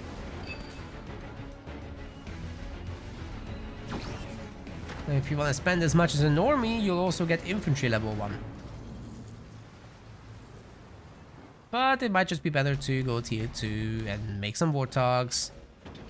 Transition into a Sentinel drop at some point. Huh? You guys aren't fighting there? What the heck? Well, I guess Duck-Ear Lamb's gonna make some rabbits. Maybe defend that. Oh, multiple rabbits? Is this gonna be some kind of Jackrabbit style with Spartan? That's weird. Good number of ghosts here to trap the choppers, but will it work? Yes! Yes, it will. The mine's giving them a whole lot of extra power. Just gotta be careful. Is Crabbed Tiger getting an upgrade for them? Where's the shielding? It's a little weird to pivot into them once you... Oh, free upgrade harvesters, excuse me. That's just gonna mean that there's no power for the shielding upgrade, and you really do need that for the ghosts because they're flimsy as hell. So you wanna engage, get some ramps off, get out, get the shields back, rinse and repeat. In the Scout Wars at least anyway.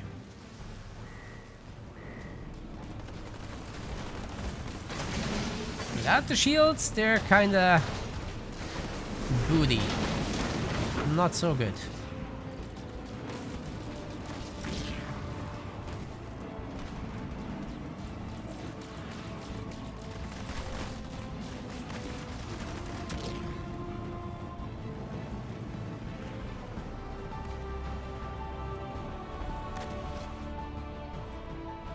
Tier 2's coming.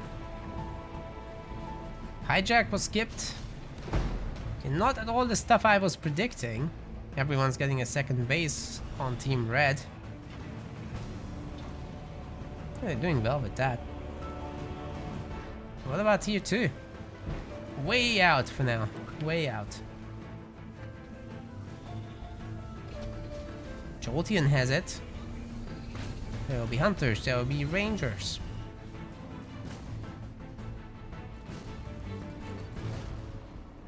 There will be a Pavium.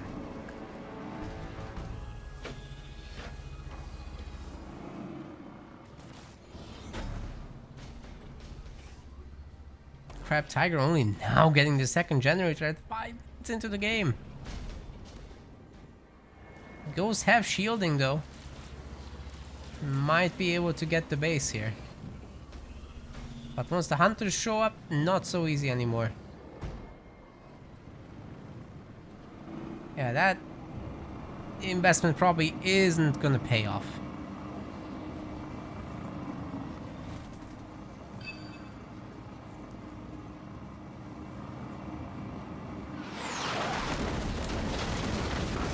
Oh man, everybody's stasis. Those are gonna go down, aren't they? Wait a second. Maybe not. But they certainly didn't get the Spartan who got to jump into garrison. But they did just run over the mine again? Wait, what is happening? Oh my god, that turret absolutely wrecking them. But the Spartan with the rocket launcher out. Well, that's gonna put all this at bay a little bit. Got Pavium. He's got his limousine. There might be more of those coming. Back to Raven Raiders full of counter units. That could go a long way.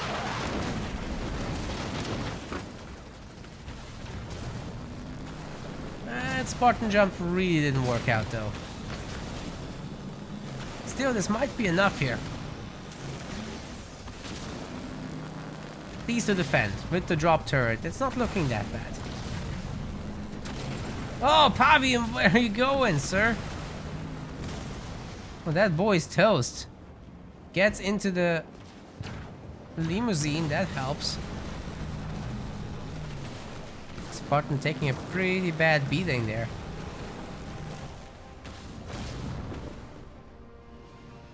Crab Tiger might get the base upgrade. There's some better units coming out that would mean a lot right now for the defense. I think it's just gonna be turrets.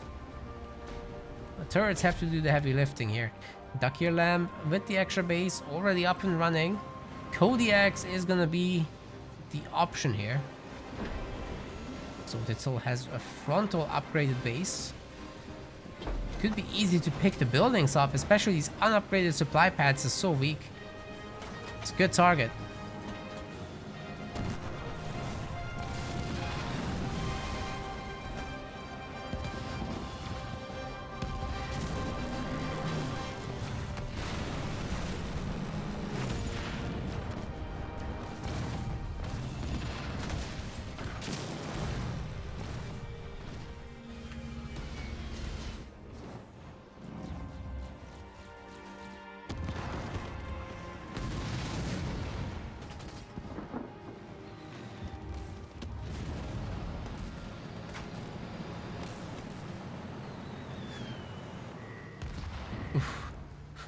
These Kodiaks have some reach, man.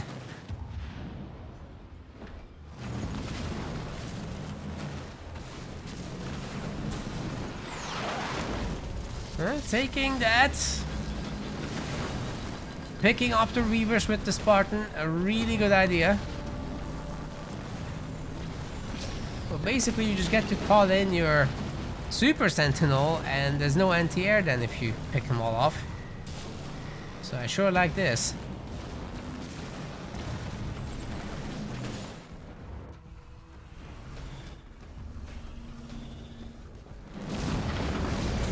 But is it a good idea with Pavium to attack so hard?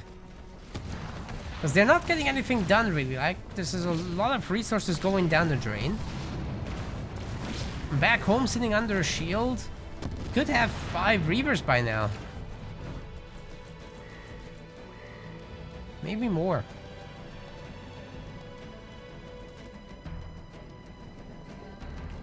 Now, Dakir isn't particularly rich, so there's not gonna be a super fast Sentinel. But you could always give him some money if you're Crab Tiger. Don't need too much, just a click of power or two, you know?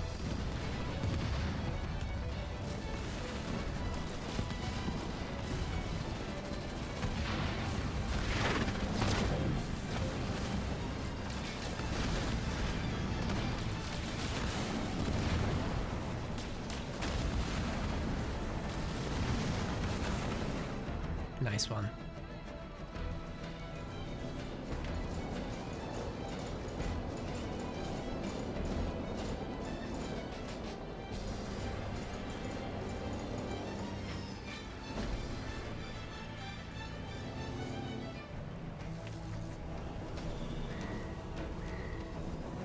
Oh, enforcers.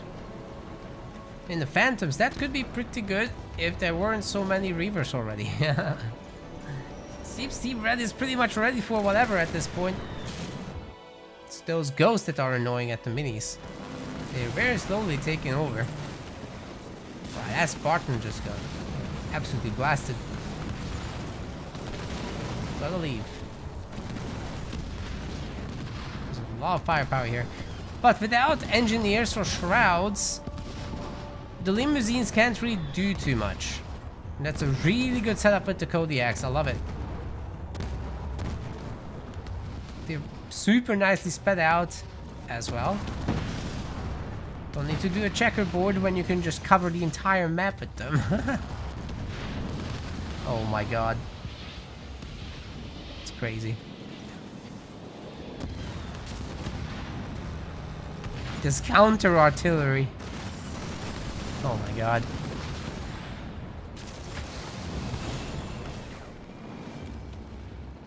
Ducky Lamb still not ready to drop in the Sentinel though.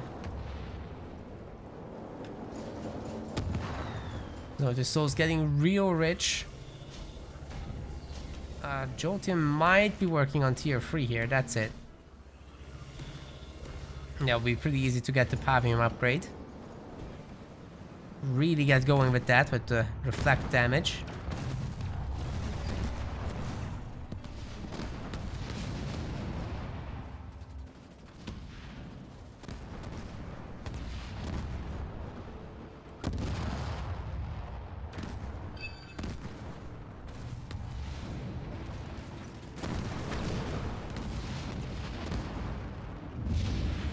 Sentinel time, but that's not Team Blue.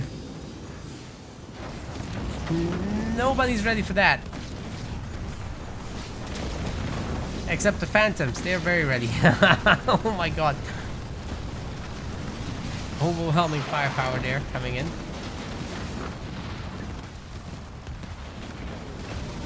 Spartan trying to steal one of these. Fails to do so.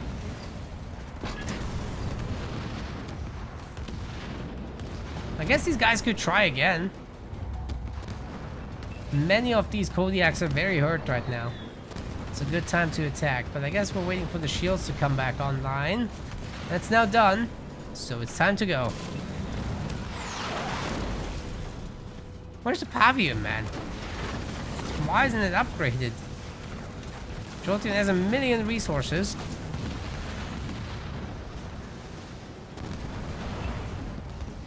Could get that upgrade and the reinforcements level 2 and then pump out even more units.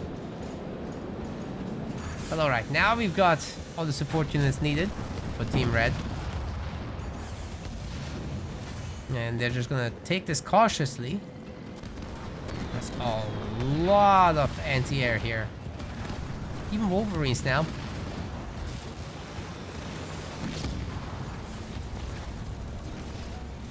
Phantom's looking for some trouble, but they're not gonna get it. There's a counter Sentinel coming through as well momentarily.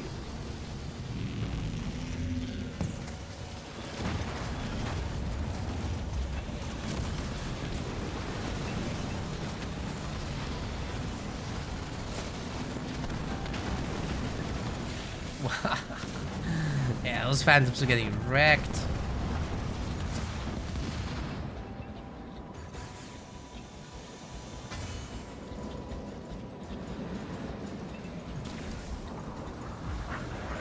A Lich? Oh, to push the Kodiaks away. That's actually pretty smart. Unfortunately for the Lich, it's getting owned. It's got cast a little too soon, maybe. Yeah, it's very quickly disappearing, but as long as the rest of the army can punch through the Kodiaks, it's all good, right? The portal remains, so this is some nice forward production. And yeah, the Kodiaks are all gone already. Team Red's done a great job here. Pavium should probably go with.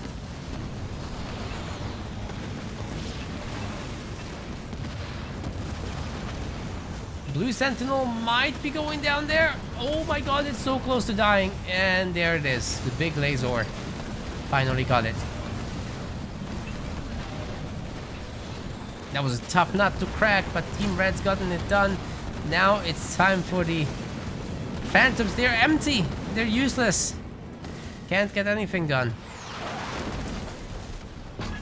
Well, they still can shoot, but, you know, it's so much better with stuff in it.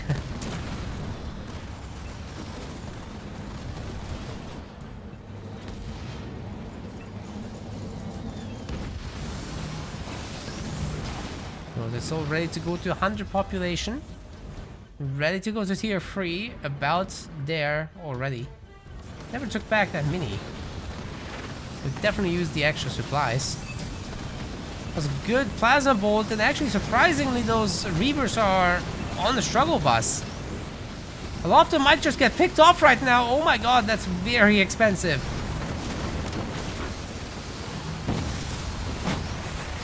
Rain of Fire's coming through. There's not much it's actually hitting. There's a Spartan here that will go down. Javi, meanwhile, in the garrison, just chilling up there. I guess this base will be next, as and there's just Sentinels are just absolutely tearing everything apart. There's so many more coming out as well. The Pavium is gonna hold the army at bay. The Kodiaks are peppering him pretty badly though. That hurts. A lot of Sentinels to fight off, and I'm not sure he can get it done. There's no support for him there. But yeah, for Zoeted Soul, it's just the perfect opportunity to strip this base. Gotta go for the anti-air turrets first, because there's 2 of them. They're definitely hurting him. But one is already down, the other one at half health. Shouldn't be too difficult to get. Pavium either died or left. I think he is dead. Ooh, some very nice pickups here in the middle of the map with those Reavers. That was nice. Team Red just keeps going. Zonoted Soul is absolutely kicking butt. Jolteon is taking a bit of a back seat for now. But we'll be coming back with Wraiths, Hero, and all that stuff. Crab Tiger just trying to desperately spam enough units to survive. Phantoms and counter units. Duck your lamb on extra low population. Probably won't last much longer at this rate. So this Spartan is certainly starting up here.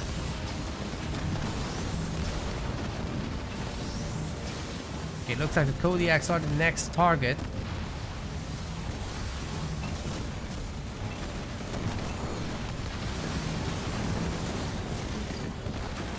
We're just kind of forced to take it against their will.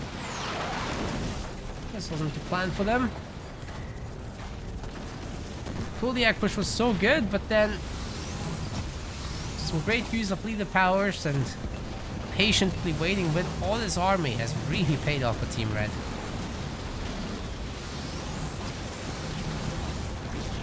Polos Locos may be crazy, but they're certainly not chickens.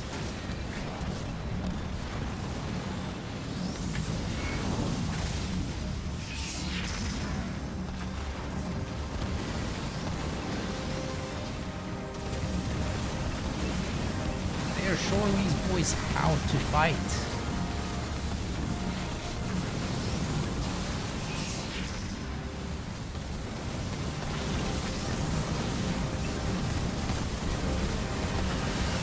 Oh, Vulture. Good addition to this. Oh my god, my screen is having an aneurysm. What the hell is going on? Oh, these Sentinels just zapping everything. Jesus Christ. Even Team Blue doesn't want to see it anymore.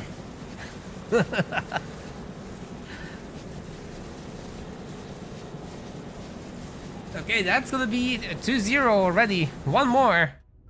And Polos Locos is in for the finals. This is a finals, but grand finals is what I mean.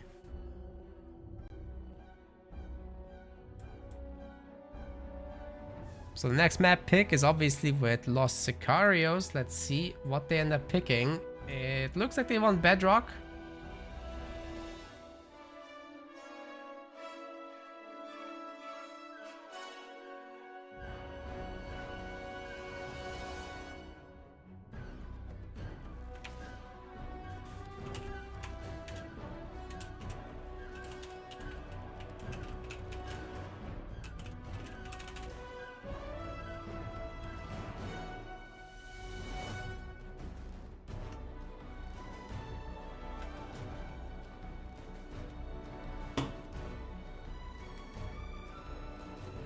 I hope you guys are all having a good time still.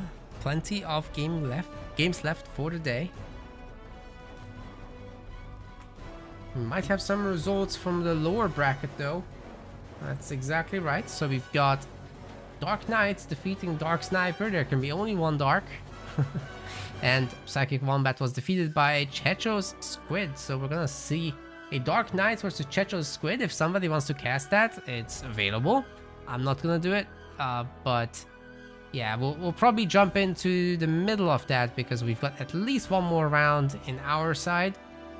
Maybe they've already gotten started as well, so I'm not entirely sure how far along they are.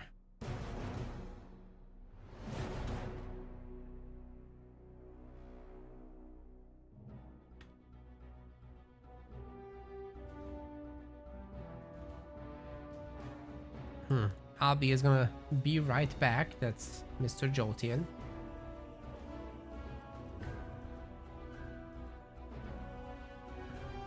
Yeah, a little break is fine. In the meantime, if you guys want to support us, like I said, you can follow on Twitch. You can subscribe on YouTube. That's totally free. You can also join our tournaments going forward by making an account on our website. You'll be notified, of course, when there is a tournament. We usually post on YouTube, we post on Discord, we send out a mass email on the website, so it's pretty easy to find out when they happen. And if you want to financially support us, you can use your Amazon Prime on Twitch. You can do a subscription on Twitch, you can do a membership on YouTube, you can do direct donations on our website. We've got a Patreon page. Less than a coffee per month. You can donate directly to the tournaments. You can donate or commission a show match, whatever you want. Options are all available.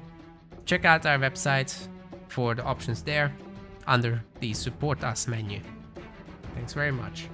Right, it looks like we're getting going on Bedrock here, so I'm gonna click in.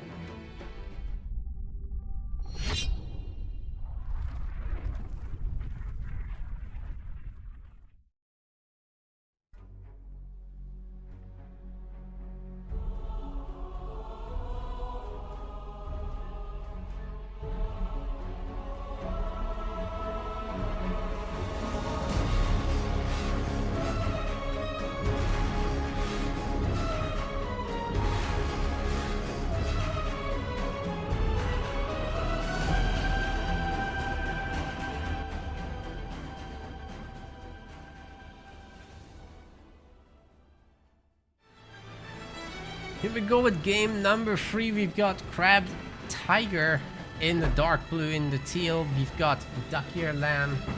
Together they're Los Sicarios, and they're playing as Cutter and Shipmaster. Then on the other side, playing in the red is SA Jolteon, and we've also got Zonated Soul playing as Wardus and Serena.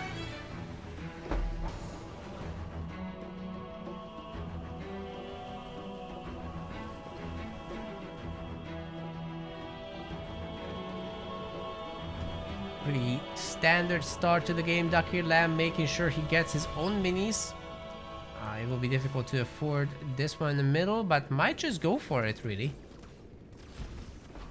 Oh my. Jolteon actually steals that. So there's gonna be some pressure from both bases coming to that. It's very difficult to hold it in a 2v2. So I typically don't love when people actually steal this mini. It's just, you're not holding that, you know?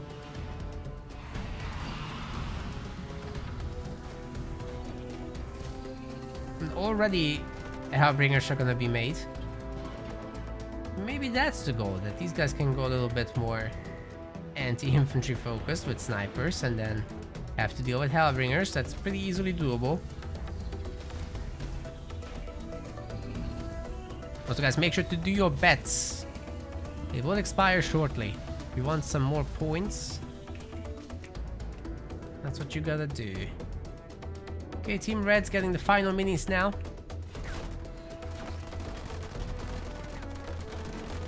Great Camp is already half dead.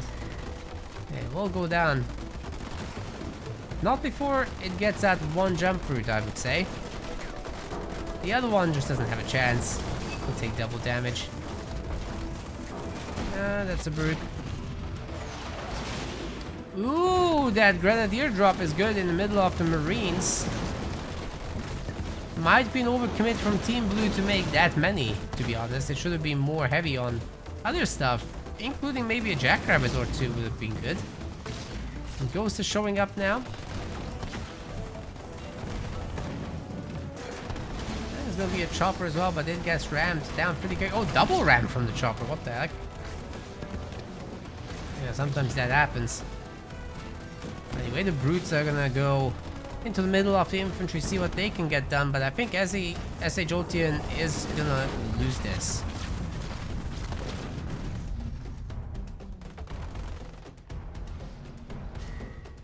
Vehicle shielding for Dakir Lamb's coming. He's got a good amount of ghost production already. And supposedly Crab Tiger can get the... or Dakir Lamb can just get the mini. More ghosts for him.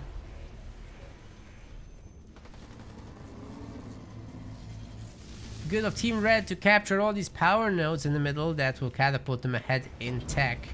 Even without a second generator. You don't necessarily have to have that, but it is generally beneficial, recommended even. Ooh, those mites are missing. Easy pickings for the ghost that way.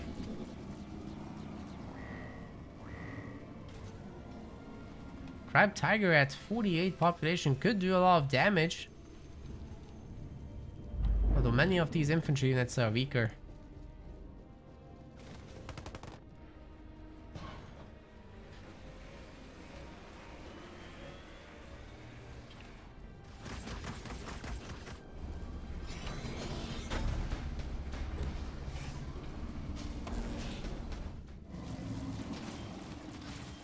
Ghosts are gonna try to get some pickoffs again, and looks like they're doing a great job of it. No mines.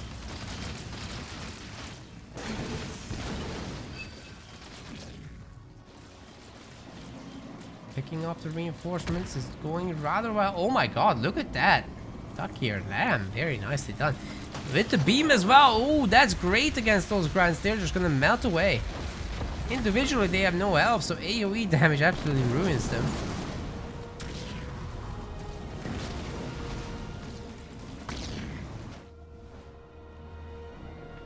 Marines might get caught out here. Spartan and Hellbringers together could do a lot, but then the snipers show up. It's not so easy then. But wait a second, those mines are gonna do a lot of damage, aren't they? Actually, no. Good job with the snipers picking them off.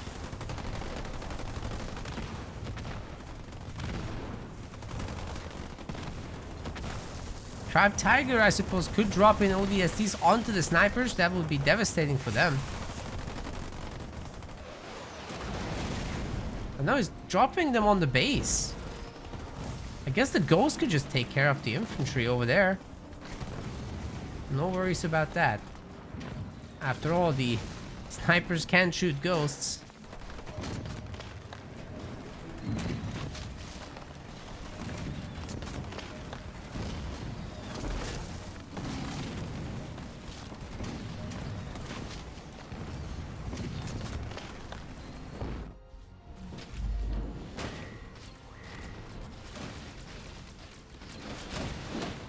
I thought it's one squad for a second. I was so confused. I was like, that's 4 guys.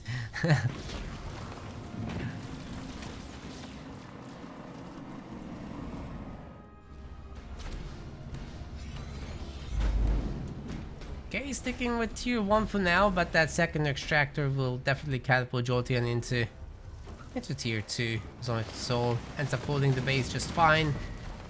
The extra turrets will be helping substantially.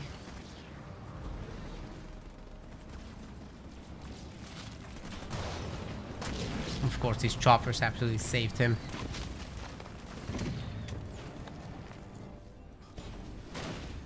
This mini base is still going down. Ducky Lamb trying to rebuy it, but that's not happening. He himself went into tier 2, and Crab Tiger ditto. The extra bases are coming up for both, but they're not done. It's a good time for Mr. Jolteon to also try that. Get a base. The other brutes could maybe hit the main.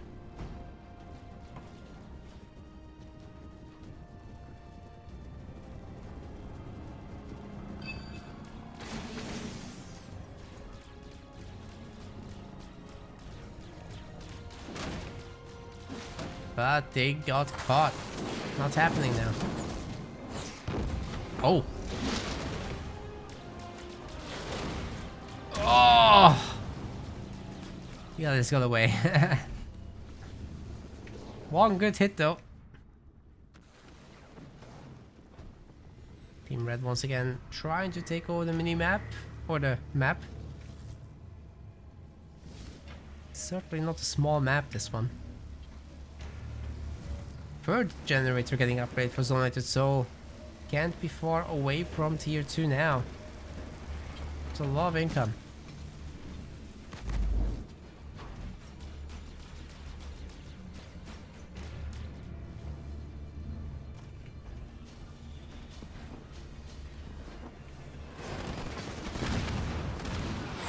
There's no way that those Marines can stop this from landing the unit. Oh my god, the turret actually dislocating it a little bit.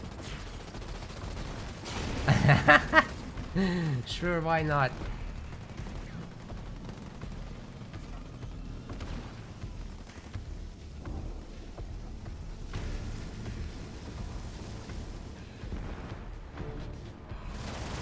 The SC drop on the counter offensive. There were some pre-existing ODSTs as well with them. Might get that extractor, honestly. I'm shocked that the choppers didn't try to shoot down the satchels. That would be the way to go here. But yeah, it's going down. Jolteon will be able to re-afford it, but it's annoying still. There's extra base to worry about too. And Team Blue is kind of opening up on them now. Serena player really has to come out of the shell and get something done. There's so many resources in the bank here. It'll be very important to get some Warthogs up and running. Because Jolteon is just getting owned by 2 players, right? So you're not supposed to be able to win that. We could see some healing on this base maybe. It's possible to save, but they don't seem to try. Oh wait, the engineer! No bubble obviously, but more of this. Ugh. Not enough stuff. The Reavers are picking off the engineers now. Yikes. Okay, we got an ice cream truck on the field. With all the upgrades coming through as well momentarily. And there will be Kodiaks, not Warthogs. We don't care about no mobility, it's all about the setup. Good work. Maybe not. We'll see.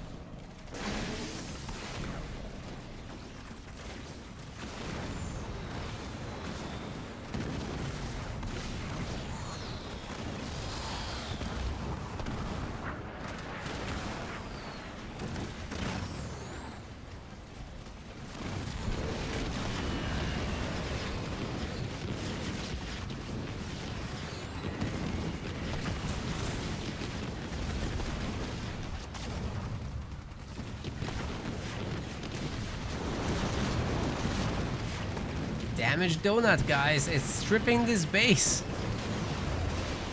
All the defenders are getting wrecked too.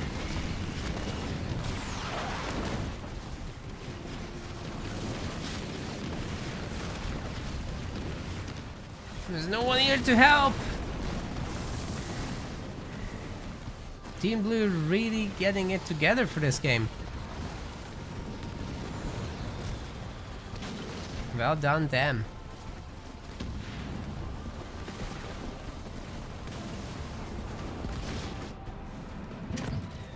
Well, Serena can't help too much with Kodiaks, I would say. We'll just put some... Oh my. Yeah, with that you can.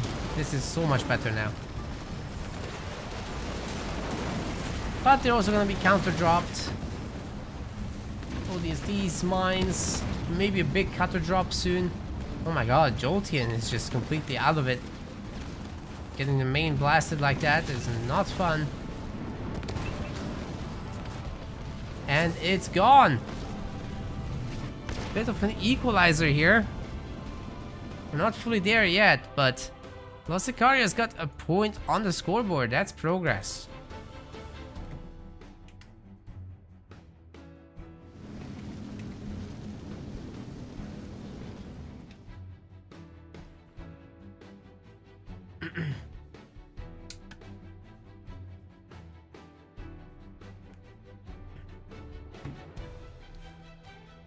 I'll be going into the next one shortly. And the map is going to be Mirage for that.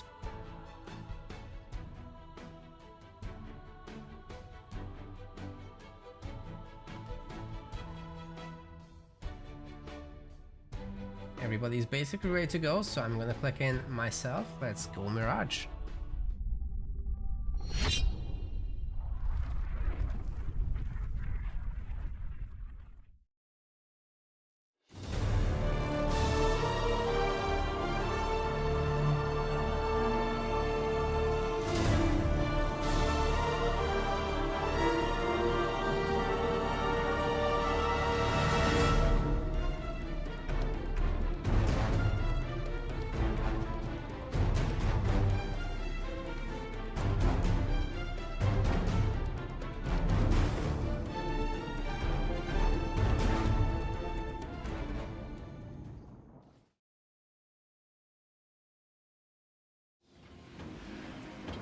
Ladies and gentlemen, welcome to game number 4. Crabbit Tiger. Ducky or Lamb. Jerome and Johnny, the J and J.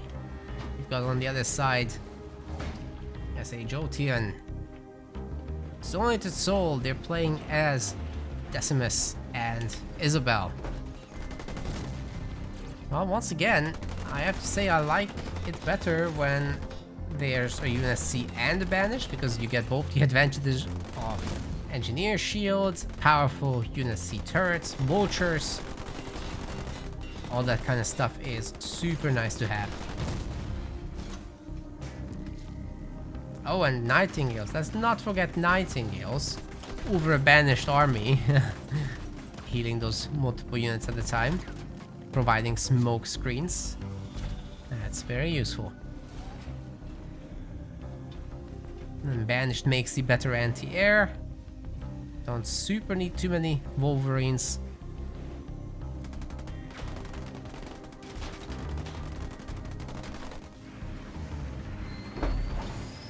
And of course you got the shielded Banished bases, very easy to defend.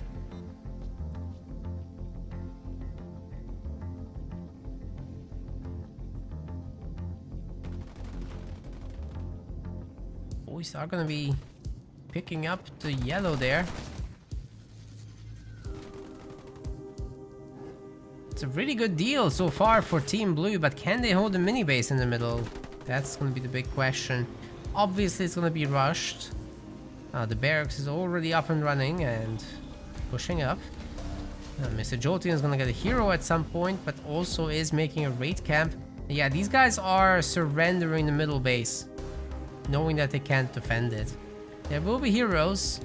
Commander Jerome's coming and Johnson's coming.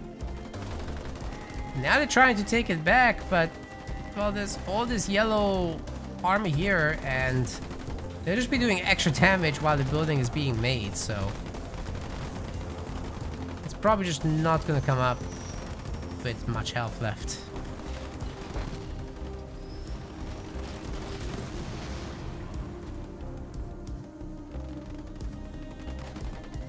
Got a cancel. And Team Red is a little bit ahead in terms of having a power node sooner. Then again, Team Blue got it also. Marine, come on. Prevent the node strat. Yes. Beautiful. Don't need the garrison when you can just make your own.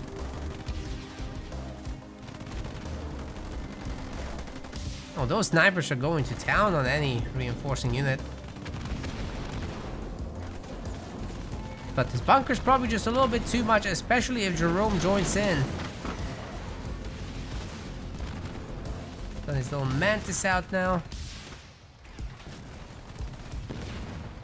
And all the yellow infantry can't really deal with that, especially without the help of this hero in the red. But together? Together, that's an overwhelming force, in my opinion. Doesn't matter if the mini is coming up or not. There's gonna be jump routes. They're gonna take care of the barracks. Hero's getting pulled in, so that's some pretty good moves they've got going for themselves. Wait, the hero wasn't actually in the Mantis. My bad. Maybe the Warlord hero can try again. Snipers are slowly but surely causing some trouble though.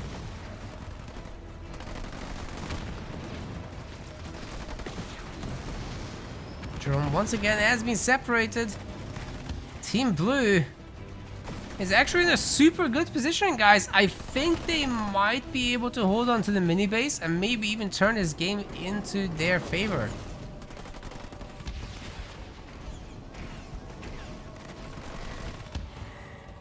Another sniper's coming up. Is that just a dead warlord at this point? Oh no, he's got the shields back. Never mind, never mind.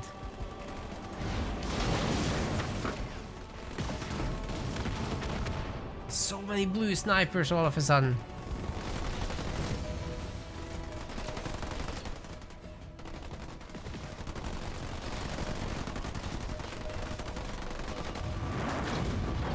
What's going on back home though? No second gens, except Zonated Soul just finished one, working on the extra base as well. So is Ducky Ear Lamb. Meanwhile, the Spartan has arrived and the situation is very, very different in the middle. A bunch of snipers got pulled away. Team Blue is losing units rapidly as well. But the bunkers are a pain for Team Red. Might be more difficult than they think to dislodge all this.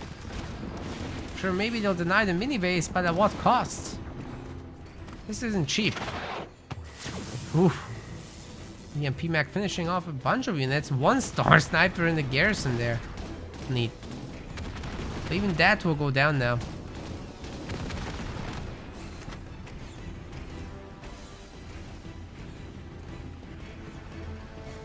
Means Team Blue can take over the high ground garrisons and actually look at some form of attacking. Zonated Soul going tier 2 very soon. You'll be able to get some vehicles out. That's Warthogs, of course. Could put an end to sniper dominance in the early game. But Team Blue is not letting up. They are grabbing more bases. Not going tier 2. Even Ducky Ear Lamb isn't going tier 2. He does have the extra base, but it will be a while until he can. Yeah, those Warthogs could do a lot of work. Jolteon isn't as well equipped here. Obviously tier 2 banished should be about counter units. So Decimus could technically just go for brutes. Warthogs and brutes, probably not a bad idea.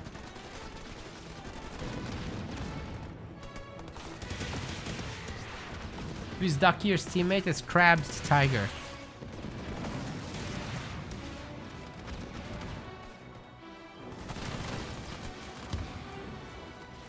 Definitely it's Decimus that I would say, is very, very spooky here in the mid game. Just don't try to do something weird like going for vehicles, and then you'll be fine.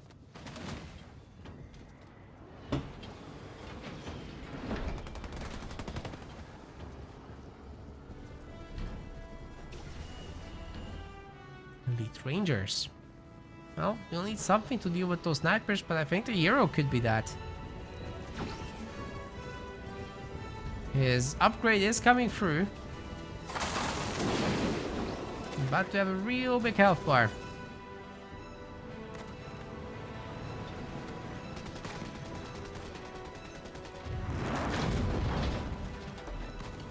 There's no bunker level 2. There's only 3 garrison spaces then. And there's no shield this way.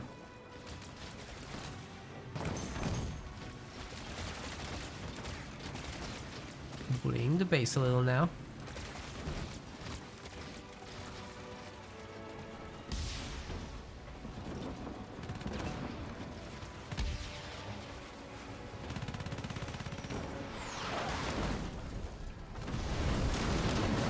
Nice slam. It might actually destroy the beacon.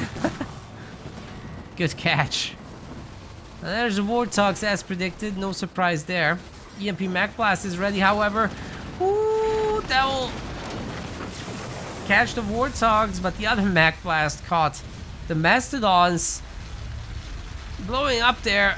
The beams not making a huge difference, but it did help a bit. Mastodon is stuck. The Warthogs will pick off whatever comes out of that. Snipers.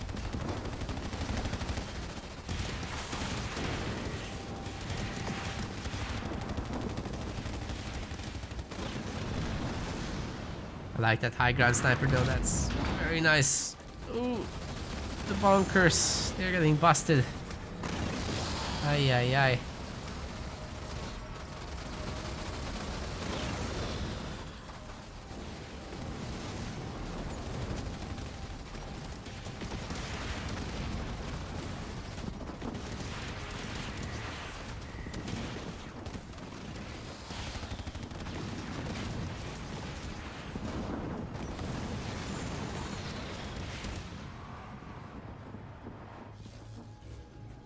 Unzointed Souls double pumping the Warthogs, getting an extra base, which might actually get upgraded at this point. Crab Tiger's base is at risk, but these Warthogs just catching them in a really good position. But I do think the army will arrive here to dispatch of them momentarily. Marines will be able to put a little bit of healing there. They gotta get started on that right now, not shoot. Oh, the Warthogs are just gonna outrun this and destroy the base. Oh my god.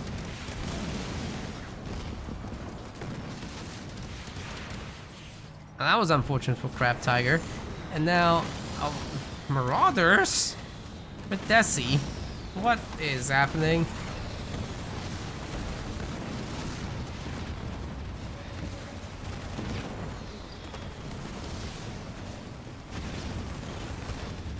Wow. Some very nice destruction there.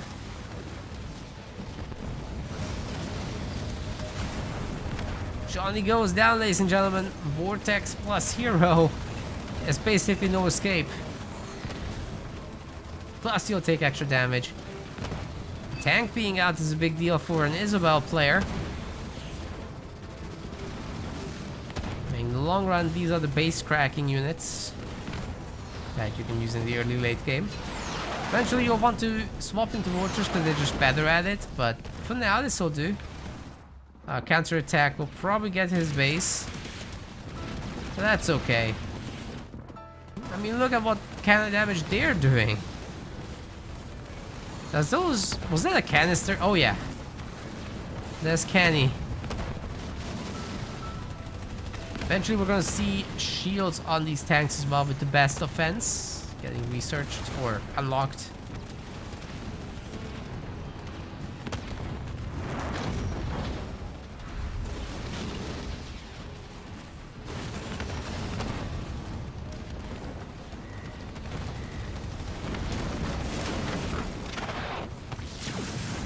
Mac once again hitting the vehicles there is a pretty good tool.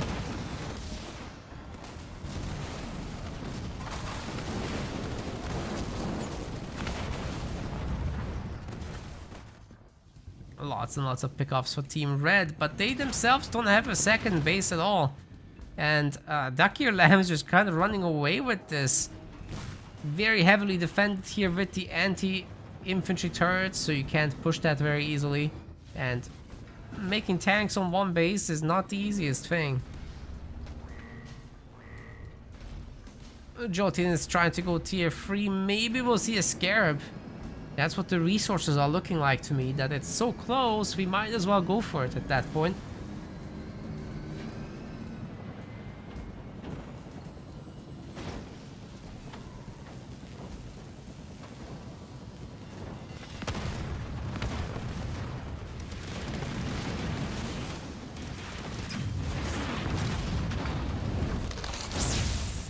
Corey! Wait, he's not gonna do the thing? Dude. Do the thing! Press the button! Please! You can't... Okay, there we go. Oh my god, it's getting Jerome. Ay, ay, ay, ay, ay. That was not bad at all. Still, there's so many snipers here. I think these guys have to respect it and leave.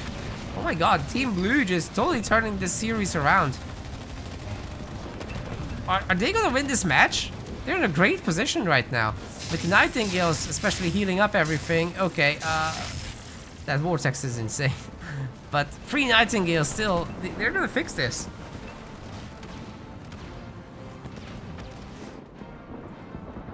They just keep going together, attack one base. It's totally doable to destroy this now.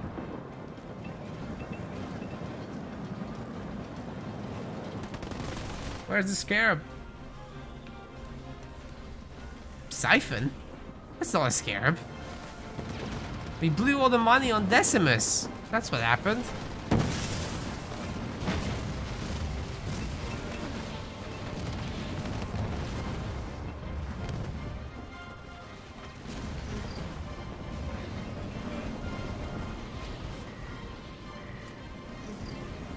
Well, that didn't do a lot.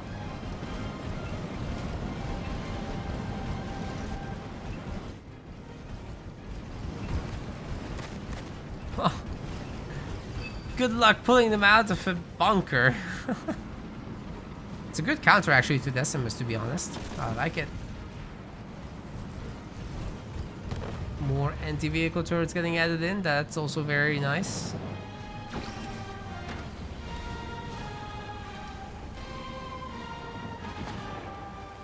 Meanwhile, Team Blue just taking additional bases once more. They're looking really good here.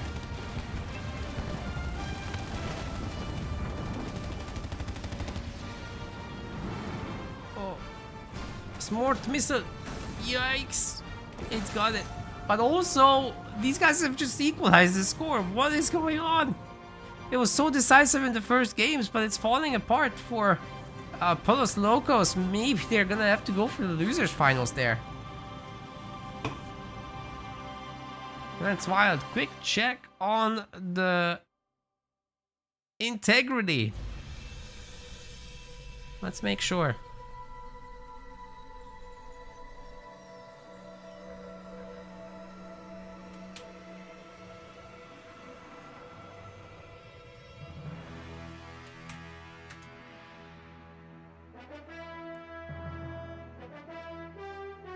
But I think it's all good.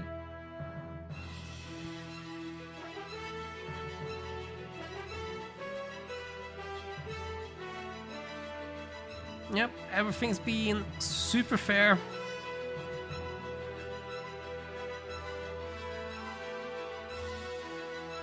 That's a victory for all the voters that went for Los Sicarios. So you guys are walking away with a 4x return. Congratulations. Off we go to Vault. That's gonna that's not Vault, that's a Frontier. That's where we're going. Enjoy.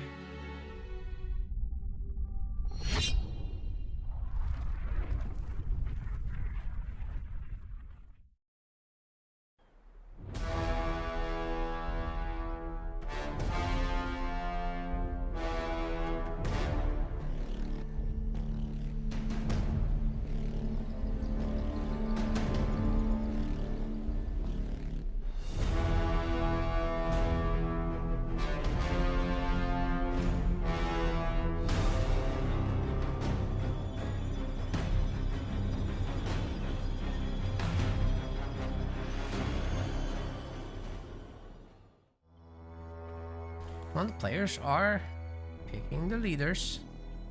We're nearly there.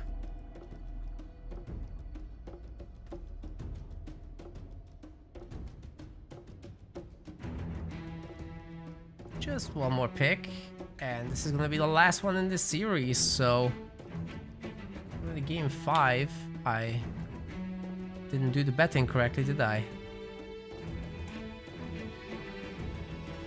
I think we missed out on one there somewhere. Sorry, guys.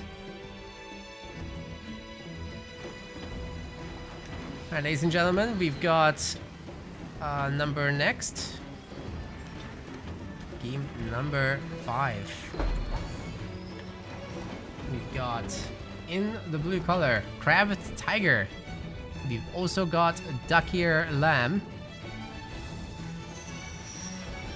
They're together, Los Sicarios, and they're not playing this group, but they're playing as Serena and Decimus. And on the other side, we've got S.A.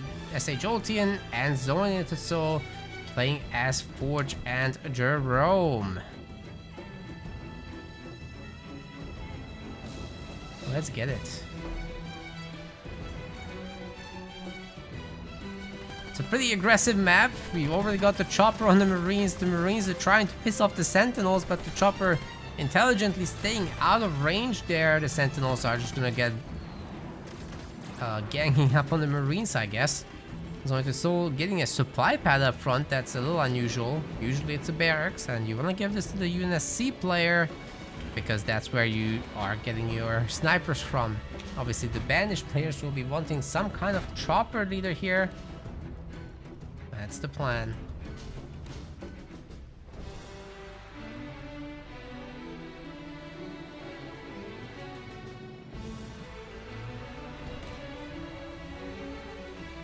Commander Jerome is coming in also. Forge's Warthog. So yeah, this double UNSC team is gonna go pretty damn heavy on the heroes.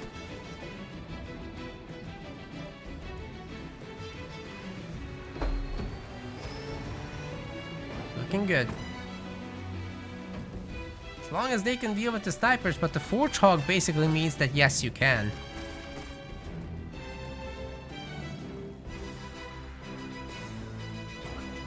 So you gotta be careful with overcommitting on the sniper game there. Duck-Ear Lamb, what leader was he again? Decimus, so that can counter the Forge Hog really well by putting it in, vortexing, and then delivering a stun slam as well. That can certainly go a long, long way. Look, the Soul's front base already getting frozen up. Power nodes getting grabbed, creating some ice in the middle. It's very difficult to take this stuff down. But guess what? Jerome can very easily deal with the ice boys. No worries about that. Especially with the support of a Forge Hog and some snipers. Yeah, they're gone. They're basically gone. Of course, the Marines aren't idling around. They grab themselves another power node, so that's another great place to fight in.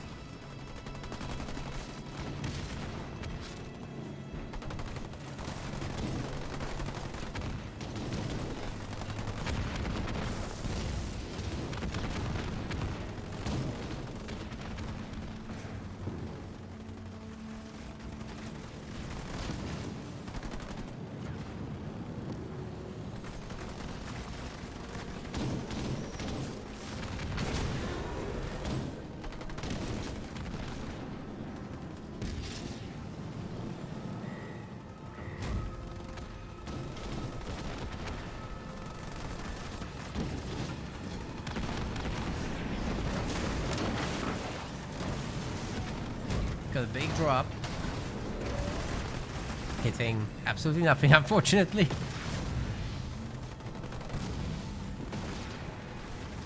But hey, it's an extra firepower unit. Why not? Ooh, that Forge Hog with the Anvil round just picking off the remaining choppers. There's very little left already. And when they're that weak, you just go chasing them, I think. Because, well, you just pick them off one by one. What can they do? Not much. Suicide grunts?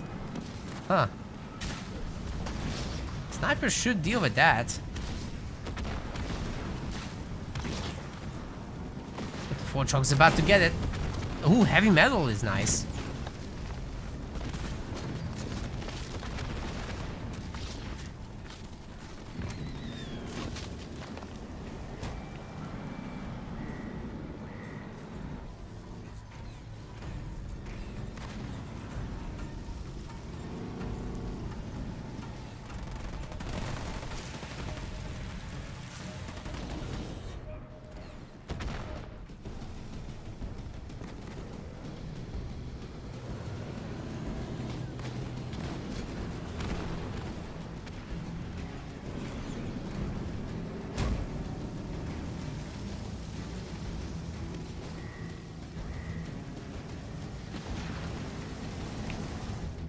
What else?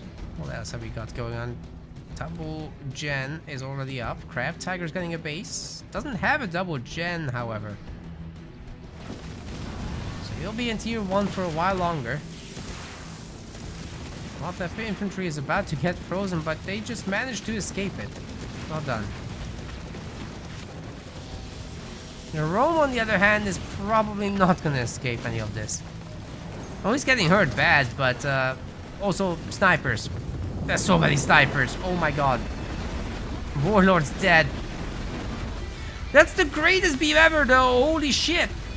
Together with all the shatters, all the infantry is gone. Oh my god. Oh my god. That was great. Absolutely insane combination there. That infantry never had a chance. You gotta be really careful going into the choke points in a 2v2 with Serenas, because, well, you're just gonna leave the power and then everything's gone.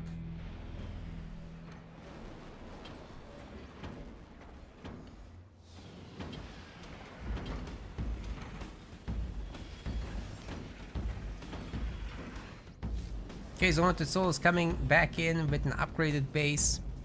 Soon TM. No tier 2 though, that's gonna be a tier 1 set of Mastodons for the snipers. Keeping them alive in the sniper wars is gonna be very important, obviously. But Team Blue, they're in a great spot, guys. Like, second gen here, second base. Tier 2, second base coming up. If Team Blue can keep this going, and maybe take a power node or two still, then I'm not entirely sure if Team Red can take it. Jolteon's gonna get some hogs out. He's gonna get the Fortrog upgrade, of course. So that should keep things at bay for now. I think the macro is better for Team Blue. Not by much though. This is still very recoverable. So that's second generator still, not third. It's already almost 8 minutes, oh my god. But the mini base loss is a big deal though.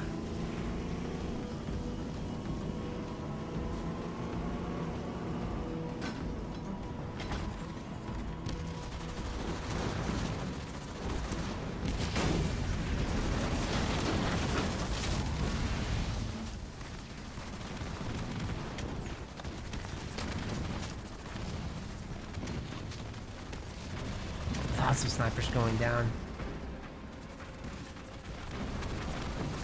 That's expensive stuff.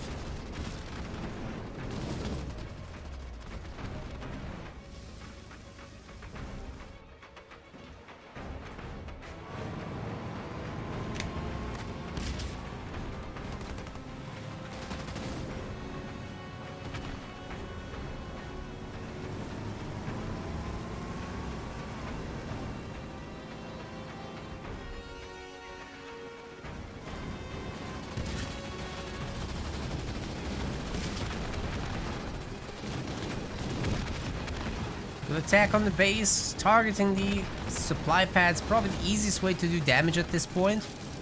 They're just very flimsy. And take away income from the other guys, so why not go for those? It's the easiest thing that can be done. There we go.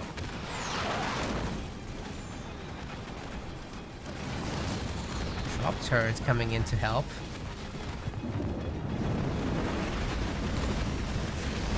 Scatterbomb does destroy the 3 Marauders over there, and the hero is going down as well.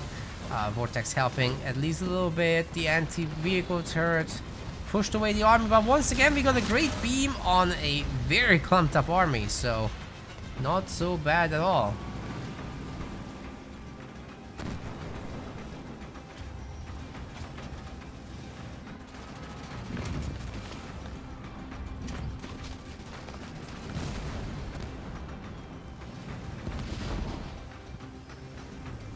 The X are about to deploy.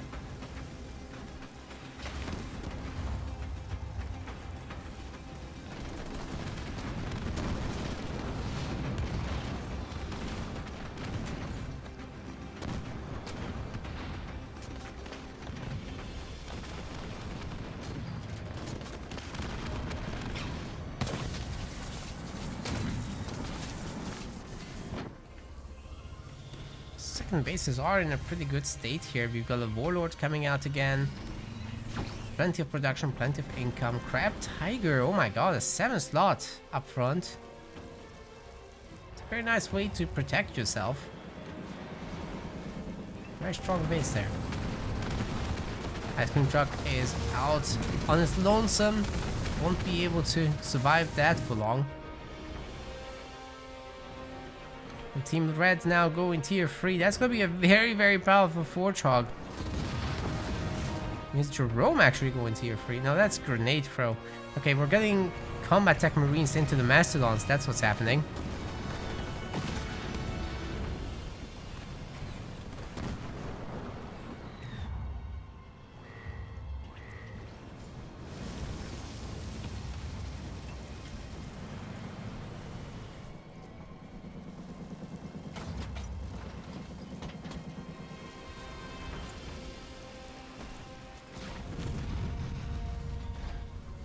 Apex coming up. We much needed to beat all the Kodiaks back, because, well, a Shroud or 2 certainly wouldn't hurt. Also, the snipers in Mastodons have been a problem. Warthogs are starting to get pretty high in numbers. The Forge Hog upgrade is in, I think. That looks like a big ass health bar. Oh yeah. This base is definitely going down. And even the other could be threatened. With the Nightingales around, you can just very easily smoke things. Nice Decimus drop. Nice beam as well. Jerome goes down. And the Mastodon will too.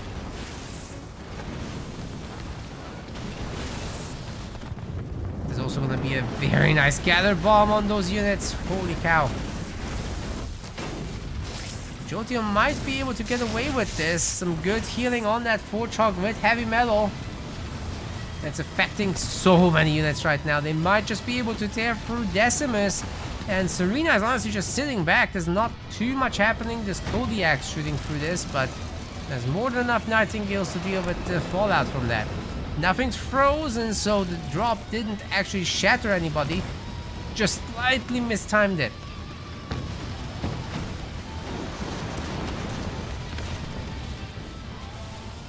For the moment, it is creating a little bit of trouble. A lot of the Warthogs are getting destroyed by the tanks. So it was a good one in the end. Keeps Team Red at bay. For the moment.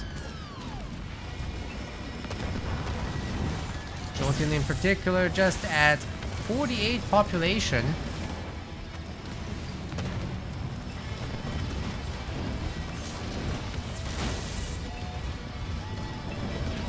Is Decimus preparing Banshees? I'm not sure. Let's see. No. There's an Apex for Decimus, but no Banshees getting made yet.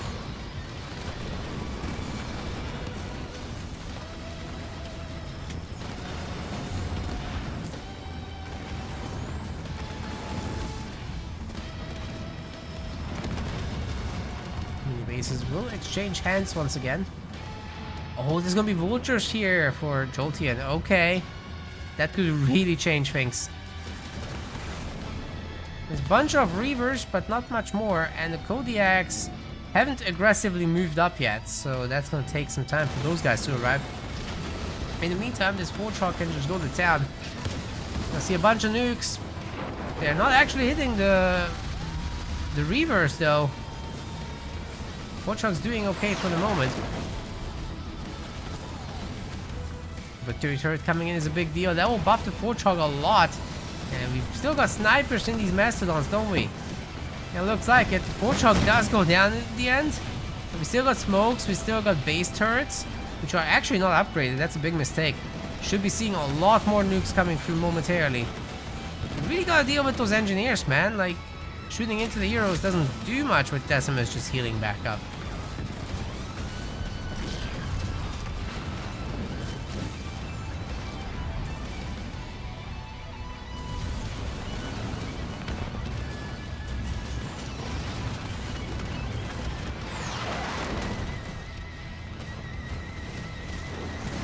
Nukes, but they're not getting kills. I don't like targeting the heroes. You gotta pick off the weak links. Oh, that's picking off the weak links. Mostly. Still gotta follow it up. Okay, ice cream truck is probably toast now. It's getting some healing, but it doesn't matter. Nukes.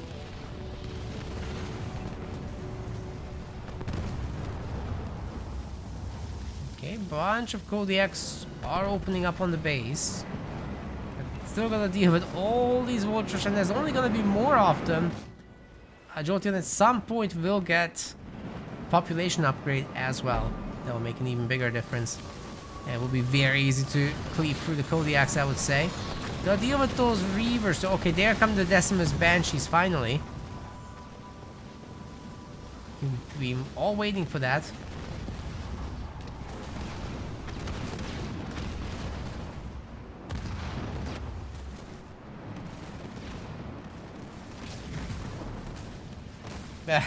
Yeah, Solid Conviction is right. These games do last a long time. Oh, excuse me.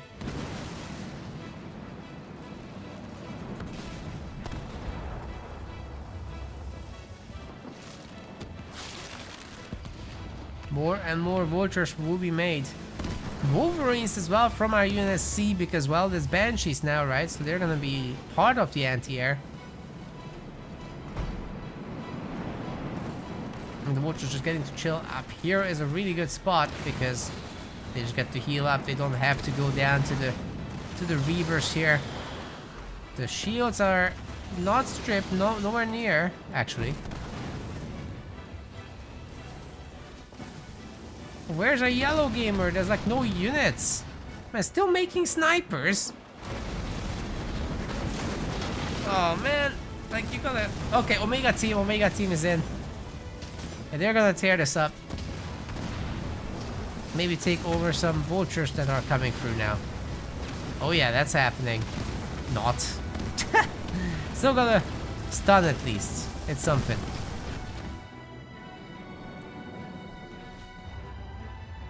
The vultures, they're just gonna have to wait.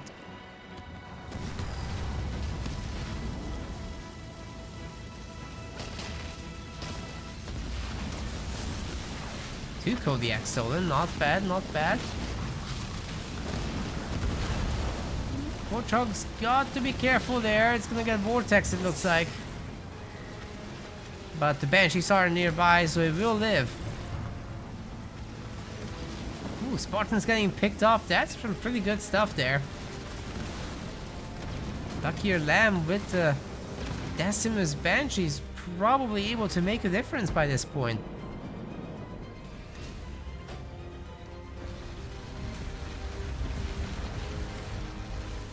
Come the nukes into the Banshees. Oh my god, where's the splits? Pretty good splits, but it's not enough. They all get evaporated. Holy cow.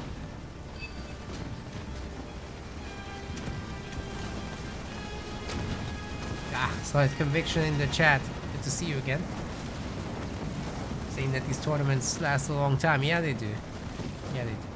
So totally understandable if you're busy at these hours. Unfortunately, we're just on the opposite side of the planet-ish.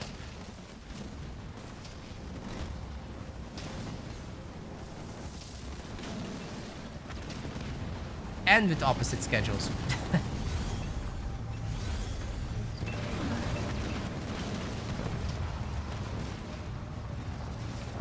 Nice deal with that Spartan there.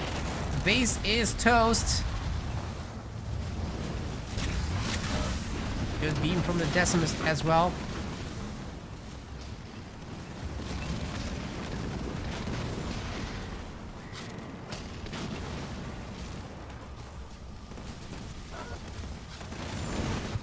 It's a good scatter bomb into the reverse, but they didn't quite walk into it, so that was not the best. Oh! Oh! Duck your lamb! Your base! It's going down, it looks like. Oh my god, there's no turrets here to shoot. And the nuke will take it. Oh my god. This could have just taken the game in the opposite direction. These guys just destroyed 2 bases. If those vultures come back around here to defend against the army, do they even need to wait? There's a Forge Hog. They might be just fine. Forge Hog is buying a lot of time for these guys to get their nukes back.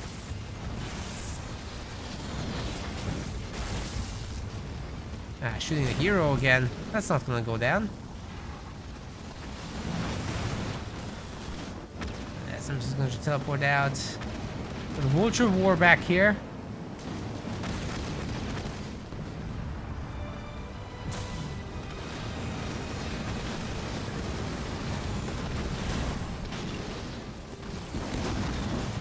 Trash dump.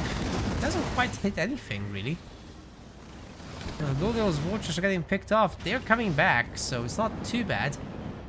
Situation's okay. For now. Once the 2 red team players go together into a fight, things will be so much nicer. Oh, we just lost 4 Nightingales. My goodness. Those nukes are something.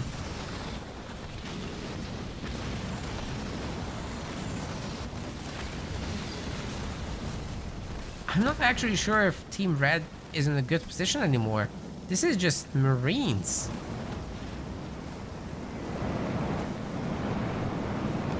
The Vultures are really controlling this game from here. And Decimus had a lot of support.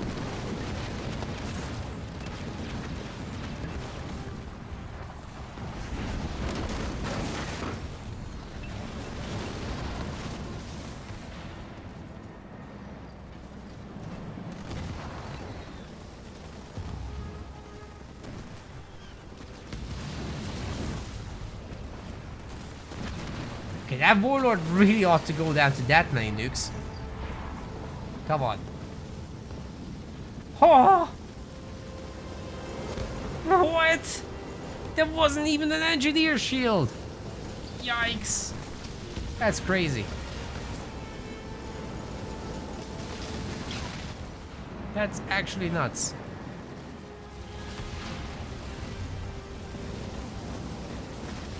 Dude. Yeah, these guys are gonna need to sit back. But what about Zolanted Soul? Why aren't we tier 3? Okay, it's on the way. Might be doable. Once we get like 240 pop vultures, they can do whatever they want, basically. But it's dangerous because when you have that many vultures, they just destroy a base. Like, you can't really hold that at bay. Especially with the Decimus just kind of brutalizing your army and stunning and whatever. Beams, vortexes. Oh my god, if they get a vortex and nukes, there's no base that can survive that. Oh my god, Zoe, so... He might have just been nuked out of the game.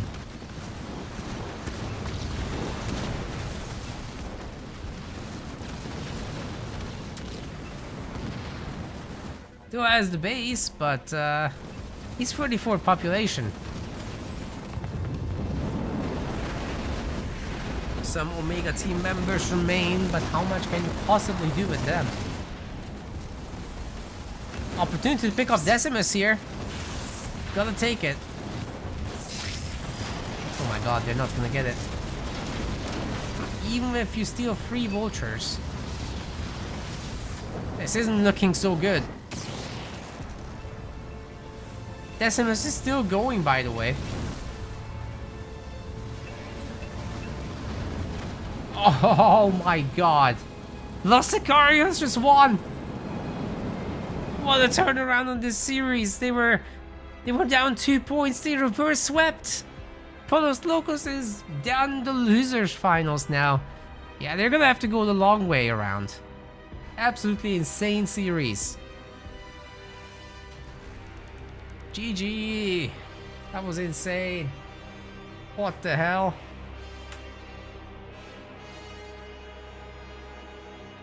That was super cool. One of the better series of the day, for sure. And let me just double check the results and we'll be off to the races again.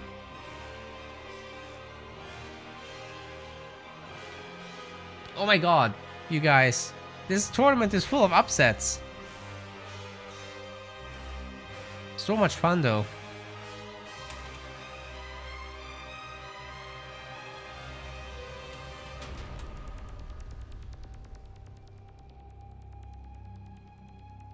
I'm just double checking the stats if everything's clean. Looks good.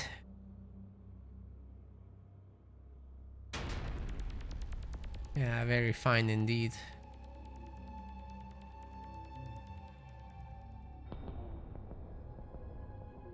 Dude, the Mexican teams are doing very well today. For sure. There's another upset though. Over here. Look at that. You've got Dark Knights getting defeated by Checho Squid. That's insane. Now, Pollos Locos is gonna go up against Checho Squid in the losers finals, and Los Sicarios are waiting for the grand finals to happen. This is something for sure. The next series is gonna be a best of 3, however, a smaller one. I think we already have a lot going on today. This winners finals, maybe that needs to be a best of 3 as well. As it's gonna be already 10 PM where I am, and we've got 2 more big series to do. No worries. Rematch for these guys. Oh wait, they didn't rematch. They don't need to rematch. No, we did cover these guys already earlier. Huh. Alright. Let's do that. Yeah, it's a big surprise that Liam and Dark didn't make it, but they're still 4th place, so it's not bad, you know? They're still 4th place. Nothing wrong with that. For some reason it's not showing up on the bracket though, it should already recognize it. But oh well. Let's see when these guys are gonna invite me. They can set up pretty much whenever.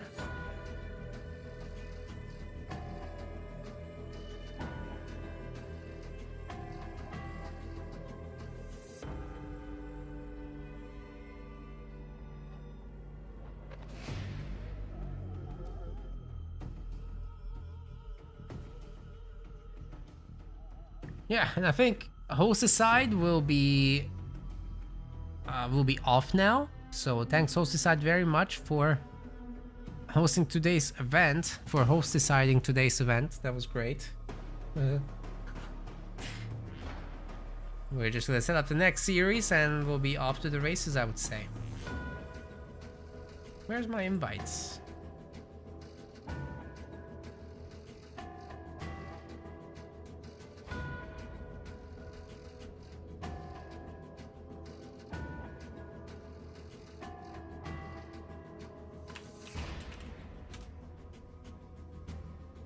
Who's Checho's teammate again? It's... the Wine Squid.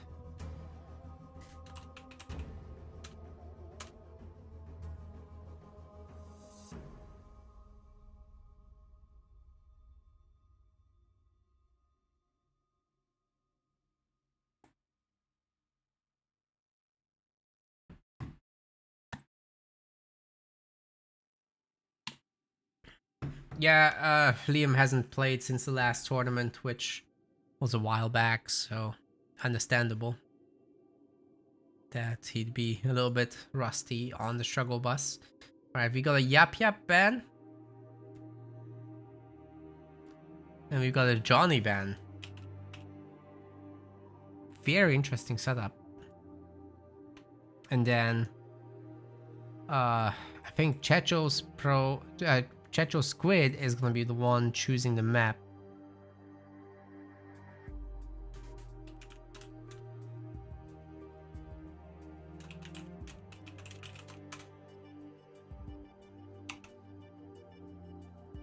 I'm gonna be the one joining them because I'm the only one in Europe, so it makes sense for them to host it locally.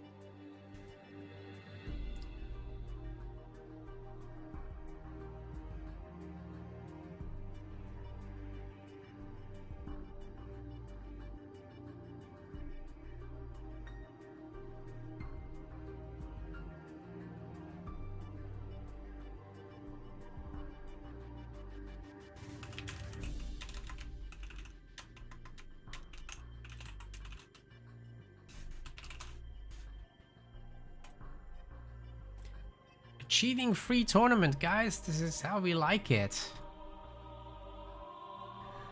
So many of those nukes in the previous game went into the Decimus heroes only for them to regenerate their life back to full.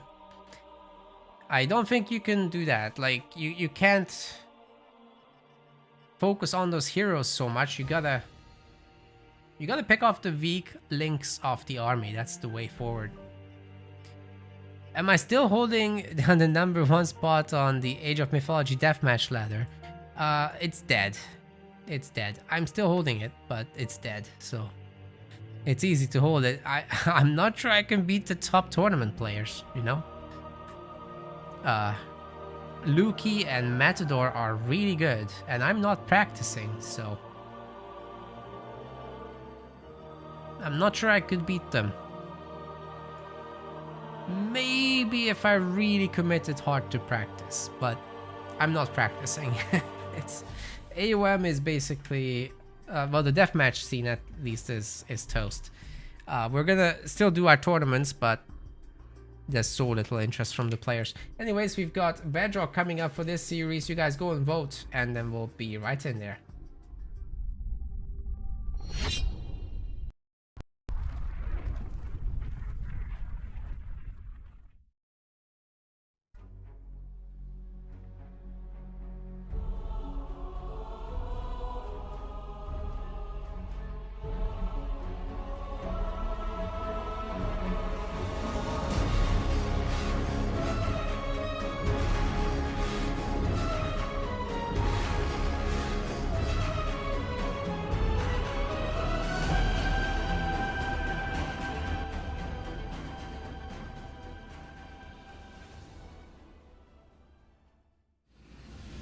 Alright, ladies and gentlemen, we've got our losers finals here in our 2v2 Rising Star League.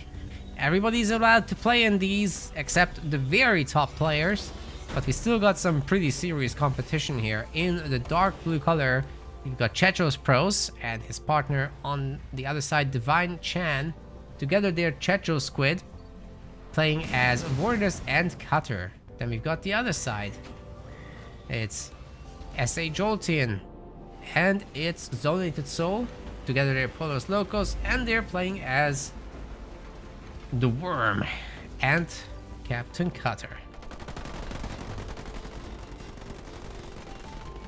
Checho's getting a little mini base deal. Raid camp attempt, but I'm not sure it will do much. Especially if additional units join in to take it down. There's also barracks, so I'm really not worried for him. Bunch of choppers will support, obviously, so that could do something. We will see.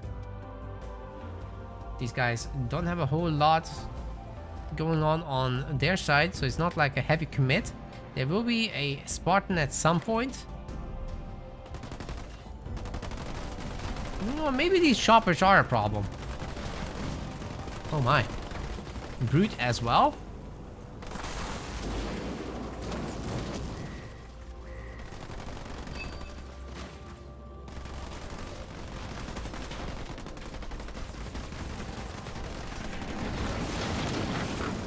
Nice mines there, but will they actually protect? Oh my, what?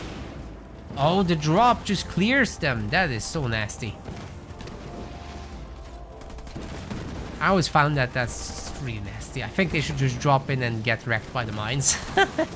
Like a trade, but no, they just clear it at full health. Alright, it is what it is.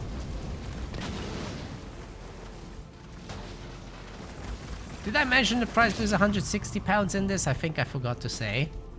So it's pretty good considering that, you know, you don't have any top players to chew through.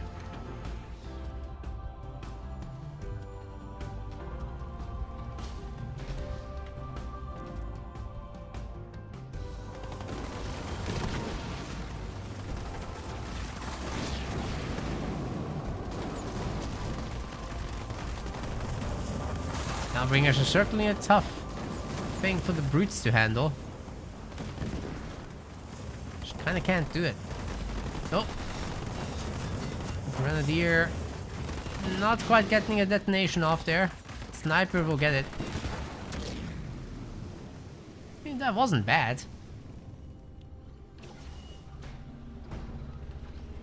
Cheshires Pro's going for shrapnel rounds. What?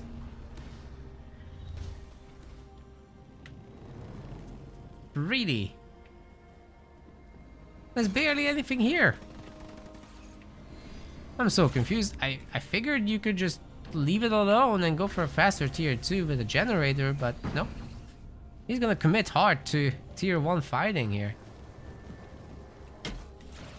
Yeah, I really thought that just some more choppers supporting your ally together, that would be enough. Interesting.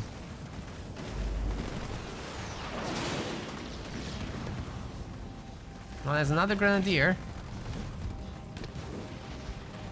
You gotta see more choppers for this to be worth it, though. Checho's really gotta get pumping. We're seeing something there, at least. Oh, the mines! Nice! Took down at least a handful of the choppers. And it's really all about the snipers deciding who wins this next fight. There's only one here. There's like 3 of them here.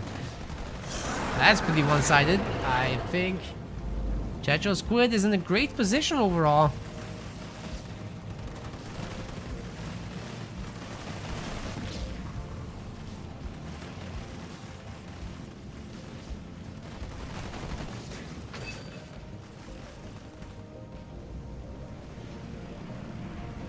He's only 2 souls going for the base upgrade. Just to get the 5 slot. Spending the money pretty well. Jolteon has some extra, so could get a second generator. Around the 5-minute mark, it's a good idea to think about. Can I actually afford a second gen?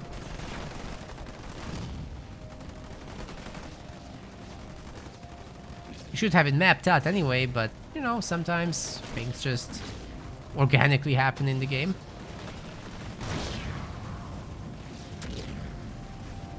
No plan survives contact with the enemy, they say.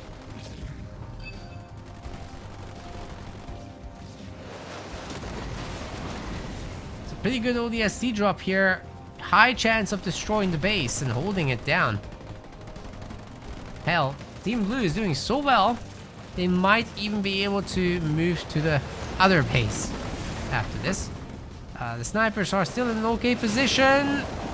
I'm not even sure who that belongs to. But Team Blue is still remaining dominant. What was Checho's the... No, he was Wardus.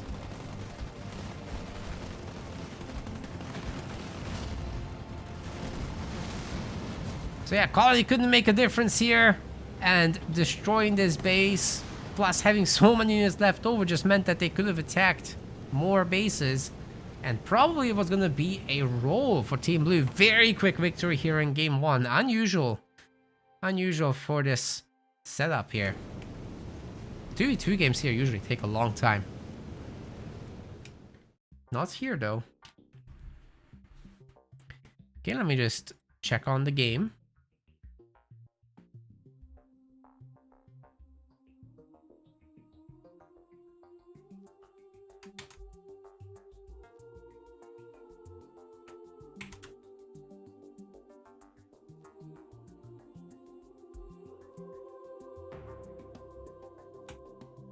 everything's clean. Next map is gonna be Vault. Head over there.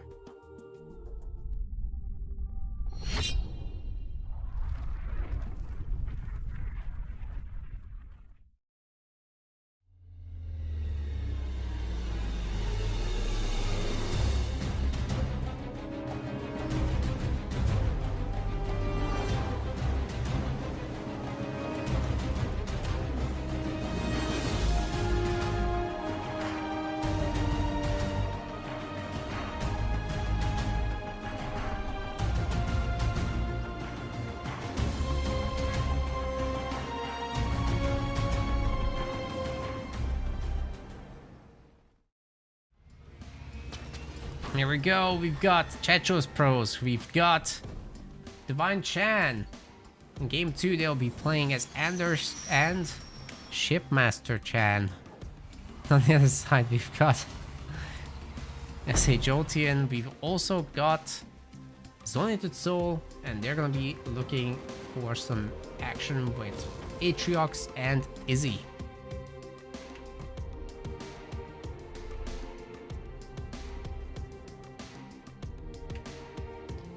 Vault also typically makes for longer games. You got a lot of space, great for vehicle play, great for multi-prong, and ultimately gets to virtual late games. You got a good mix of UNSC plus Banished on both teams, so you can benefit from the virtual late game plus engineer support. The better Banished anti-air, of course. Hey, solid conviction with the sub. We nearly hit our 20 goal as well. Thank you. Thank you. We're already at 17 Twitch subs right now. Not bad at all. Considering we were on holiday, I'm happy with that.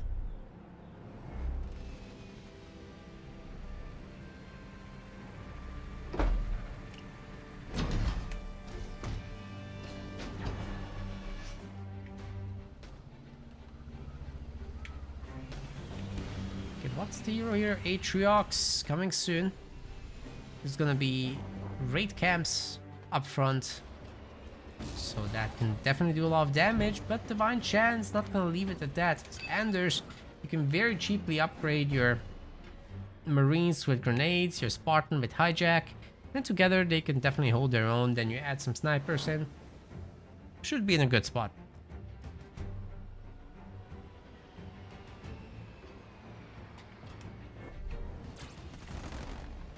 Taking over some power nodes.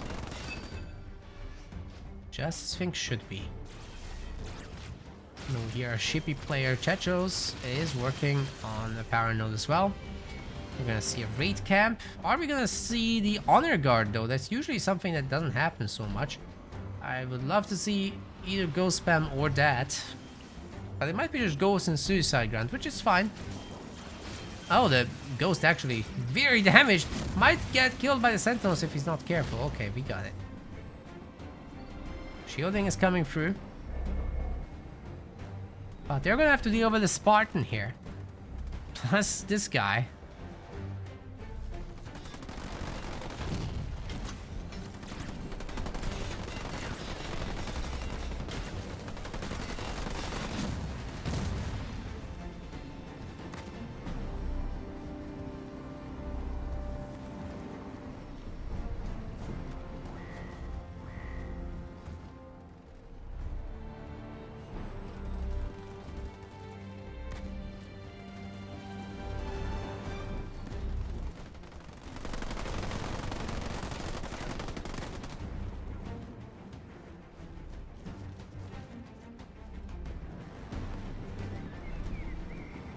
Big red blob together looking very powerful, but if Team Blue can just be patient, build up that ghost number and come in with freaking 4 suicide grunts, they can definitely make some stuff happen here.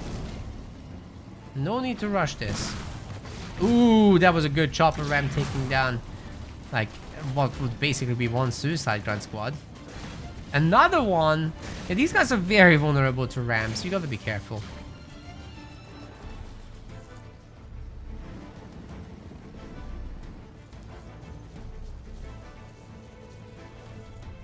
Got some snipers here for Divine Chant. Together they might be able to just take this. Especially if the ghosts get a good flank off. Let's see what they can get done. They're trying for it.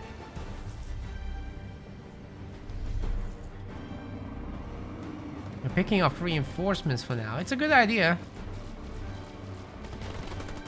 They really can't defend themselves there. But oh my god, oh, what the hell? All the Suiza toast. With one chopper and one brute. That took care of everything. Oh my god. Very effective there. The ghosts come back in a rush. They might just run over the mines as well. Good positioning there. Another suicide grunt came out. Did some good damage. Maybe it's time for the ghosts to return. Where are they, man? Well, they're getting locked down there. 4 snipers, dude. 4 snipers. That is sick. Great drop turret and beam combination just as these guys are stunned. That's going to clean up all of the Marines, but not the Chosen. However, the snipers are going to take care of him. That should be fine.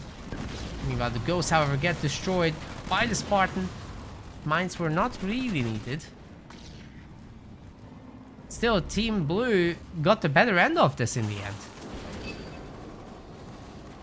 It's just the snipers are winning this infantry war, and oh my god, we got suicide grunts again. So anyone trying to stop this is gonna get so suicided. They don't have a chance. Marine Blob certainly doesn't.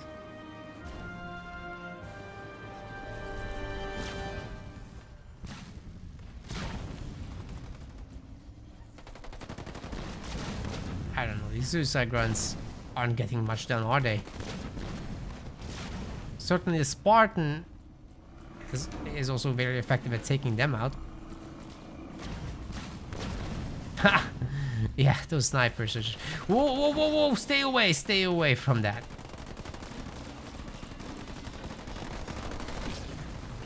This is a very dead mini base though. Meanwhile, Zoning to Soul has expanded very nicely, already has a 5 slot. Divine Chant's working on it, but it will take some time.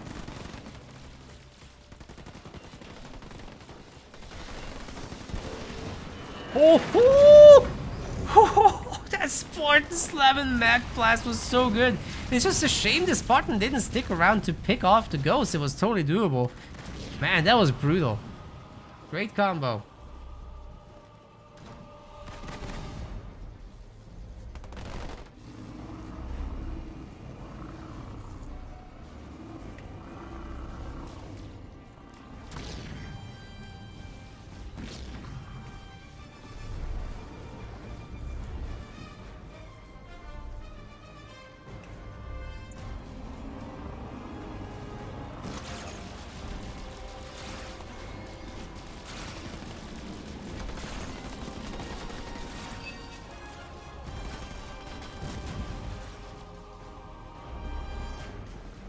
Of snipers, guys.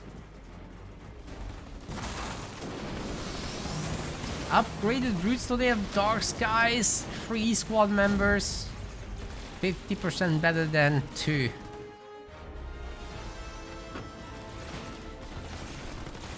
It's not every day that you see Shipmaster doing this, but certainly can do it. Spirit support's coming through as well. That 2-star Ranger, also known as Chad, will get the job done. Where did that ghost go? It just fell off the map. What the hell? Yeah, that ghost is gone. Literally fell off the map. That's not supposed to happen.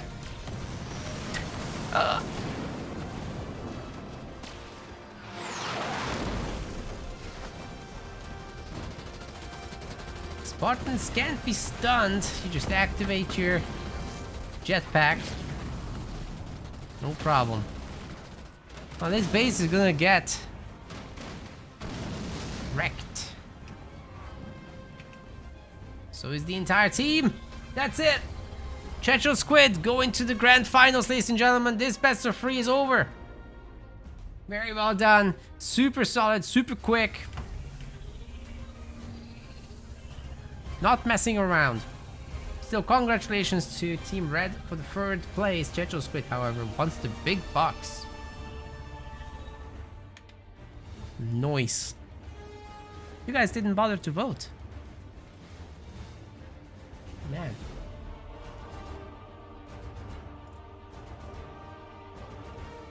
Hey, don't be shocked if the elections don't go your way after this. Alright, we've got Los Sicarios waiting in the finals. We're about to join them. This is gonna be so sick. Checho Squid versus Los Sicarios coming right up with the best of 5 series. We're organizing the bands and all that. So, let's see. I just gotta double check the results once more for safety. But I'm pretty sure that was fine. It looked normal.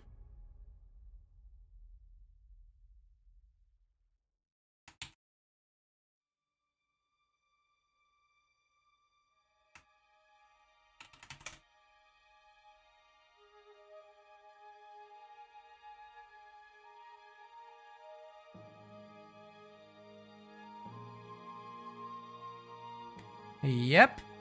Clean play from both sides. Very fair.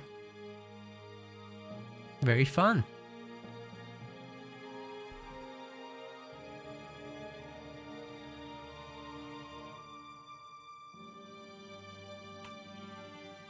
So we gotta get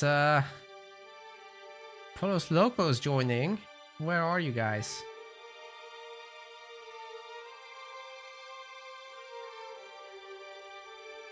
Oh, sorry, we just had them.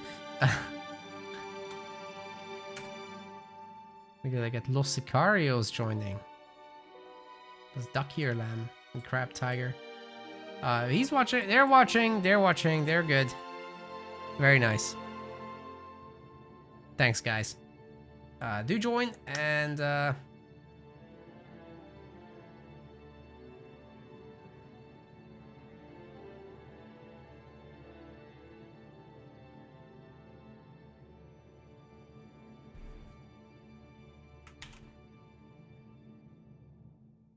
they're just doing their picks and bans, supposedly.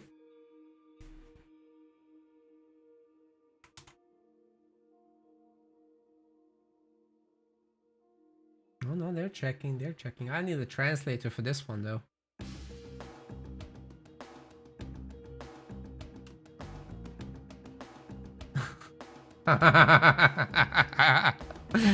Duck Ear Lab called Divine Chan a traitorous assassin.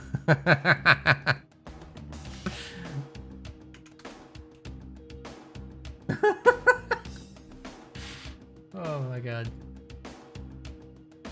These guys are hilarious. Oh my god, what is this? Gifted memberships on YouTube?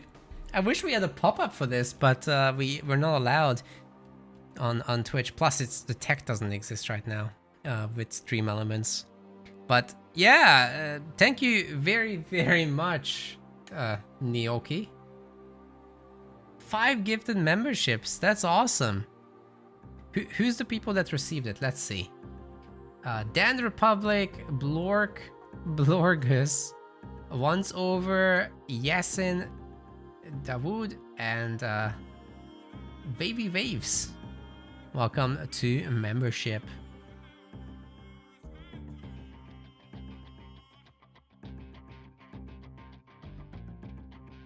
Okay, we're waiting for Crabbit Tiger to show up as well.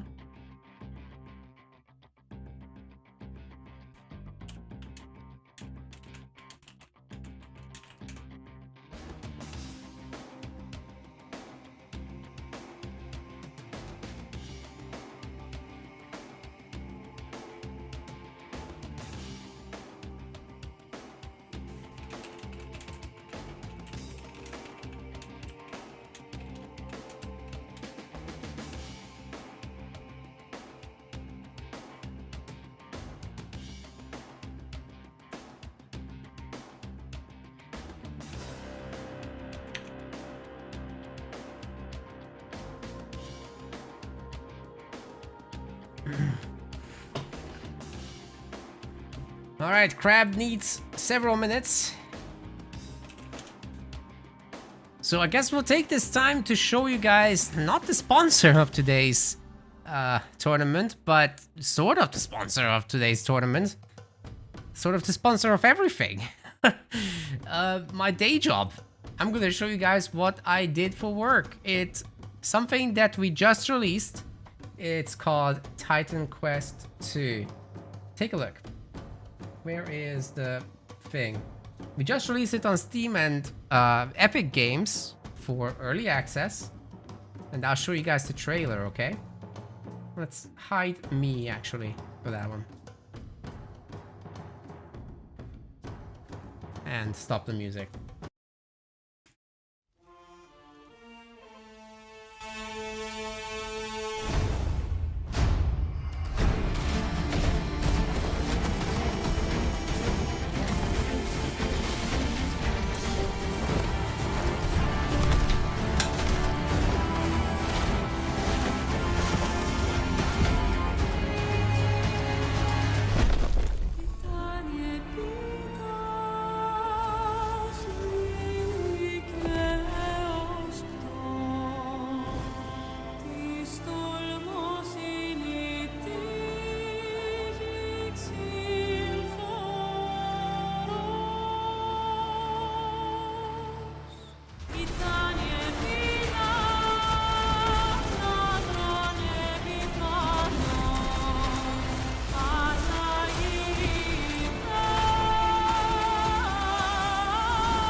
Wrong screen.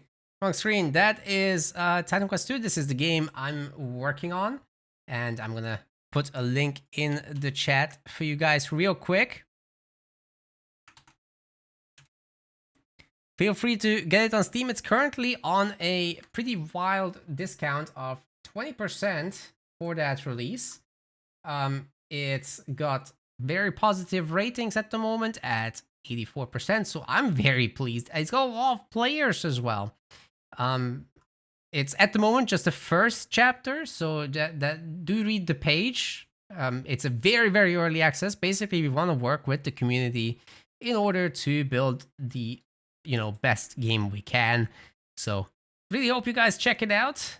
If you like ARPG games like Diablo, like Path of Exile, this is similar, but we're definitely carving out our own little space here with slower, more considered combat, where you get to have a more back and forth situation with the enemies. It's also a very bright world of beautiful ancient Greece with the mythological spin, and it's got a lot of players actually, considering it's just an early access launch. Earlier it had like 26k. It's right now got 22k. It's evening in Europe, so people are going to bed.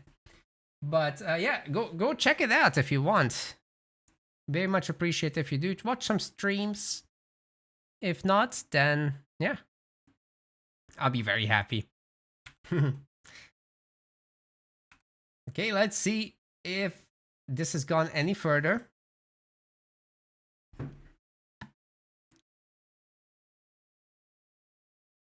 Not so far. Hopefully the players show up soon, then we can continue. But yeah, the plan with the game is to release a chapter every few months, and then over time we'll be completing the entirety of the game. And like I said, it's very much about working with the community. So start small, get big. That's the idea behind it. What's really special about the game is that you've got not a class to choose at the very beginning, but you have two to mix together, two masteries, and then you basically get your mix and match action done there. The skills have modifiers which severely change how they work, or just apply all sorts of fun buffs to them, depending on what it is. So you'll be able to get a lot of action done with that. But all the players are in.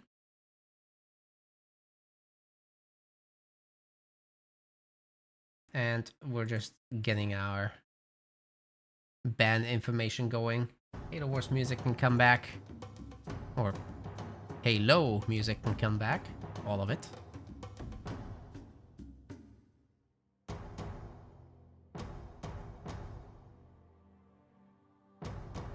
And also later we'll have a sponsor segment as well. After the grand finals. We're starting with Rift. The bands are gonna be, one of them is Cutter.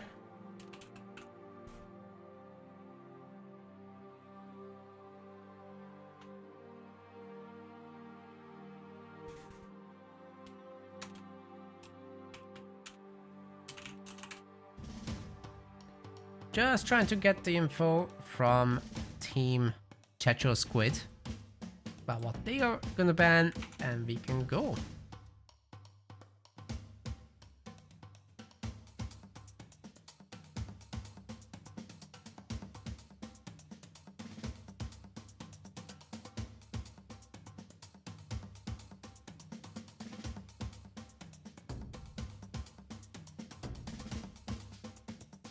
Rooting for Duck Ear Lamb. Right.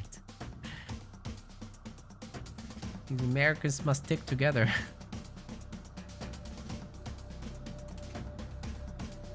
Okay. No Cutter, no Colony. Them's the rules. The players decided. Who am I to go against it? We can go with Rift.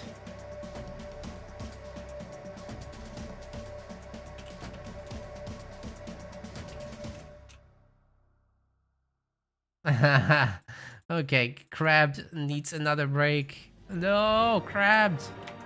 Stop pulling the brakes. Don't do it.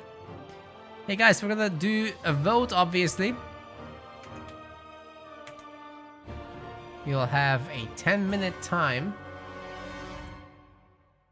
And hopefully we can kick this off soon.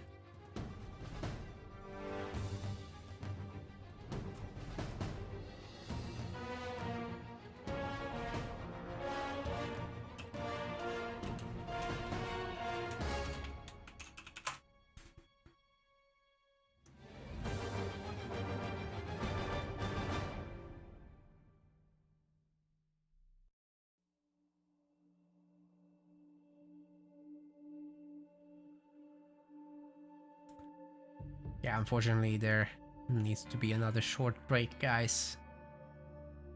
Hold on there. We're nearly there. Won't be long now.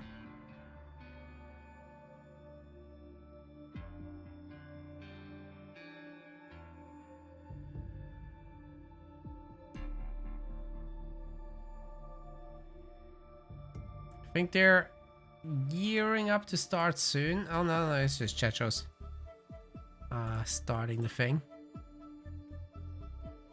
Not quite ready yet, but yeah, there's gonna be more tournaments soon, obviously, so I really hope you guys are interested in joining those.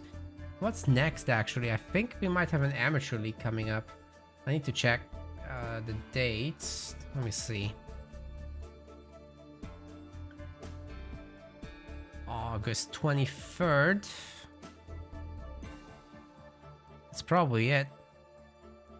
Yeah, and then we've got another Rising Star after the amateur, then pro.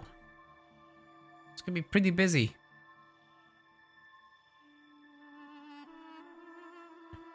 Next year we're planning to make even busier.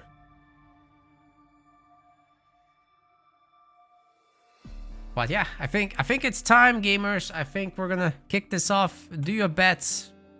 Grand finals time. I'll send you over to Rift.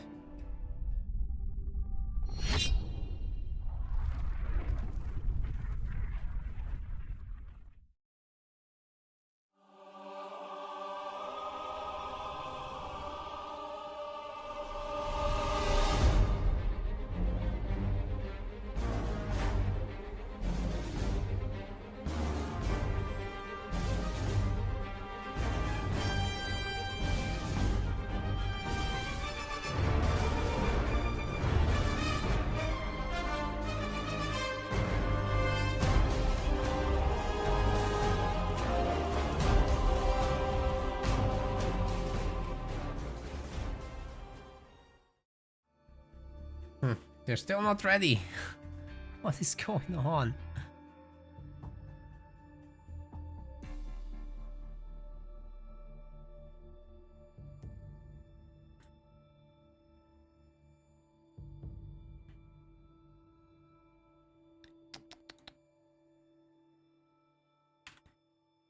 What is this?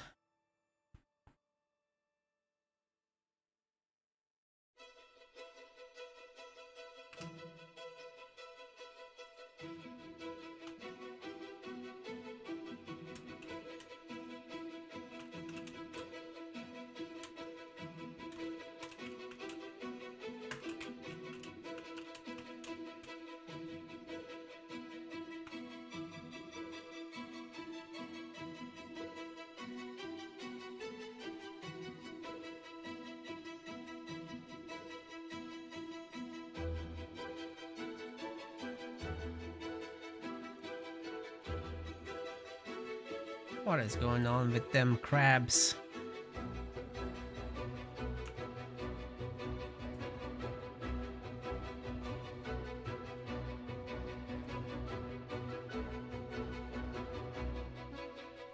Oh, he's ready! He's ready! Let's go! Oh no, now Chetros? Unreadies? No! What is going on? Now we're actually doing it. Okay. Gamers, I hope you're as ready as I am. This is gonna be an interesting match for sure. Both teams created upsets, so there's no more upsets.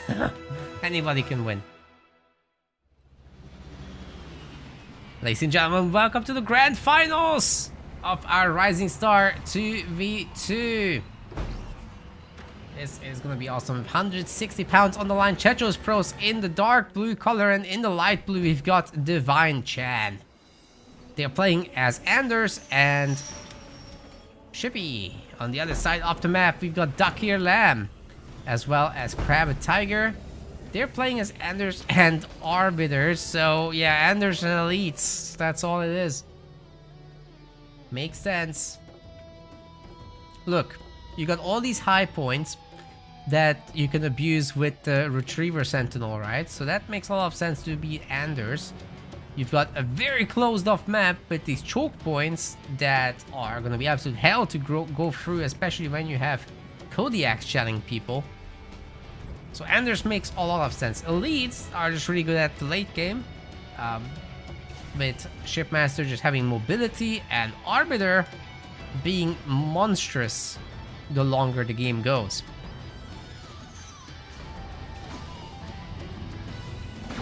And Anders can kind of hold her own, at least for a while.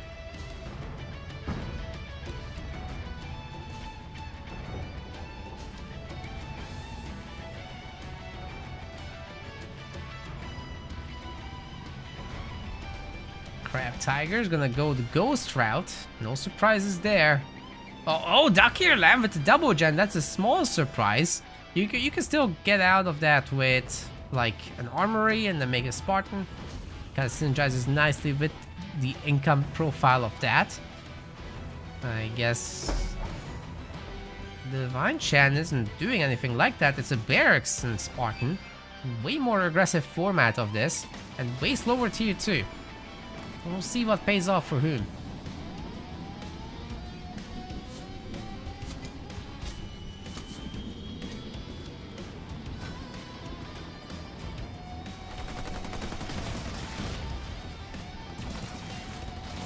Sentinel's getting very quickly picked off. As our players are going to be fighting for power node control. Seems it's 2-2 at the moment, but not for long as Shippy cleans up. It's at least going to be a very quick decapture. No ramps coming through. I don't think this will complete the capture, but at least it's taken away. Spartans out. Spartans out. gonna be a very equal game, it looks like. Crab Tiger has the upgraded shielded ghost, so does Chechos, however. But where are the numbers? Chechos doesn't have a lot of them right now. So that one ghost is in trouble, and then the others could just gang up on it. Plus, there's this mine situation going on as well. Oh, wait. Chechos just did some great micro moves, taking them out, but then you gotta deal with the Spartan who just got upgraded. Ducky Lamb coming in to help / save the day.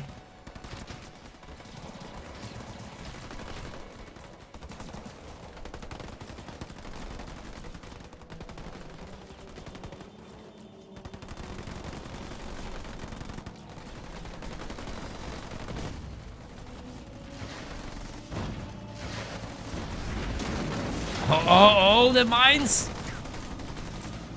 That was so good. The ghost just putting the Spartan onto the mines exactly. Great ramps there. And overall beautiful micro and planning of that. Dude, Los Sicarios just kicking butt. There's not enough ghosts here to defend either, are there? It's too close, I would say. There's some very weak ghosts here, but Crab Tiger should have an easy time dropping in a bunch of mines and getting these guys healed again. There's a Spartan as well to fall back to. Should be see. Oh wait, yeah, the weak ghosts are getting picked off actually. Where's the mines? Okay. Funnily enough, Ducky Lamb has committed so hard to that tier 2 that he didn't make anything other than the Spartan. Well, that wasn't so great. And now the sniper here plus everything else will make short work of this. Or is that the case? Yeah, it is. But the Spartan doesn't go down that easily. It takes down the Marine squad with it. Plus the sniper. That wasn't bad at all. Chechos, it's time to go tier 2 for you too, buddy. With 2 generators, he's in a good spot to do so. Divine Chan doing the same. And having a base planned ahead of time. Team Blue is taking over the power nodes so hard that they're gonna have full map control basically in a moment. Drop turret should keep away the ghost, so it is absolute map control. Oh wait, these guys abandoned that spot. Bases will try to come up, but Team Blue can see it. Shouldn't be a problem to go and try to stop it. Kodiaks are coming out now for Team Red. The Spartan that's being remade as well. This should be changed into some other building then, to maximize your income. Crab Tigers going tier 2.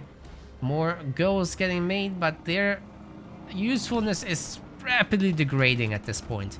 5 power nodes here for Team Blue. And of course the base is getting bullied as predicted. Nothing crazy there, but yeah, the ghost buffed.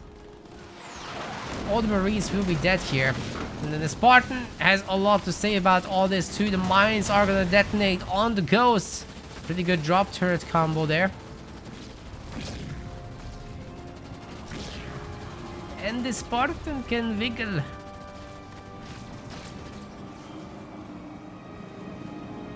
Let me a good wiggle micro.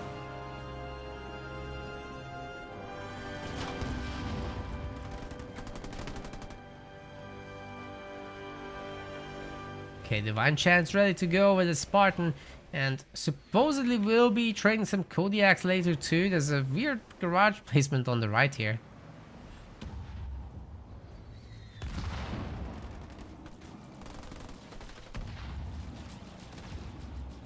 Ghost trying to go after the Spartan, but I think this upgraded Spartan can definitely fight them off.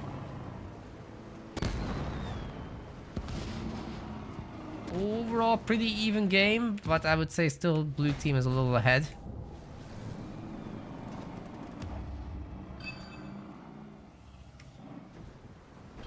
Getting this base going for Ducky Lamb is certainly nice.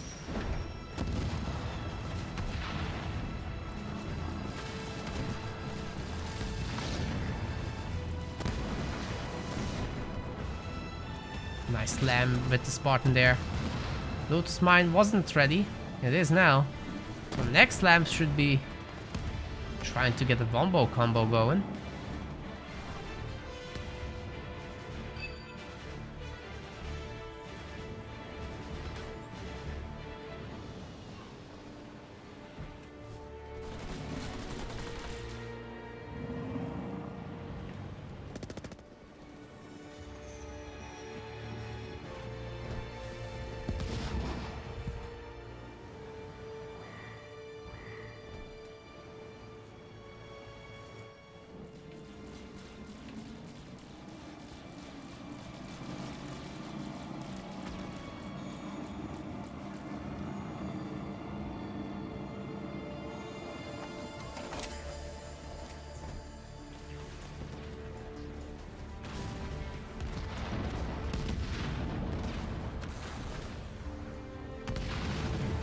Some really good pickoffs there.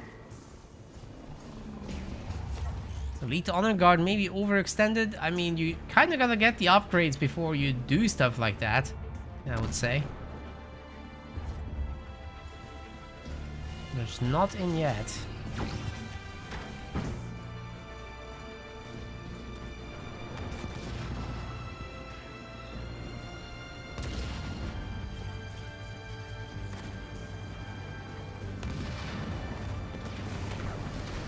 Going after the Spartan there, but easier said than done. Looks like the Reaver is going to be the target. Easy jump out of this, right? In theory, but not in practice. Nice drop turret there to stop all this. Spartan's back out. And the Honor Guard's actually going to get him.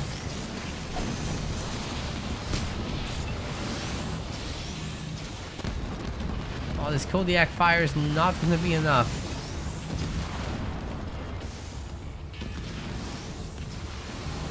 Is that Kodiak Wars? Oh my god. This Honor Guard is actually getting a lot done, I have to say.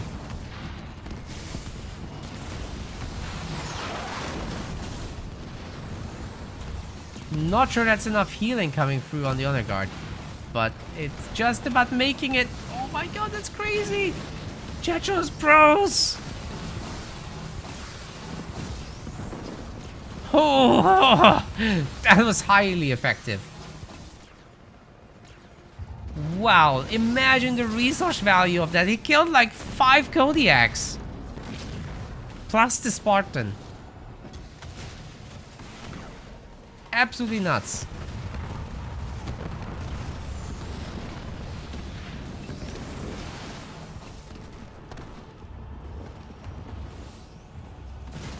And another one. Oh my god. I don't think Dark Lab could hold this back. Like, you just leapfrog forward your Kodiaks at this point as Divine, and there's nothing anyone can do about it. Hell, Checho should probably just give him the resources for the Sentinel. It's time to crush this, right? That's my thinking anyway. Oh, wait a second. This is, there's not going to be a shield on the Sentinel, so I think it's... There's not going to be a Retriever just yet. Although, that Spartan taking over the Wolverine tells a different story. You could just go for it now. Destroy the base and get the shields after. It's fine. Not much here that can stop it. Quick stasis on the base? What? I'm not sure if that helped. But anyway, the Honor Guard has a star working towards that second one. Won't be long now. Oh, there's a Locust as well. Oh, hey, what's this?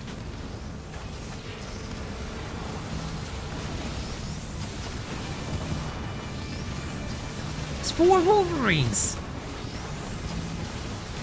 Well, it's certainly going to be felt, but it's not too much just yet.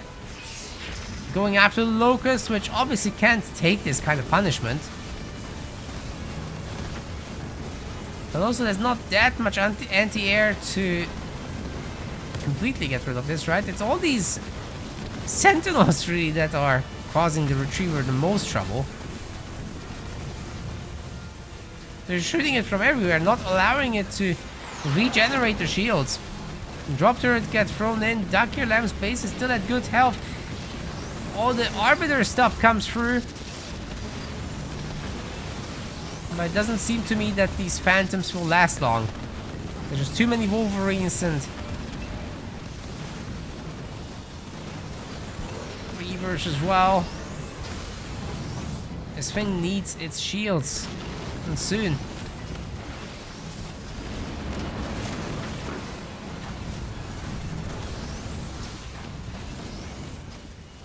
Oh, the Wolverines are almost in range. The shields are back.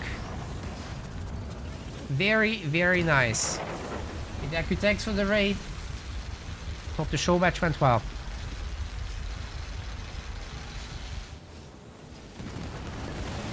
Welcome everyone. We're in the grand finals. You're just in time for game 1. It's a Rising Star tournament, so that means the very top players aren't playing today. Gives everyone else a good chance to win some prizes and experience the full tournament setting. Some community building, you know? Anyways, this Retriever is completely out of shields. We've had such a cool preparation from Checho's pros to just nullify whatever Duck Your Lamb had ready. This hero here killed, what, 4 Kodiaks? Almost 5? Together with the Hunters, definitely it was 5. And now I just don't think Team Red can put a stop to this. Oh! No health. There's no health. It's 1.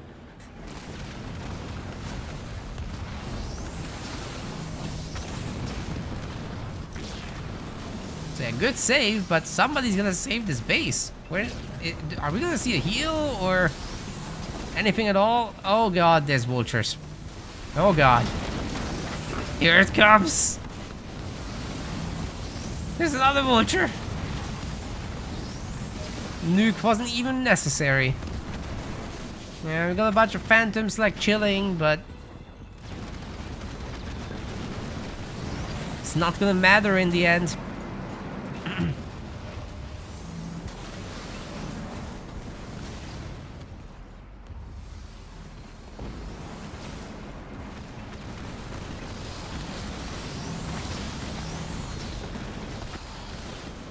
Plenty of anti-air in here. Any incoming Phantom will just be picked off immediately. The nukes should be able to strip the vast majority of what this base has.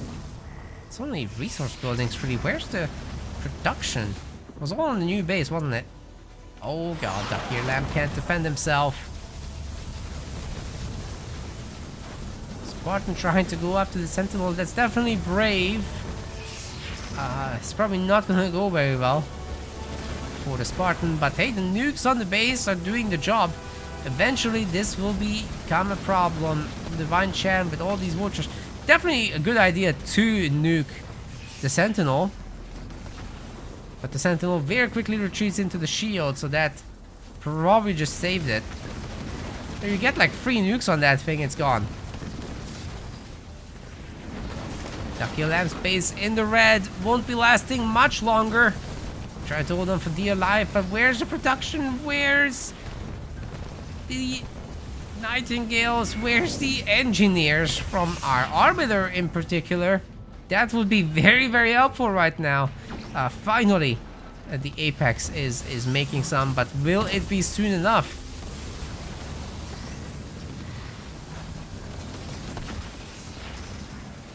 Another nuke! Ooh, this is gonna be so close. Oh my god. Stasis. Stasis will buy some time, but it's also denying the Nightingale from coming out. It's buying these guys time to recharge their nukes. Where are the engineers? There's one. Is it gonna be enough? It's not healing the center of the base! The nuke turret down.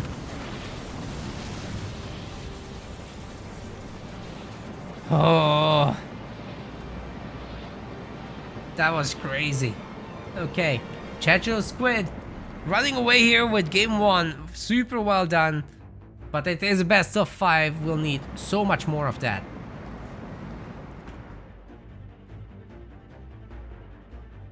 This is a war? That's true. This is a Halo war.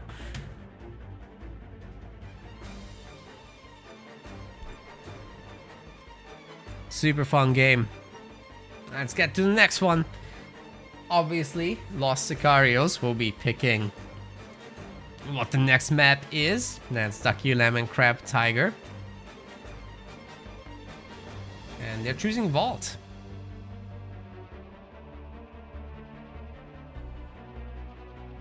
Welcome to New in Town.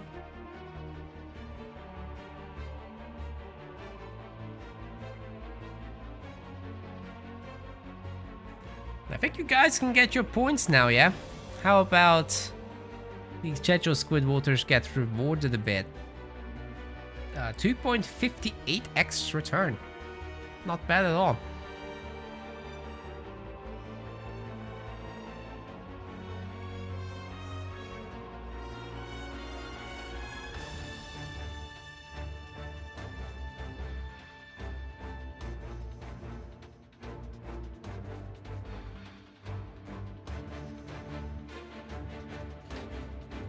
So, guys are ready to go. I think I'm gonna press the button. Should I press it? I think I should press it.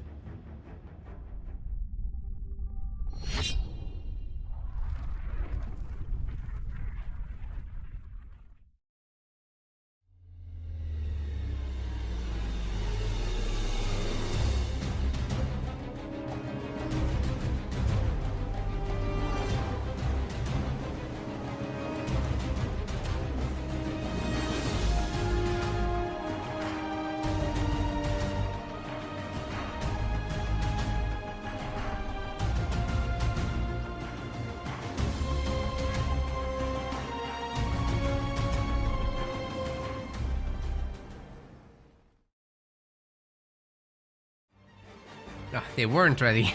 It's fine. They're picking their leaders. We're almost there. Go bet. Do the voting. It's gonna be fun.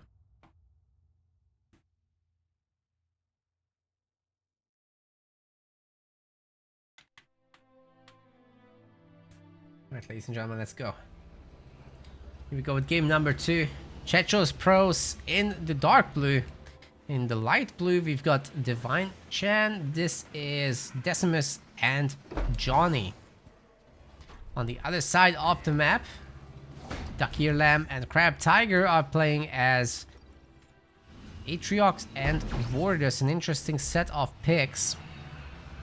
Honestly, Vortis hasn't done so great in this tournament. What's up with that? Interesting.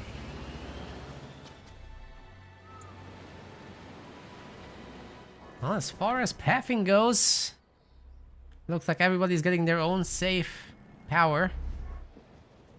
No early skirmishes just yet, except for this chopper.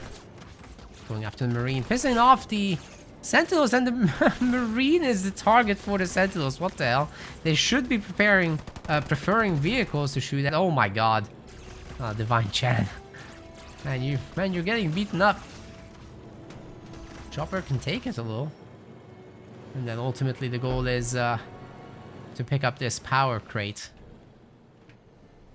Well, Ducky Lamb still gets himself the mini base. That's very, very nice indeed. Divine Chan's opting for the Spartan. A Spartan? Sorry, it's Johnson. We're getting the Johnson out. Checho's Pros has the forward mini base with the raid camp as is tradition. Should be able to put some pressure on this double mini base, maybe. A lot of grunts to face, though. We'll see how that goes. Yeah, funnily enough, Crab Tiger doesn't have the power extractor upgrade. Instead, he went for the double harvester. I guess this compensates a little bit for the more expensive mini base down the middle. But it's not the end of the world, you know. Another mini. 4 Chechos. We've got Divine Chan with 2 minis as well. It should be 2 minis for Duck here, but he doesn't have the back one just yet. Anyway, Atriox is chosen is the priority, and then when his grunt is done, supposedly he'll head back for that. We'll see. Could very easily take over this power node. No one's bothering him there, at least yet. Eventually Johnny will be out, but in the meantime they can do it.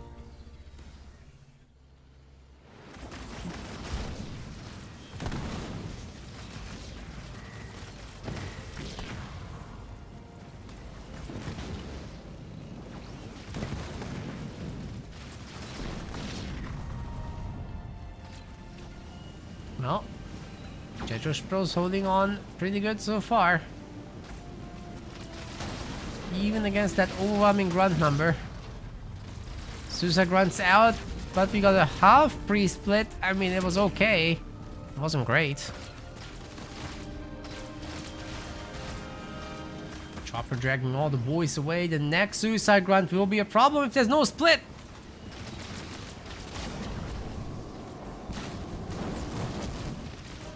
Well, the grunts are certainly cut down in numbers right now. There's 2 brute squads as well. As long as the grunts just focus down the choppers, they should be in an okay position. Suicide Grunt only trading for 1 grunt is never a good thing.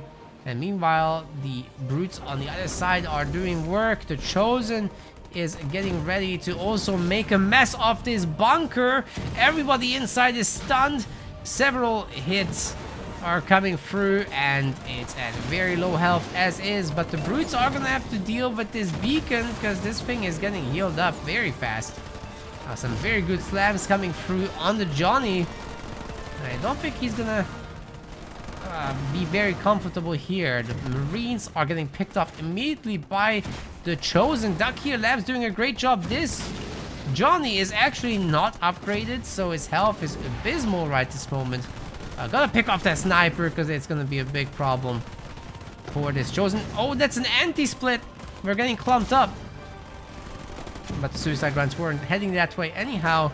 Anyway, Chosen gets away at around half health, a bit more than that. Everything's cleaned up, and then we can go after the power nodes. Suicide Grunts can do the job if they want. There's a bunch of grunts around as well. Over here, however, Crab Tiger has defeated the evil mini base of Jetros Pros. So the man has to hold on to dear life here. He's making a Warlord. But you know, Decimus with a Warlord should be fairly comfortable around the 5-minute mark, especially if you unlock your beam. Problem is that the blue team is getting pushed back on both fronts, and I think Los Sicarios might be working their way towards a win here, but we're gonna find out. The Mines and the Suicide Grunts once again are gonna counter this bunker. The Suicide Grunts actually stun it, so that's something to note. Then obviously the Mines just demolish the unit that comes out of it. The detonation itself and the Scorch does some good anti-building damage. And it seems to me Jetros will hold on just fine. Oh, really? He has got an in-progress power extractor getting built. I guess if the brutes had jumped on that, that would have been a good amount of damage. But now there's enough defenders. It should be fine. The supply pad's getting shut down by Suicide Grunt Ramps, and Jetros is actually, Duck Here Lamb is doing a very good job of pulling them back. So he sacrifices like 1 squad member, pulls them back, hits it again. He's done it before with the bunkers to the same effect. It's great. But this time he's just keeping them for actual infantry in it, so that also makes sense. Meanwhile, the Chosen has reached 1-star status, which is also really nice.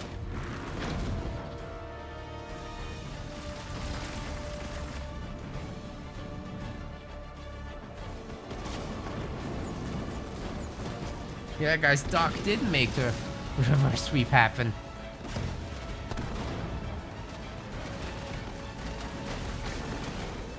Crab Tiger are kicking booty. Advanced Generator's getting owned. Can Divine Chan actually hold on to dear life here? Or is that just too many brutes? Once again, the bunker eats the mines. Not the 3rd detonation though, just 2 of them go through. Still, it's not bad. That bunker didn't last forever. Generator went down. Oh, these guys are all over this stuff. Ward is doing a great job here. Crab Tiger with Invigorating Frenzy, just gonna strip this base clean, I think. Despite the Suicide Ground connection, which was, by the way, pretty good. These guys are gonna heal back up. We're gonna see a drop as well. So they're adding in an engineer to the mix. Divine Chan's gonna lose the mini base. These guys are losing the extractors, all of them. Okay, the engineer's gone. Never mind about that. Ooh. Pretty good beam there. But yeah, the extractor is in trouble. Look at all these brutes, they can do whatever they want. Oh, why jump into that? Oh. The bigger brute always wins, they say. Either way, Team Red was a bigger brute as it turns out. Score is now 1-1, and we're going into a longer set here. It's perfect.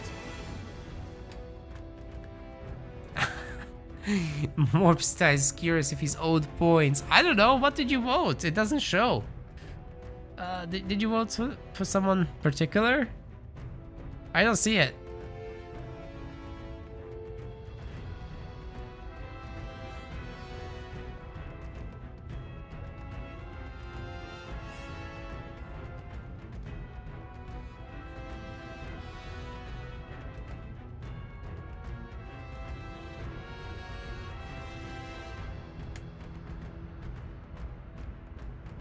Cool.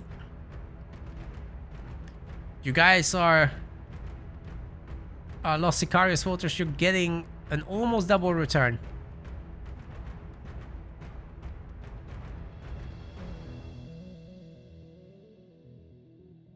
Enjoy. Next map is going to be Frontier by the looks of it.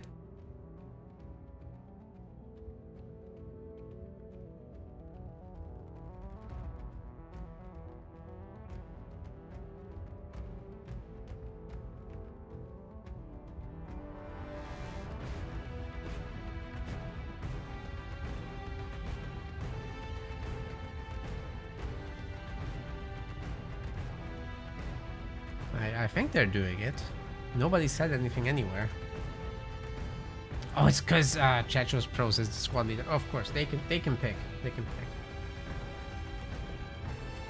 But I wait with playing this until they actually click in. Alright, game freeze betting will be open in a moment. They're swapping to Bedrock now, so yeah, they're changing their mind. Might be a longer one there. Yeah, we're gonna get at least 4 matches, but if the prophecy is true, then we're going to 5. Gotta max out the series size.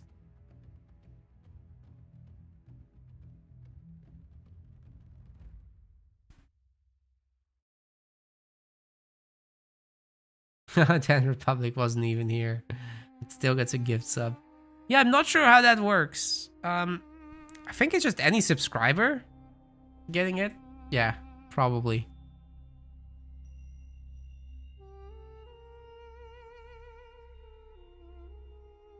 Twitch is the same with that as YouTube, actually, I think, yeah.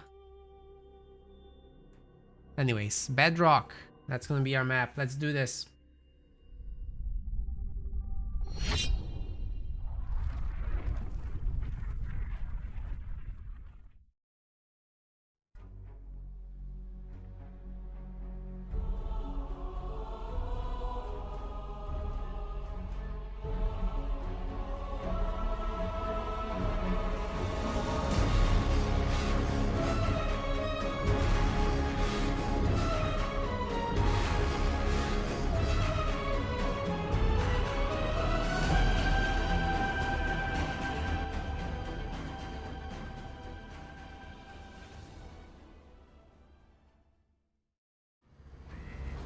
Welcome to game number 3. We've got Chechos Pros in the blue. It's got Teal Buddy called Divine Chan. And together they're playing Borders and Serena. Pretty good mix. The Chechos Squid is their team name. Duck Ear Lamb in the red. In the yellow, Crab Tiger. Together they're Los Sicarios and they're playing as Shipmaster and Isabel. Some pretty solid combinations from both sides there.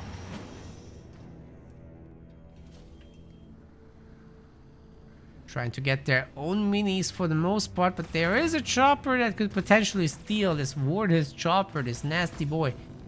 Poking the base a little, stealing some resources, and stealing the mini base if he can. Easier said than done. I think the bottom base might be open for grabs though. Hey, we got a sub from H Cool. Thank you, H Cool. And yeah, did I already talk about the cheats? Yes, earlier in the stream.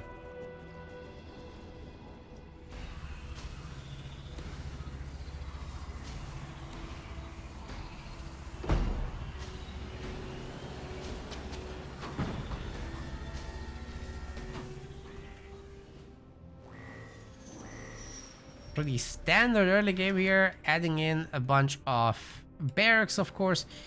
Where are the teal minis, however? This is a little odd. Very slow on that.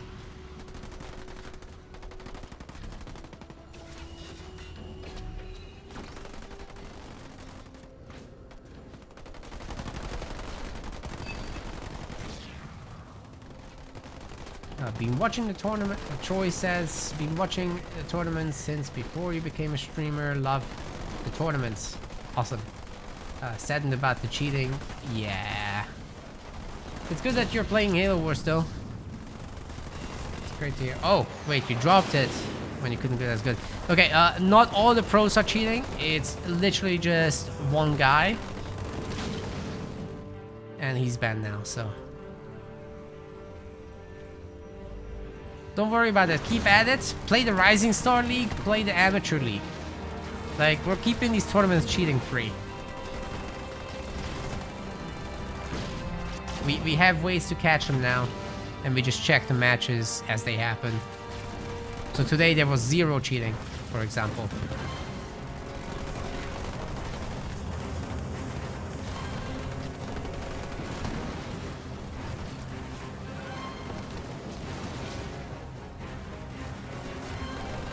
Yeah, all the other pros are clean, like XCA, like Carson Cameras, Aatrox. These guys did not cheat. They're just actually that good.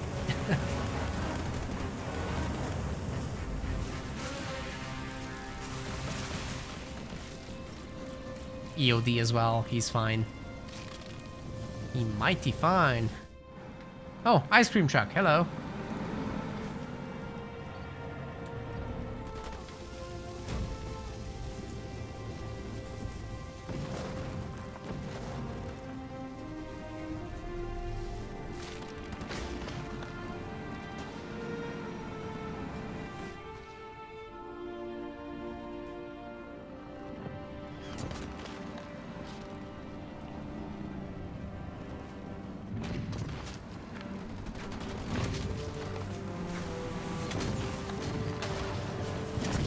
Well, these ghosts gotta be a little more careful than that, but the Spartan and Mine combo is fantastic here. It's gonna take this down. Oh my god, the counter with the with the Grenadiers.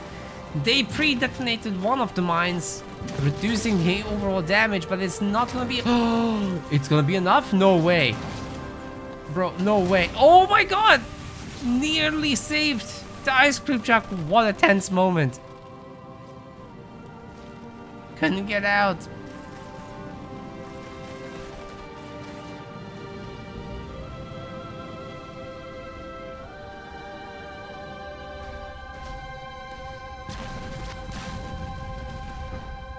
Power extractor coming in. That's the second one. This will power up everything for tier 2. Crab Tiger likewise. Setting that up now. 5 minutes, guys. This is the magic number. You can do it before, but that's a very committed build. And you'll probably lose out on the fighting. You can always just take over some power nodes when you make more units, so, you know, free generators are right there on the map. Take them.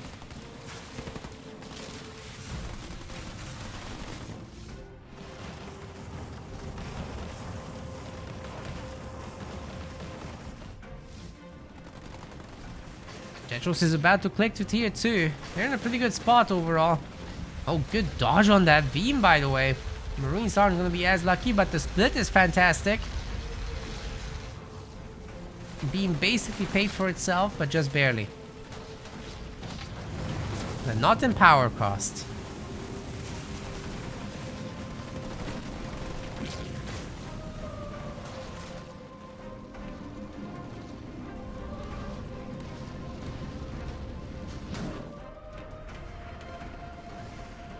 Just Marines.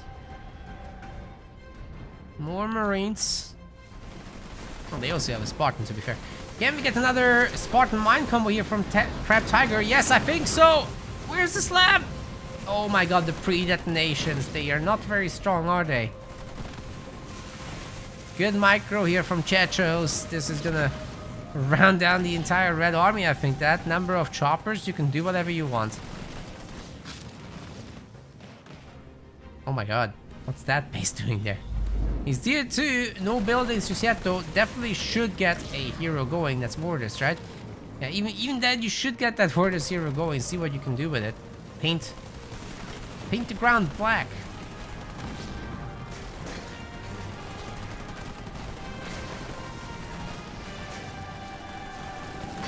Spartan's toast over there, for sure.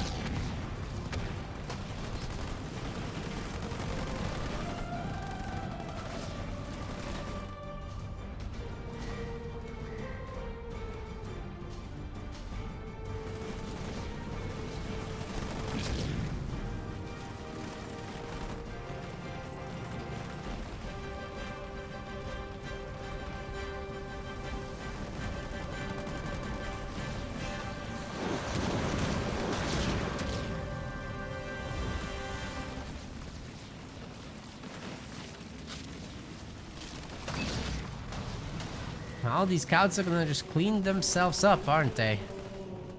Basically nothing left. Lucky Lamb's base probably isn't gonna get far from here. We've got another ice cream truck up. A power node's getting taken over. That's 4 power nodes for Team Blue. This is a substantial advantage that is very difficult to take away again. If they can hold on to those power nodes for like 2 minutes, that's game changing.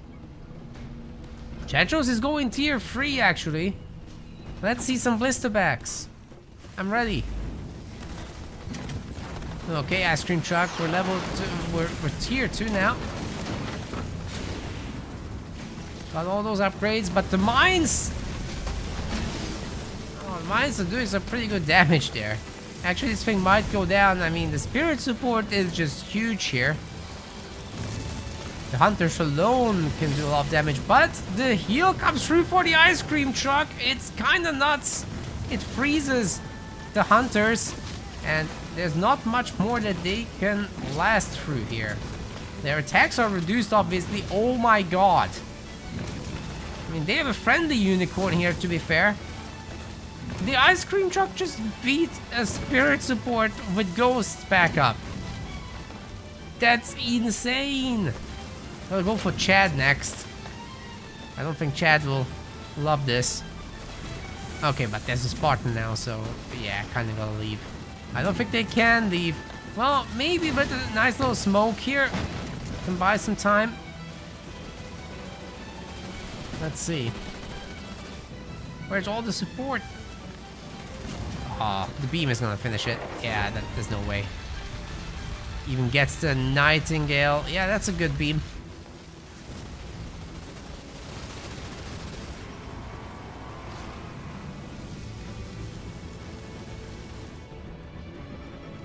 Of course, the tier 3 means Wraiths, Chechos Pros. It's putting in some work here.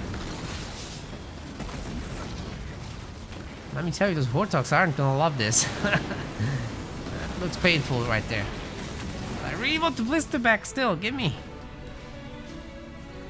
No, he's not making any. Can go tier 3 again.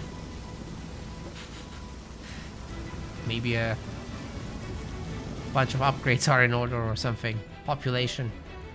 It's a good way to spend it. Divine Chan is in tier 3 also. Getting some power donated to him. Once this base is up and running, we'll probably see some vultures as well.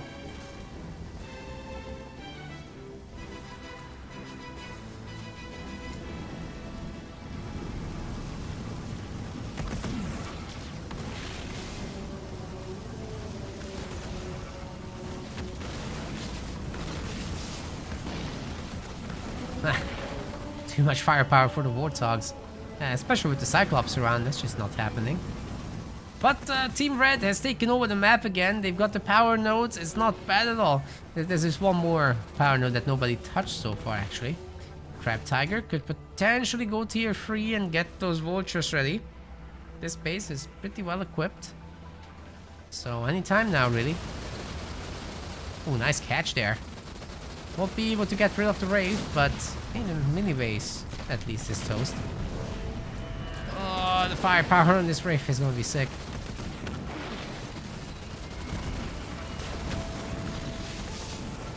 Wait, the engineer really needs to help. Oh, I'm not sure. Yeah, the positioning just wasn't good enough. And he kind of spread the damage. It was anti-micro. If you focus down the units individually, you take out their damage, right? So that means that you take less damage and you can work for longer.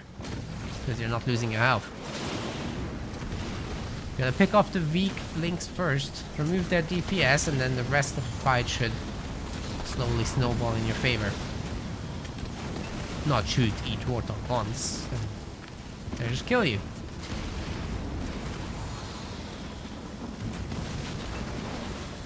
Now the Chad goes down.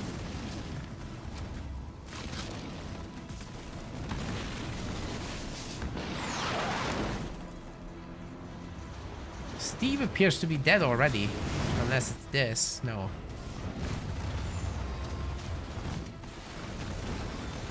Interesting displacement there. There's enough hunters, you could say, but oh my god, the Cataclysm! Not the best to use that on a shipmaster like this, because they just teleport out of it. Wardius was around, but what the hell is he doing? Okay, the game is figuring itself out still. Now he's gonna do the work. Should be able to fight the Spartan, but I don't think he'll win. This is not a very upgraded Warriors at all. Looks tier 1 to me. Crab Tiger in tier 3. Now with tank support, Beam is doing some nice work too.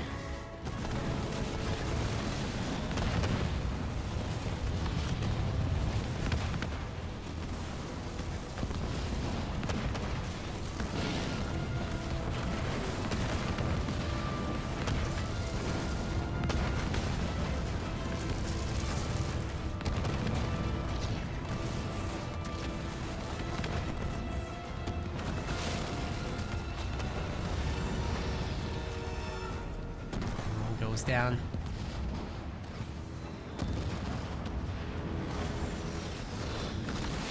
I'm liking this whole Kodiak idea here. That will be some great backup. And they chill everything, so that helps.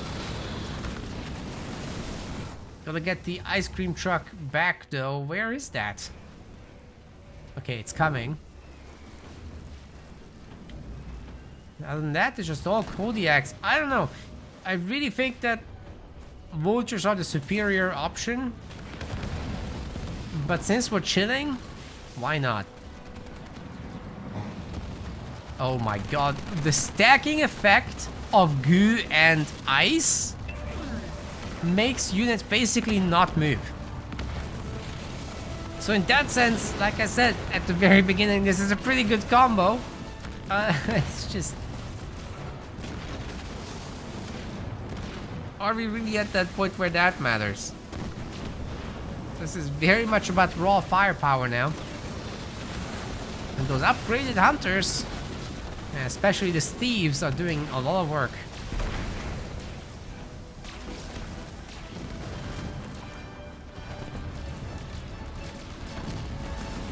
Wraiths typically aren't so great against Scorpion tanks, but no, they're not doing so bad. For now. Once Isabel really gets going with the best offense and kind of just smacks them, things are gonna look very different. But for now, the Wraiths can still do something. It's gonna be a swap into Banshees anyhow.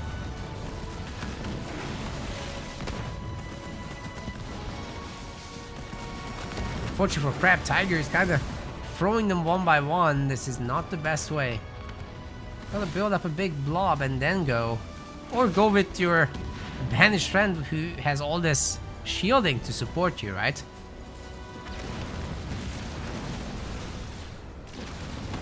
That's what UNSC and Banished are good for together.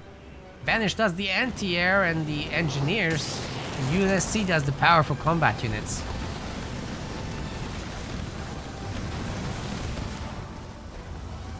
Vultures, tanks, all that kind of stuff. They benefit a lot. Okay, the Kodiaks are going to be picked off by the Hunters, no problem there. Displacement forces the army into Narnia over here.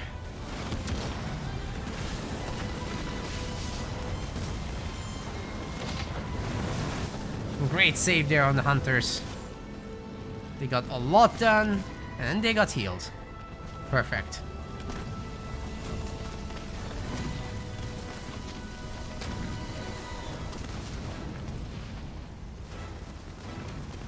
Okay, the best offense is in. We got shields, we got super canister shells. But they're kind of alone still. Not much backup. Where's the anti-air? Where's the Reavers? There were a bunch. Where did they go? Oh my god, they're here? What are they doing there? Ay, ay, ay, ay, ay. If that army had just been together, man, I don't see what those Banshee could possibly do. And then you got engineers protecting tanks? Yeah, that's a winning combo right there. Oh, why are they going separately? Go together, boys.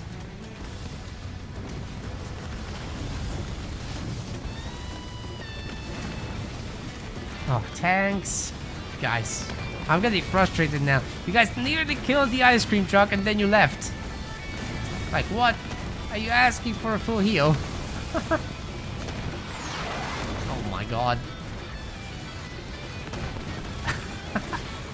Okay, okay, they finally got it. Okay, we're good. It's okay. We can take it. The triple Kodiak, however, from far away peppering this group. It's not nice, and the shields only now gonna come up. So that will be great for overall protection. Oh, meanwhile, Dan Republic gave us a $3.23 super chat. Thank you so much for the support. All of YouTube today just absolutely going nuts with the support. Thank you guys so very much.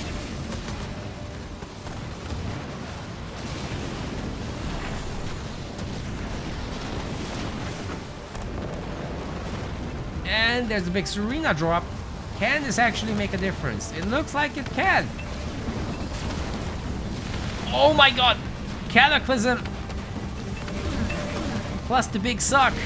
Everything here is dying! Woo!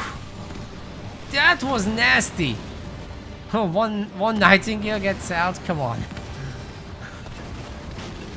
Wow. Great use.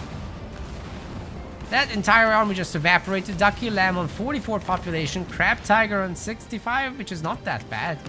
But Chetros Pros on just 35. I guess he barely survived himself. These guys are destroying each other. Divine Chan on 36. Time to upgrade all the pads if you still got some. No pads left to upgrade, so that's as big as it gets. Just the ones that he's making right now.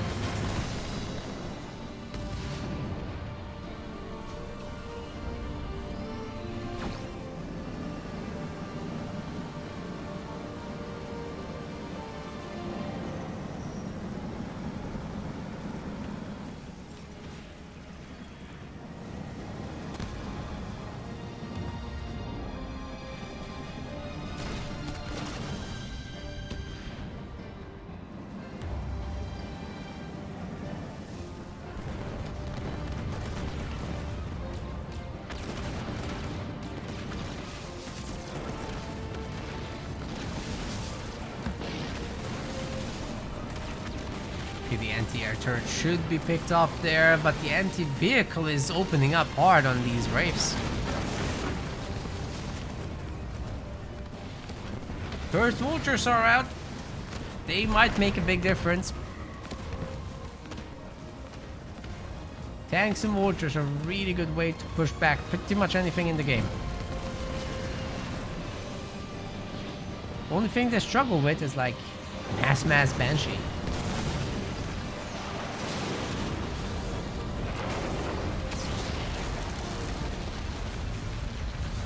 Well, there's a lot of leader powers coming through. Is that heal isn't working?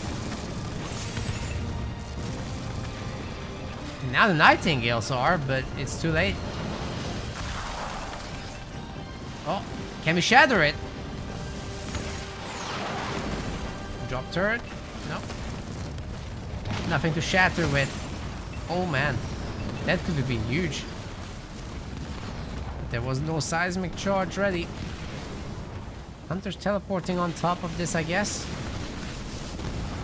But the Kodiak gets 1 star and lives. 1 star Kodiak. Yes, that's the stuff. Okay, Blister back can probably just save itself by going into the air.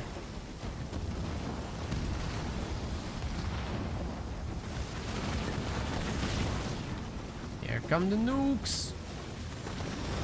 Plenty of anti-air around, however, so it's not going to be a big problem.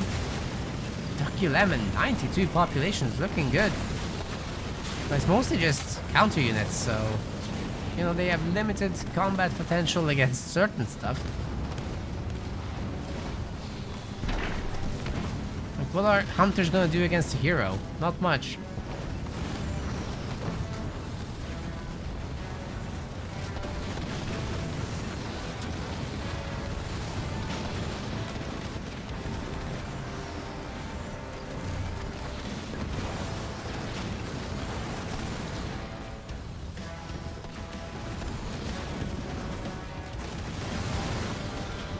Displacement, but where? Ah, just here. I don't know, wouldn't you want to rather beam these guys? Like, put them here under the enemy shield, beam them. What harm could they possibly do? It's just a bunch of Reavers.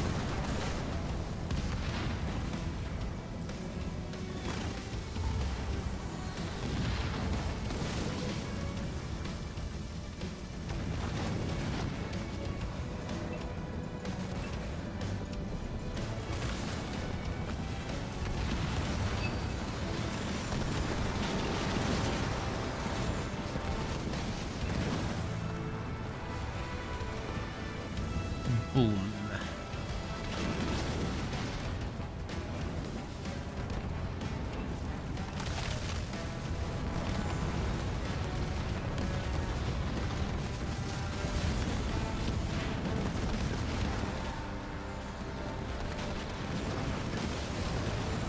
There's gonna be plenty of vultures out, guys, but with so much anti-air, it's a little harder to make them work.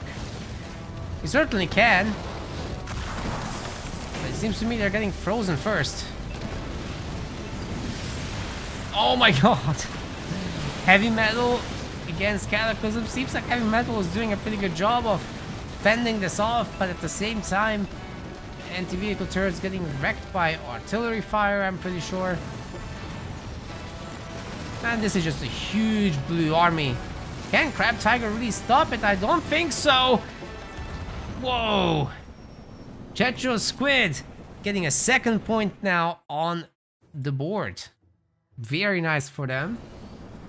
It's exactly the kind of momentum they needed. 1 more victory and they've got the tournament win. Well done.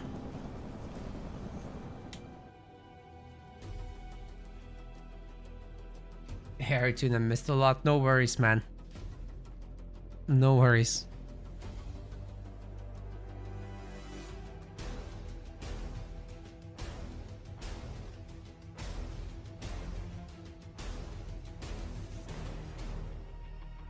Oh, what? Tetros Pros is out. What is happening? Do they know it's best of 5?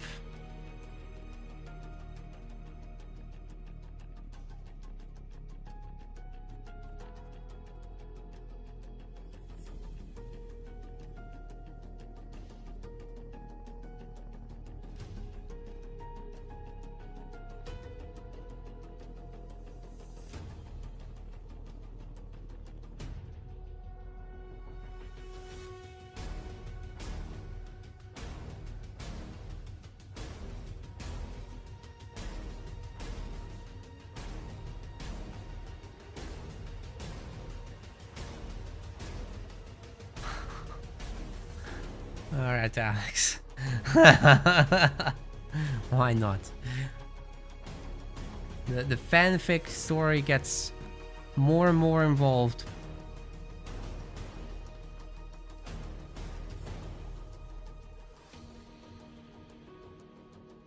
You guys hold on a second, I need to do my checks.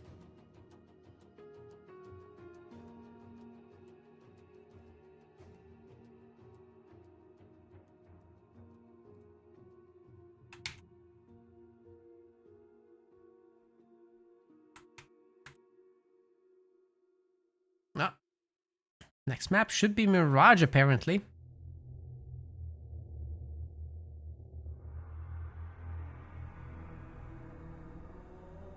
Okay, the game is clean. No worries.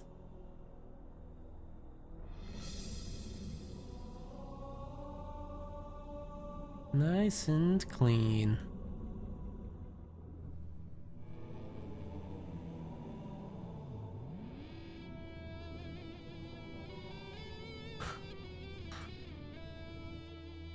Potential Squid voters get a little reward, just a little bit. You guys aren't betting much, are you?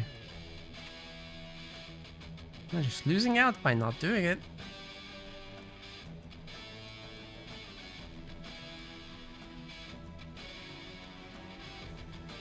Alright, Mirage time, let's do this.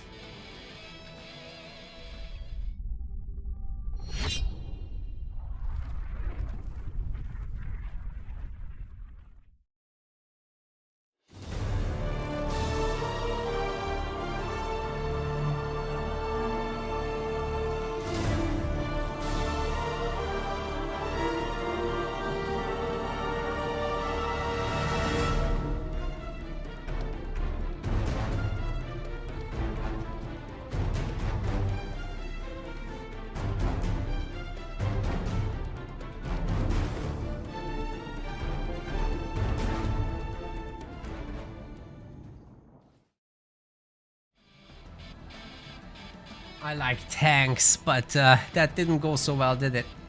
And the tanks were just so separate from everything. I don't know.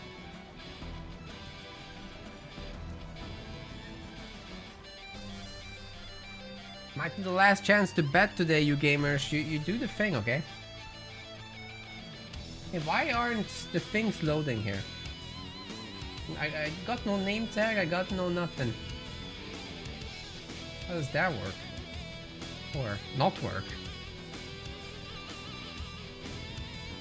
Yeah, it's dead. Okay. Yeah, Mirage team games are something. It's so heavily decided by who controls the middle, so you really gotta hyper focus on that, basically. And then you just build a massive advantage from there.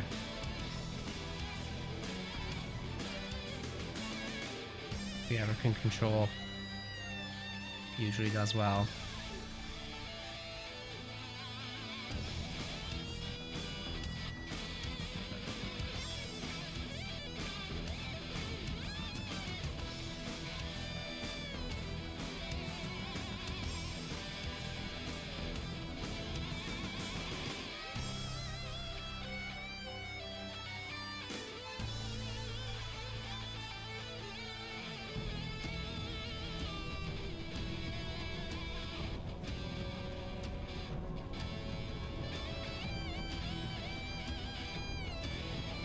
Okay. We've got it. Let's go. You guys are loading in now. Do the bets. Might be the last chance today. Ladies and gentlemen, game number 4. There might be one more, but maybe not. Divine Chan in the dark blue and Chetros Bros in the light. They are playing as Isabel and Arby. On the other side of the map, in the red, Ducky Ear Lamb, and in the yellow, Crab Tiger. They're playing as Johnson and Jerome.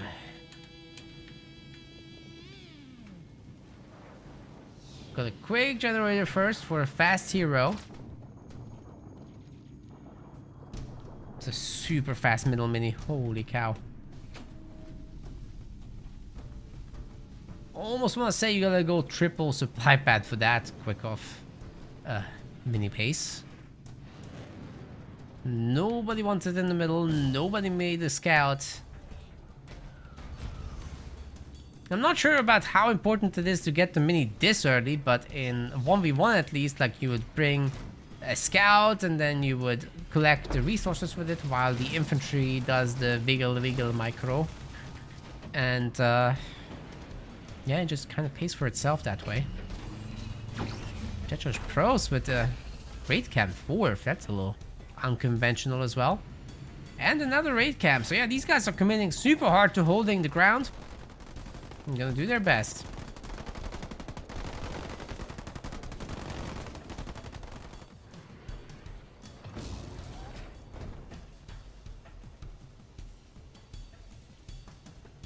Crab Tiger also with the racks on the other side. Also making armory.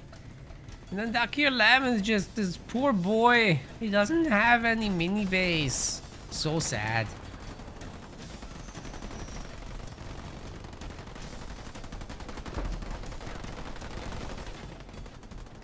There's gotta be someone that doesn't have any, so it is what it is.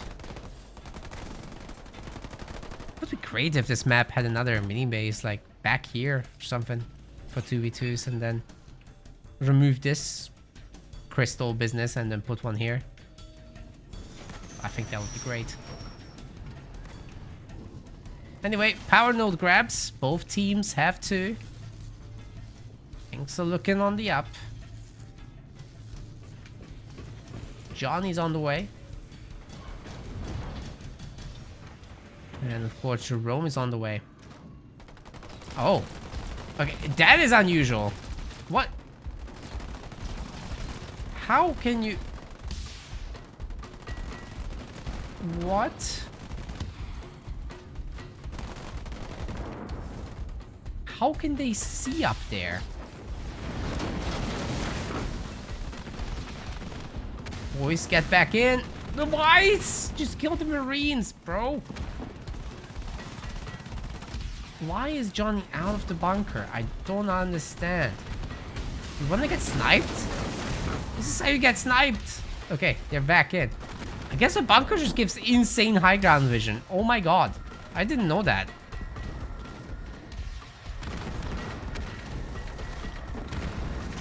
What? I genuinely didn't know that in all these years.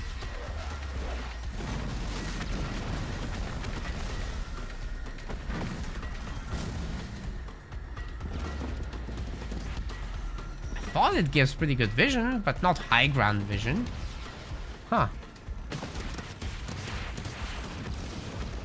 Well, you live and learn, right?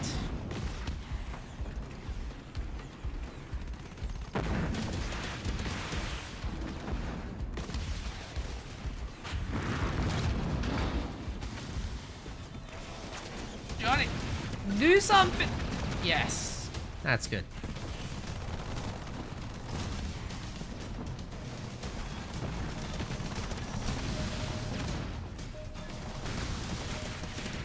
It'll be difficult to keep this thing going for so long, but a little bit of a wiggle micro can solve so much.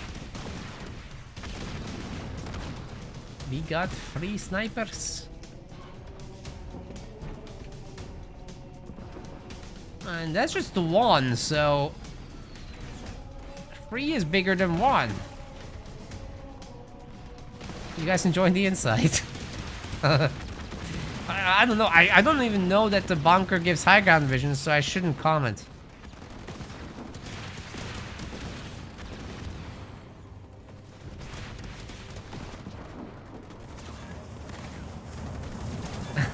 This is so valuable.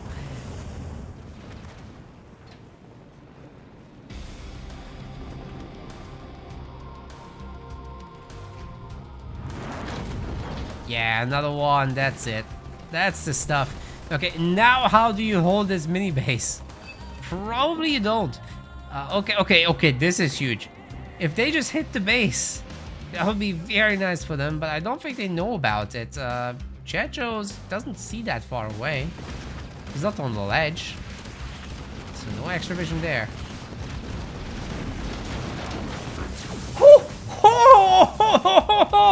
That EMP mag just finished off everyone. It was great to see so many squads already hurt, but the EMP mag just said bye-bye, GG. But meanwhile, Dakir Lab's under attack. That's a lot of enforcers, and that's certainly going to hurt his generators. I think he might even lose his second one if he's not careful, but here come the snipers to try and salvage the situation. Let's see if they can. The turret's helping a little bit, but those enforcers have an insane amount of DPS. You really gotta focus them down over the grunts. The grunts is even doing a little bit of Vigils, and it's working great. It bought so much time. Both generators shut down. This is definitely gonna pay for any earlier troubles of losing so many units. But meanwhile, the snipers aren't slouches either. They're getting starred up here, obviously, while they're moving. That's not gonna be a thing because of a major bug in the game, but regardless, here we are. Divine Chan holds on to the mini, but without building, so it's useless. Crab Tiger expands, gets Mastodons, gets his hero out, gets boys into the Mastodon. He's tier 2 as well. He will deny that base. Very nice.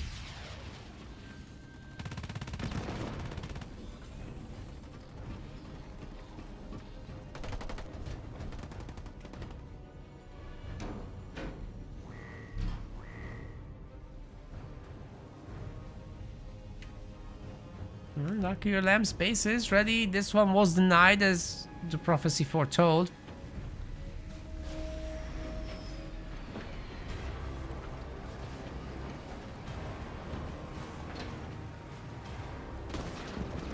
Paul says he thought that only working with remote sensors. It was way too early in the game for that, so I would hope not. You know what that would mean.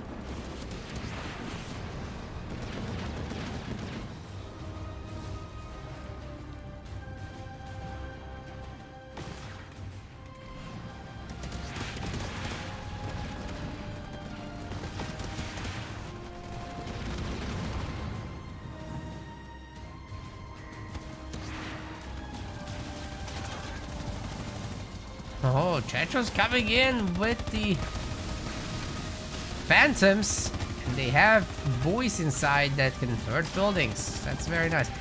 Could micro the boy a little bit down there. The enforcers, meanwhile, just being an absolute menace.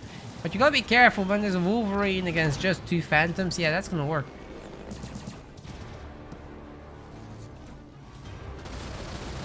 Good little counterattack with the Hogs. Picking off the side mini should be fairly easy. Maybe you can pick off a supply pad here as well. I mean, with the Spartan you can do whatever you want. You can steal Mastodons. Get a lot of damage done.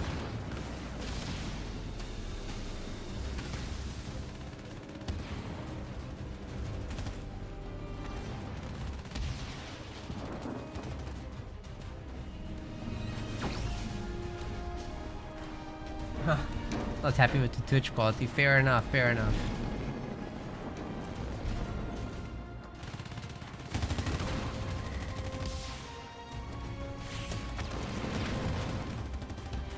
I guess maybe we could use the new features and stream in 1440p.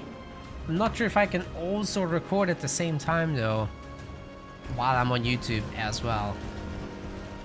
It's something to try out one time.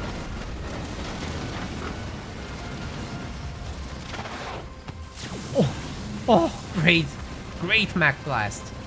Holy cow.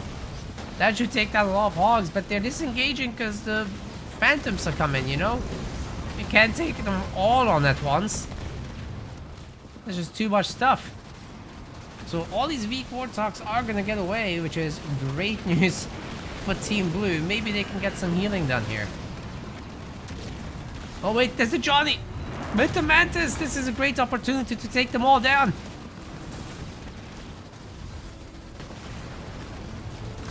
Well, boys, equalize the series.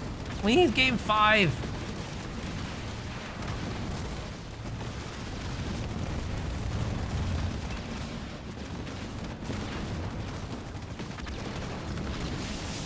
Oh, it's happened.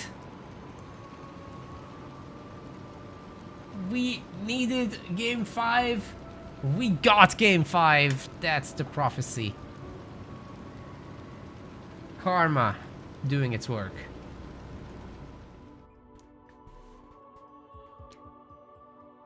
Every time we get it. Can't complain here.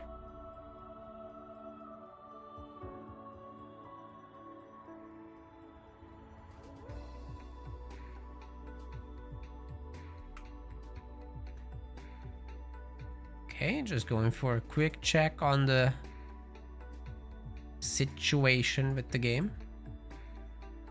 There should be no situation really. I think we're fine. But I'm gonna double check anyway, every time, forever. Thanks Dad Republic for the follow on Twitch.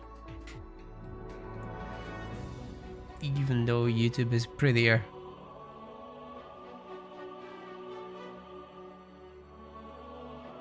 I guess both chats are like equally active despite the increased viewer count on Twitch. The YouTube crew has really come through lately on that front. But usually they're very quiet because you can just join at any point and scroll to any time so people don't watch in the same moment. You know, some people are at the first hour, some people are at the live moment, and so on. Alright, we're clean. Game is good. Everything's fine. No Johnson shenanigans there with remote sensors, so Bunker can see up the cliff, I suppose. We learned something. Next map is gonna be Frontier. That's where we're going.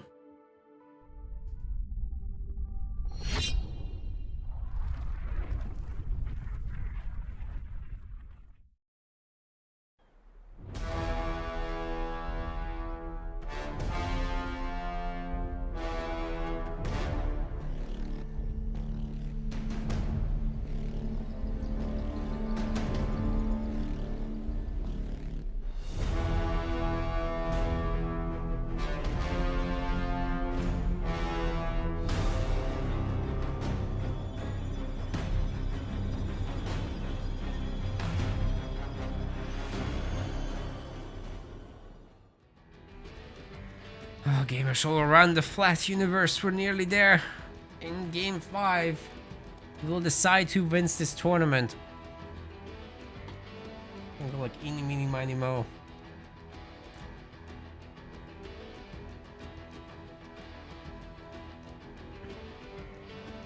Or we could do a 1-hour match with a draw.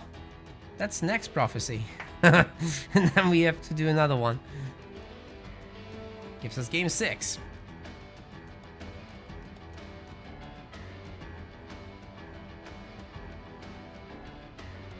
Posture check from Wombat Combat earlier. I needed that because I'm sitting like an idiot. It's not good for you. And I do sit too much, it's true.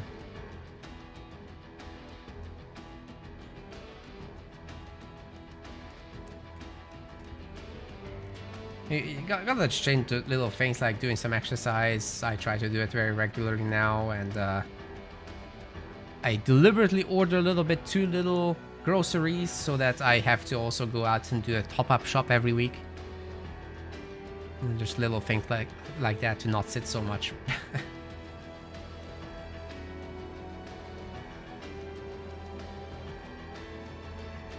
Alright, what's going on here?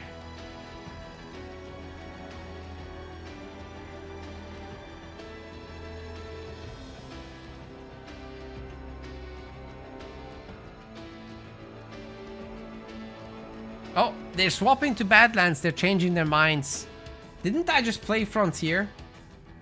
Well, I guess I'll play Badlands, but not before they click in. They're absolutely baited. Okay, Badlands, it's happening.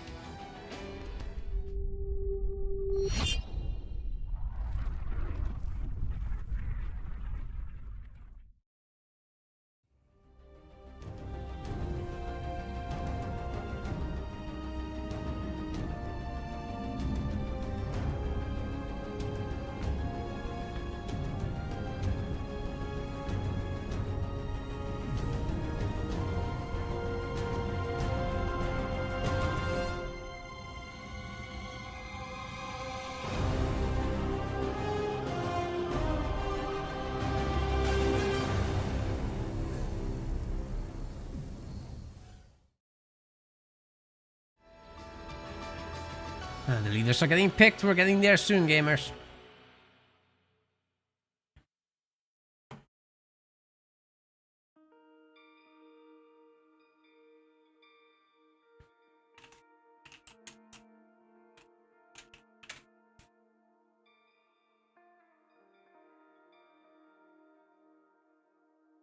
Been listening to the stream from the start, driving from the UK to Poland, stopped for the night, and the last 2 games are perfect timing. Awesome. Driving from the UK to Poland. Oh my god. That's a big project. How come you're not flying? I know not everyone likes it. Driving there? That's a long one. Dan Republic has got a dog to make you walk. That's a nice way to do it as well.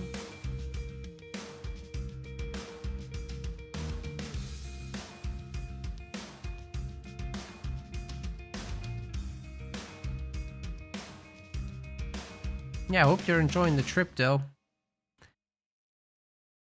Damn guys, we got like 100 viewers between Twitch and YouTube. That's awesome. It's almost a 60-40 split. That's really nice. Yeah, YouTube's been definitely growing. There's no doubt about that.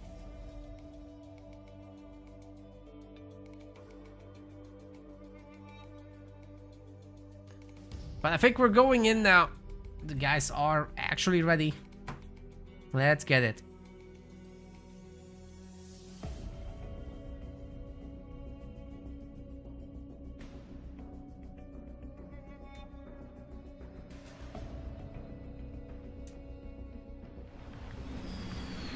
Alright, gamers, in the blue color, we have got Divine Chan. We've also got Chechos Pros. Together they're Checho Squid. Got Jerome and Yap Yap here for them. On the other side, it's Crabbed Tiger and Duck Ear Lamb. They're playing as Decimus and Forge. Let's flip the scoreboard as well so we can see them on their correct sides. There we go.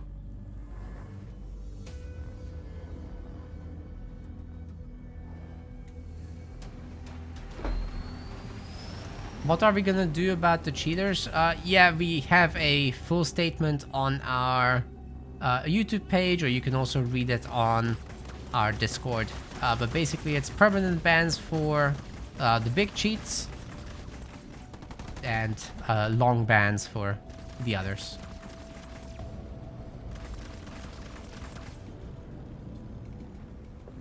And we still have an ongoing investigation, so we're likely to find more people than what we've announced.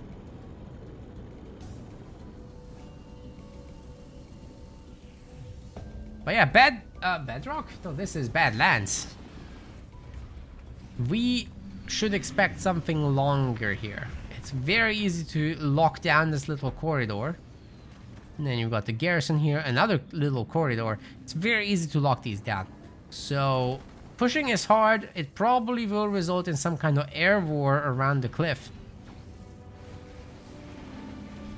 And being the UNSC that's here on this side, a bunch of vultures could cause some serious chaos here in the late game.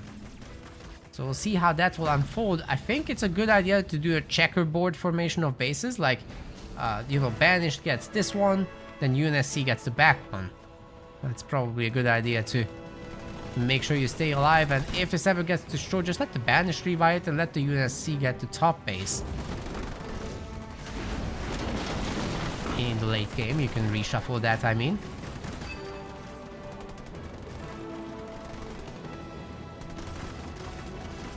Yeah, guys, Jerome can be pretty good because, well, with Yap Yap, here's the combo that you're looking for. You got Methane for the Yap Yap boys and obviously for nerfing the enemies. And then with Jerome, you get your Time for Heroes boost, or, well, the hero auras. And, yeah, that morale mechanic just ends up working on Yap Yap as well, and then you just got super units. It's kind of nuts. Anyway, we've got Evo rounds.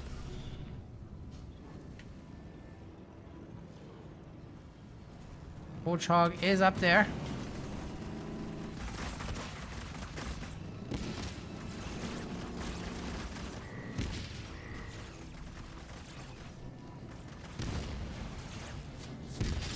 Oh, it's like a camper van trip for Paul. Got it, got it.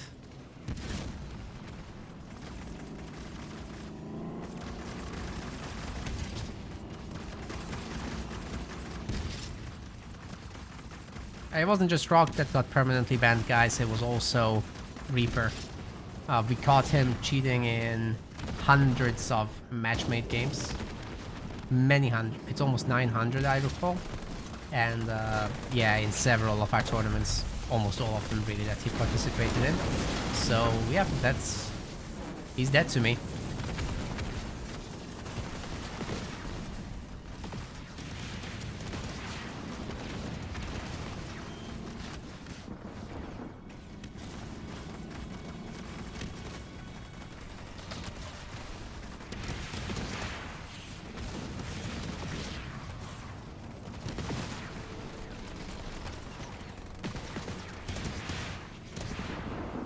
Okay, now we got the souped up cannon fodder.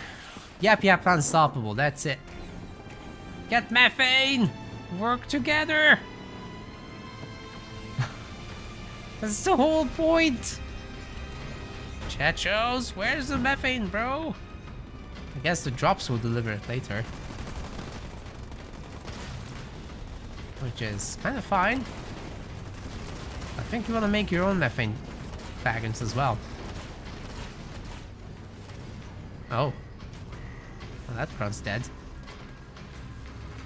To the two power nodes, no crazy differences between the players. We've got the checkerboard bases, so that's good.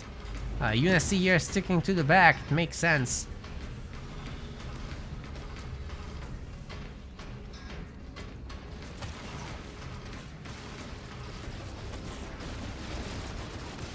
Parenti got caught in hundreds. So only one of them were tournaments, at least out of ours, and then the match-made ones were all before we introduced our matchmaking policing rule. So that's why there wasn't a stacking penalty there. As long as people stop, I don't care about matchmaking. If they don't stop, then we'll go after them.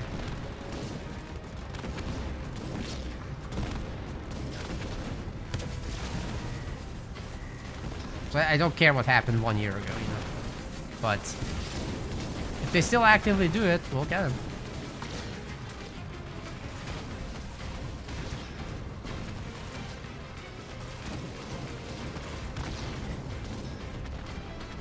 Well, well, well. That's a lot of takedowns. This infantry blob is looking pretty good.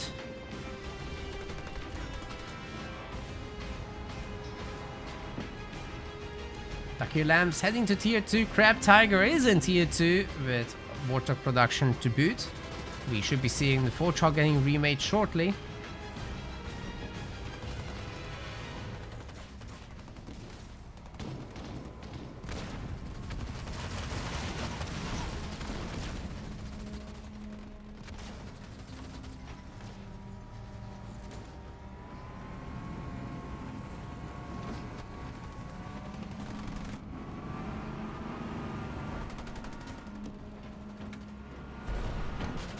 Divine Chance base may be upgraded, but yeah, these Warthogs are gonna show him the business. Oh wait.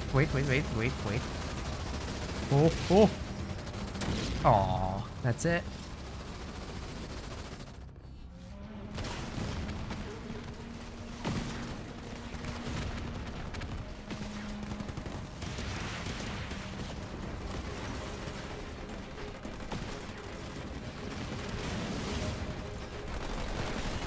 That was a very disappointing mine over there. I'm upset. But hey, this base is getting bullied hard. Wait, this one's actually gonna go down? There's no one here defending? What the heck? Oh my god. There's 4 Warthogs taking down the base. That's ridiculous. Okay, these guys better get the Crab Tiger base then. Or else. They're gonna actually be really in trouble if they don't.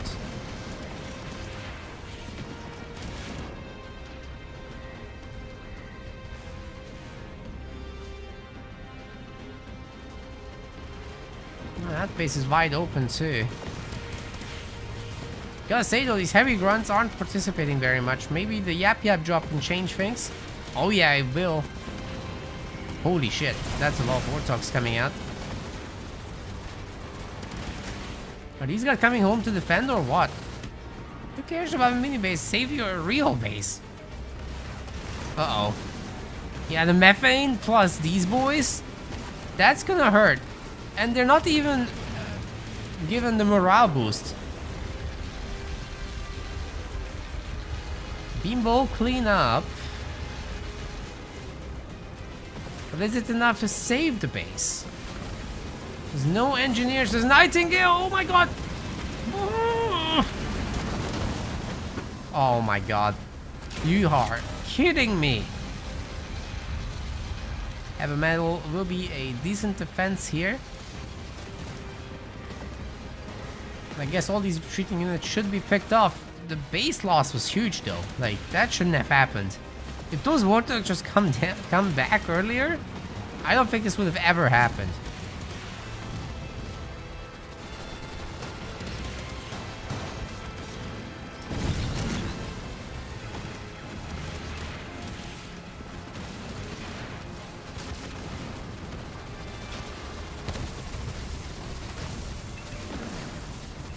Lucky Lemon, just 27 population.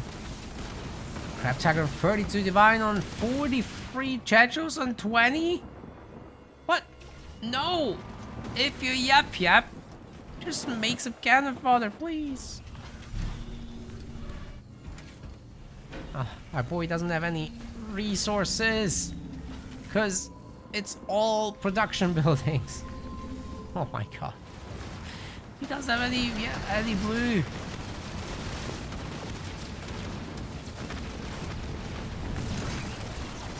This might be a real big problem actually. Especially with that sneaky base getting made. Okay, that's not happening probably, but Team Red just seems to have more stuff.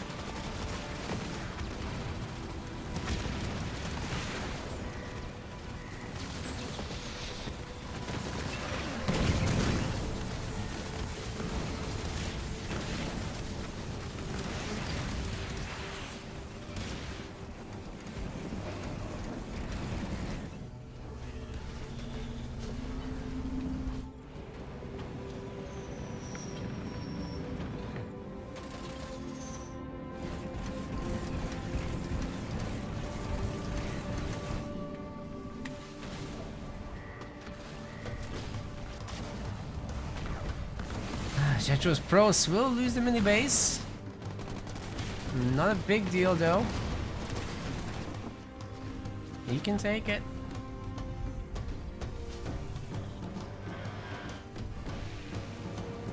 It's all about what happens next. This is still a very stable game. This Yap Yap army is looking real good with those boosted boys, especially if there was a methane wagon with this. Man, methane and Spartan aura, that's together absolutely nuts. That's what you want to go for.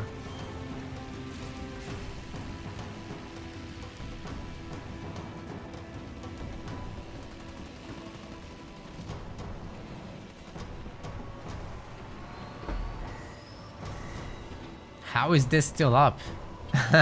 Okay, Crab Tiger, I guess you're getting a base there. Why not?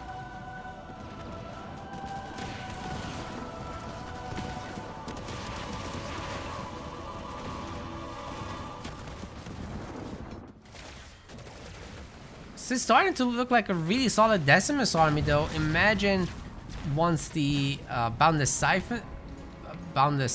Fury is in, excuse me, it is now. These guys are gonna be faster, they're gonna hit harder. Oh wait, that wasn't it.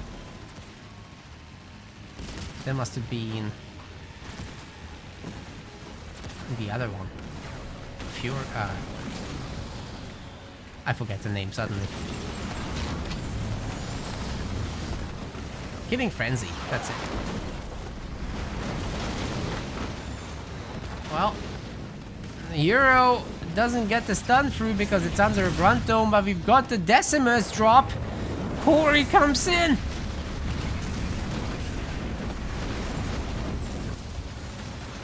The beams didn't do all that much just yet, but Vortex is gonna finish off everyone here. Especially with that extra incoming damage, but Beam on the Decimus army decimates the group. Got Spartan morale. Oh. Nothing's got Spartan morale if they're dead. Really thought those Nightingales might make it out of there, but they were just standing still. Corey is down.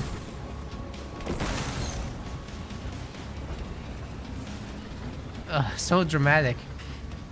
Typical.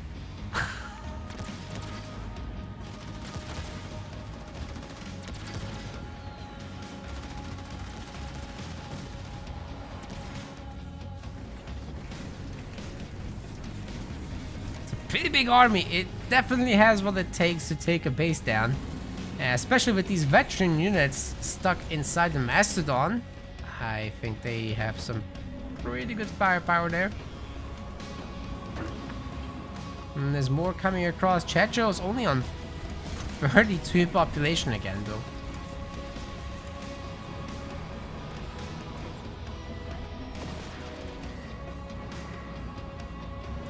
Gosshogs, yes, that's my favorite thing.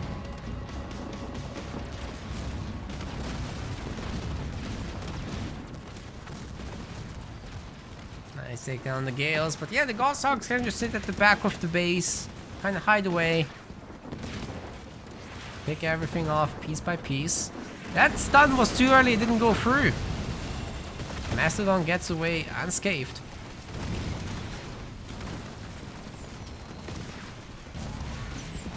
Crazy healing rate coming through. We've got the boosted heroes now, and they're doing so much damage here. The base is getting nerfed in armor, and that Locust, imagine the Locust firepower with the Spartan Aura and Methane covering it. That would be insane.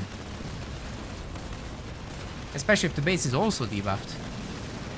And that engineer is doing overtime work, but it won't be enough. Crab Tiger already gives up the base in advance.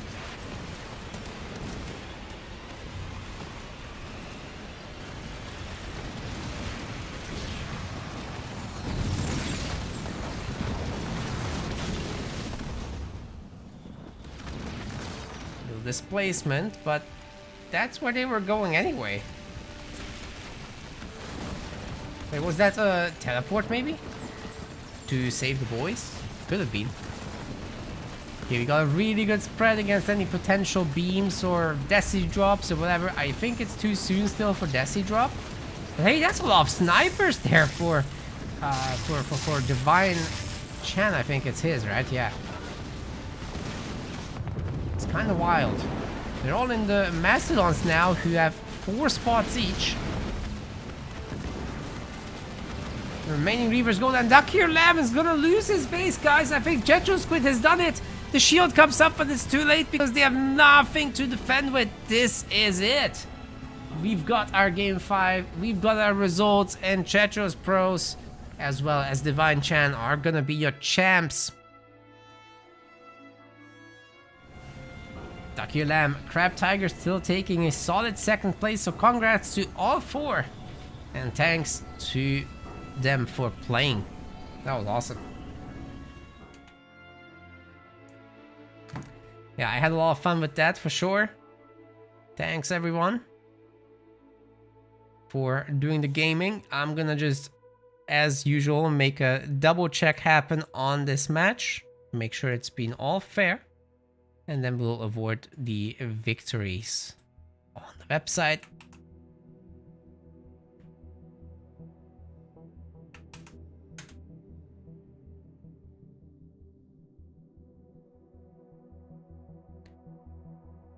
I think this is looking good.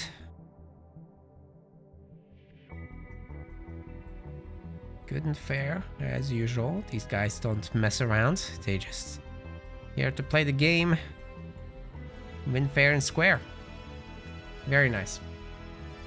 Well then, 3-2 is a very clean and nice victory.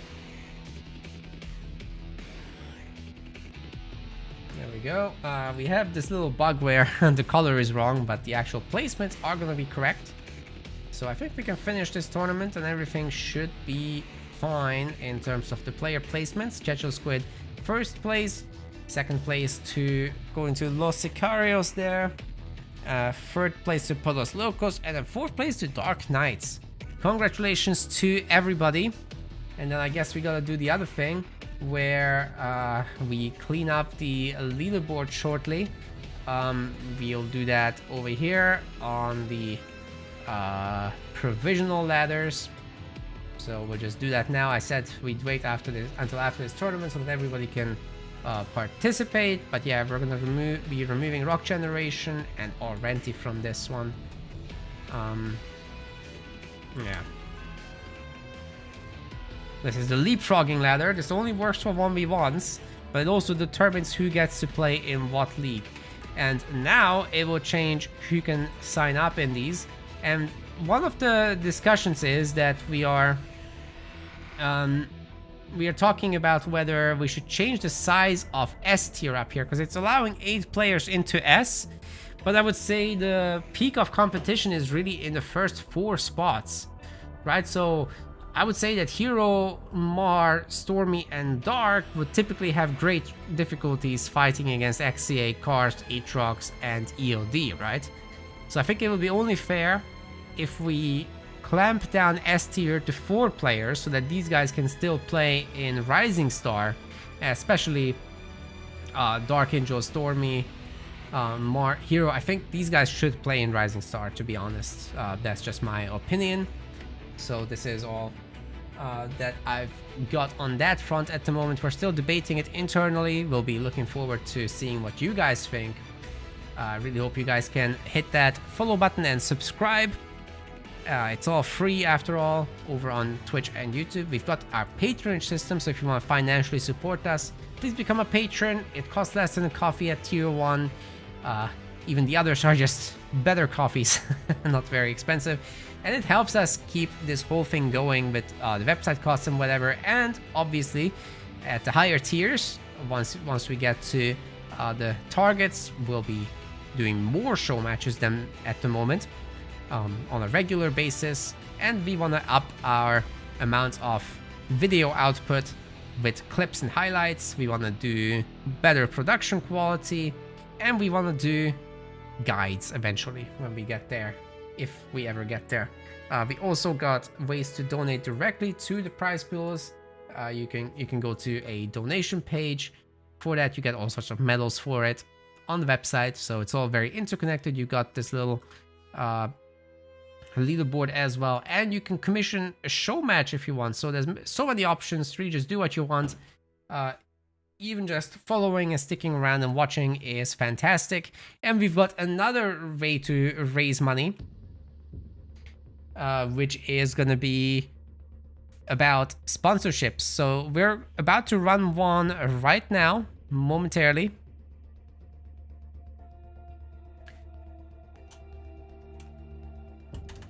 I'll give you guys all the links. For YouTube, I don't need to give you guys the links. Just open the description section. You'll see everything there. And you can just pick whatever it is you want to do if you want to do anything. Alright, so sponsors. We've got one today. It's over there. Watcher of Realms. If you pick that up and play and complete the goals, which are in the Twitch about section and YouTube description, which I'm gonna have to read off of them actually because there's so many goals for this sponsorship.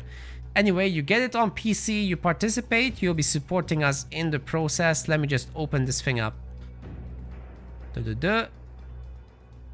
Okay, so you complete chapter N36 and 7-1 and 8-14.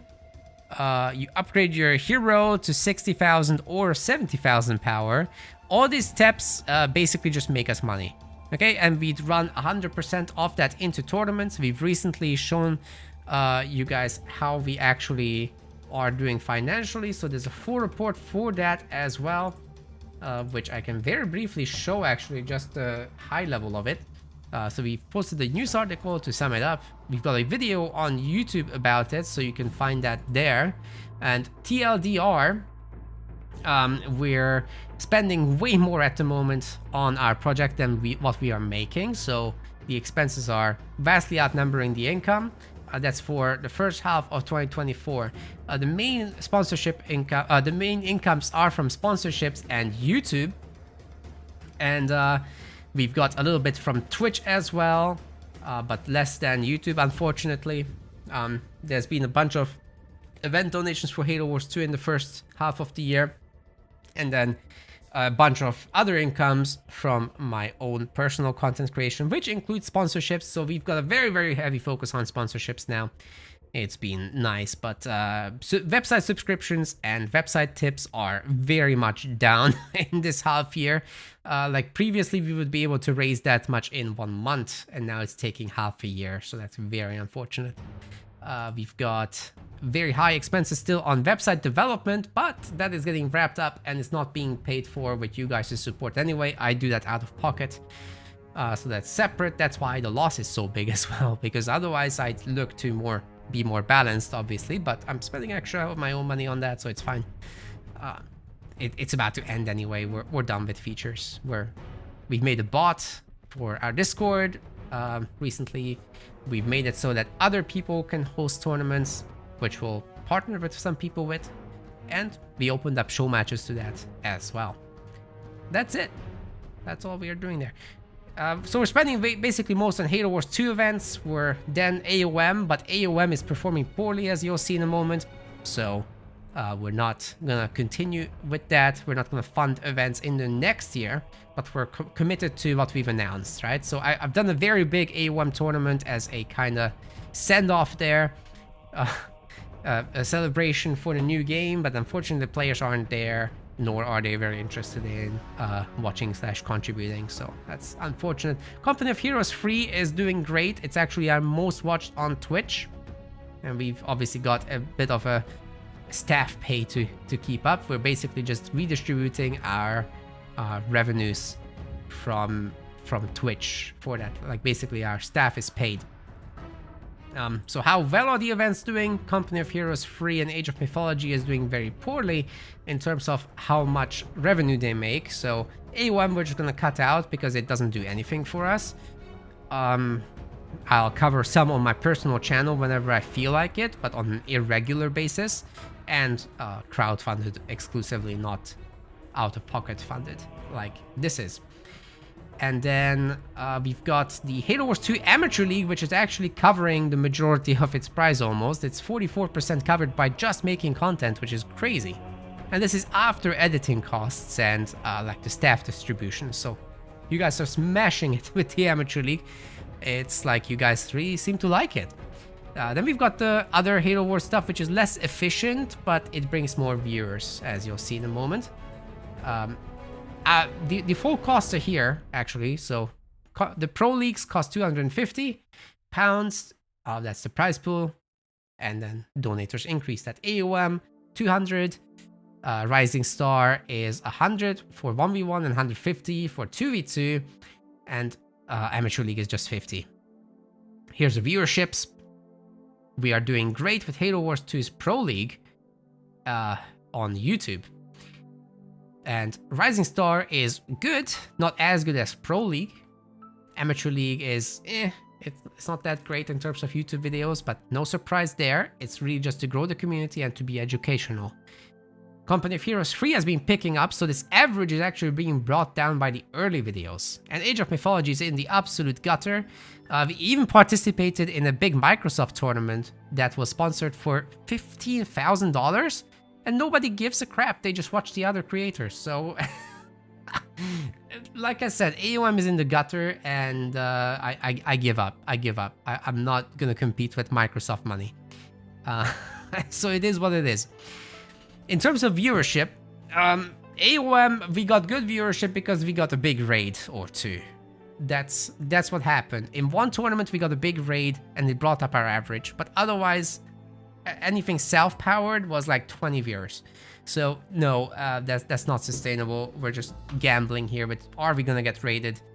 And sure, it's not even bringing up our average, to be honest. Company of Heroes free, however, is kicking ass. Like, Company of Heroes is kicking all your asses on Twitch. Great viewership overall. Obviously, Halo Wars 2 Pro League is the second best. But funnily enough, on YouTube, you guys seem to really like the Amateur League.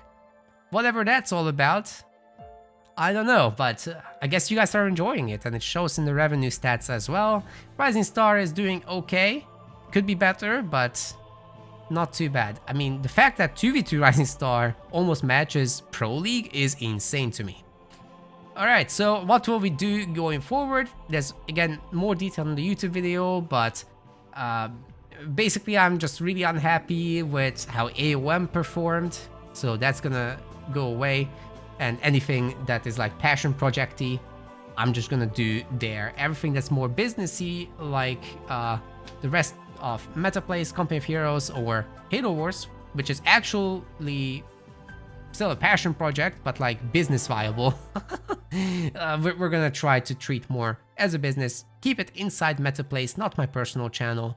I think that's gonna be just more balanced as a whole and be great for our overall budgeting. So all of that AOM being gone thing is just gonna be rolled into the other games that do perform better, especially Halo Wars. So yeah, we're gonna do half-year long seasons, not 1 year long seasons. I think that's gonna be a lot better overall. And we're gonna try to get a sponsorship with Relic for Company of Heroes free. See if they're interested, because that's a game that's actually actively being developed still. I think we can get a sponsorship there, because others did with smaller tournaments, with fewer tournaments. So yeah, let's hope. Let's hope. And then if that succeeds, we want to do a Rising Star League for Company of Heroes as well. So that would be fantastic. Yeah, like I said, we're gonna stop developing on the website. We're just gonna fix bugs when they show up and not spend so much money on that. I really want to push patronage revenue up so that we can fund more content pieces. So we want to do more with show matches, we want to do more with shorts, we want to do more with guides going forward. I really hope we get to do that. And then in these two performance games, Company of Heroes and Halo Wars, we want to do just more events in general. Tournaments, that is, and then show matches on top of that based on demand. Yeah, that's essentially it. We're gonna keep pumping these sponsorships as well to help power the entirety of the project as well, as that's just kind of critical at the moment. So let's swap into that right now. I've got my game here in a moment, Watcher of Realms. Let me fire that up, and let's swap to the category. We need a title. I'm gonna say Watching the Realms. It's very creative.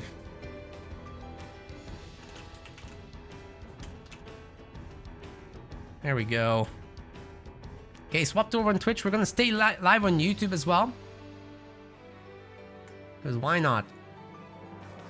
And you guys can grab my pinned link in the chat to contribute to the sponsorship. The more of you play, the more of you will actually be helping us out financially. So this is a very free way to support what it is, what we are doing here. So let me hop into this real quick. Whoa. And we gotta stop the Halo music, I think. And I could show myself, I guess. Okay, sorry, just some quick setup for the scene. I think you can hear, I think you can see. We got everything up. I am a beginner. I have no idea what I'm doing, in fact. Commander Arian steps forward, determined that his allies will I have no idea what this game is. We're gonna find out together. As they flee, he bravely fights off countless abominations alone, holding the line as their fortress crumbles. 10 years later, the commander awoke to a booming voice. You are mine now. A waste. A terrible waste of life. Yet the lives of mortals are a most Like the art style. entertaining comic tragedy for the god.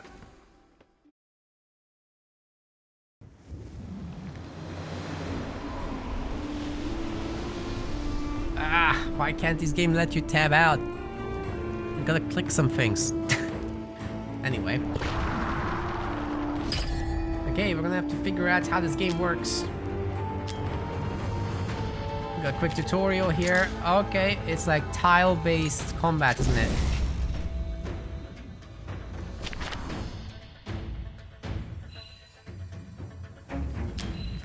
Okay, we gotta destroy these things.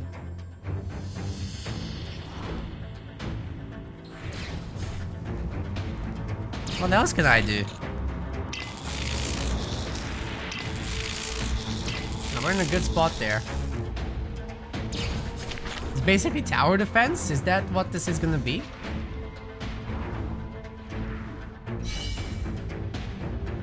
Filled with rage, unleash his skill to annihilate the enemies. Okay. We gotta do a little bit of direct control, but it's basically tower defense. Commander? You're alive, but... We got another boy.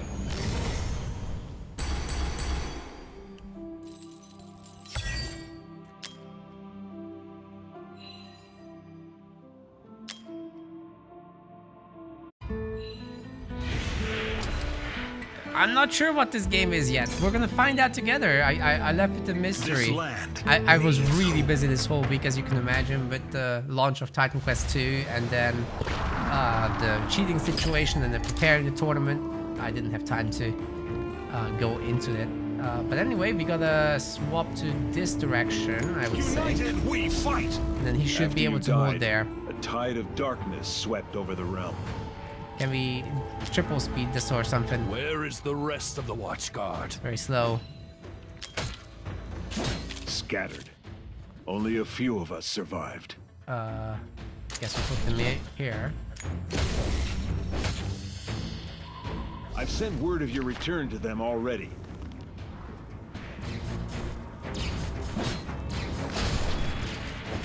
Okay, it's tower defense, guys.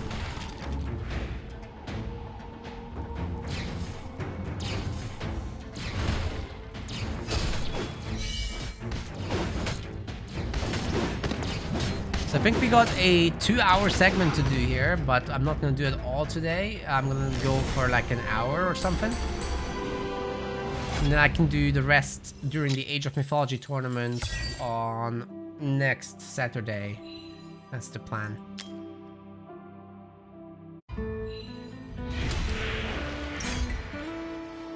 Actually, it's really late and I kind of need to eat. Maybe I'll just do half an hour. And then Olvadi has to do a segment as well or something. We'll see. Okay, we want to put this guy here. United we fight!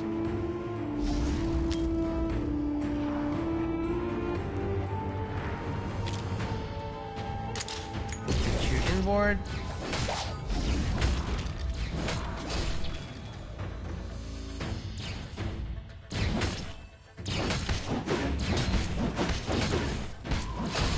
Haven't I warned you not to rush into battle without support? Oh, we're gonna get Camille. support. And not a moment A too healer. soon. We could use Oh, she's your OP. healing. What the hell? That's strong. I never lost healing. faith you'd return, Commander. Your light will guide us true again.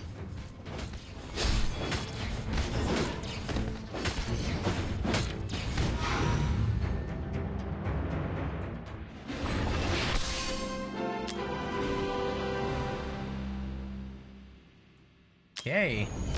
Things are gonna be much easier from here. And our boys are leveling up, which is neat.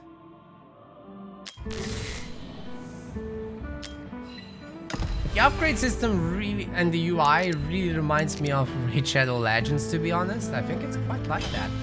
But yeah, we're going all these levels, And here's our first objective. N3-6 is the first goal to hit.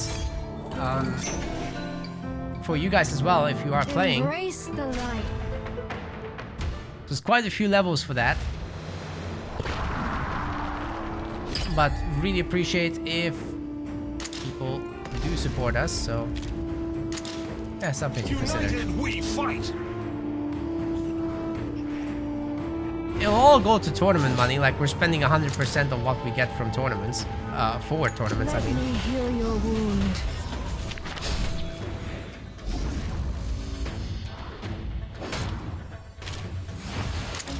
I take no revenue share from any of this. It's all for you guys.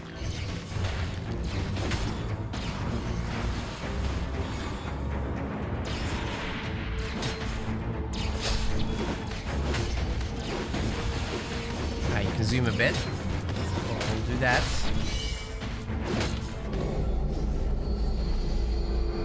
Oh, boss wave? I think we'll be fine.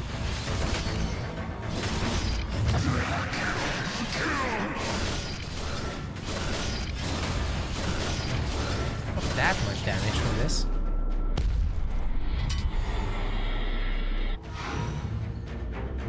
And another level up for us. Yes. Another character. Bunch of level ups.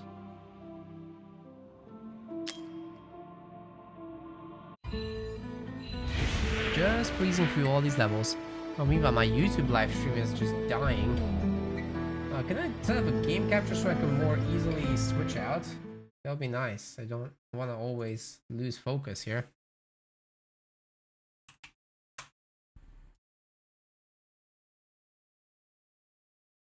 Let's see. I mean, it didn't seem to work, did it? No, it's not capturing. Oh my god.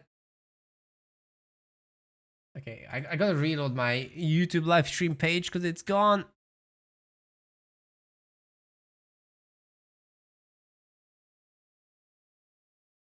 Okay, I can see you guys again. That's great.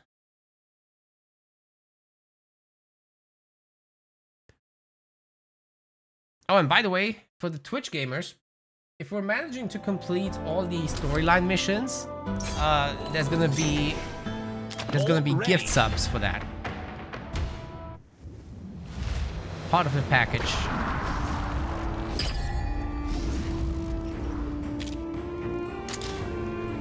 It's time they learn. United we fight.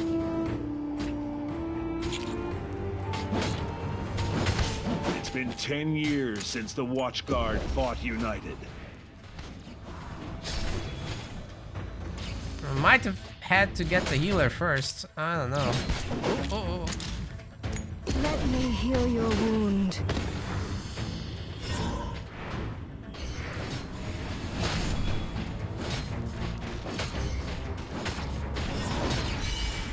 Yeah, we'll be totally fine here.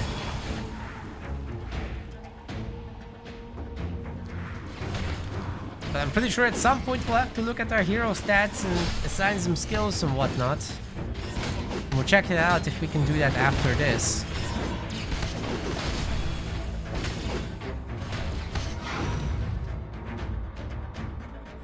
A well-deserved victory. By the way, the goals are showing up over my head as well, so... some of them are too long though for the box. That's unfortunate. Alright, let's check out our heroes. See if we can apply anything with them. Need all sorts of materials and gear. Do we have? We don't have gear yet, so I don't think we can do much. United we fight. Can I upgrade you? Oh shit. Nice. Let me heal your wound. It's time they learn. Yeah, that should help.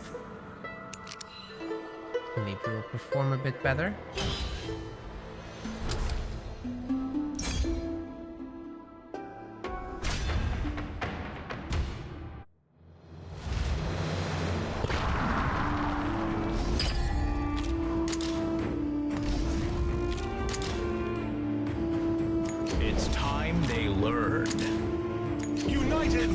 fight!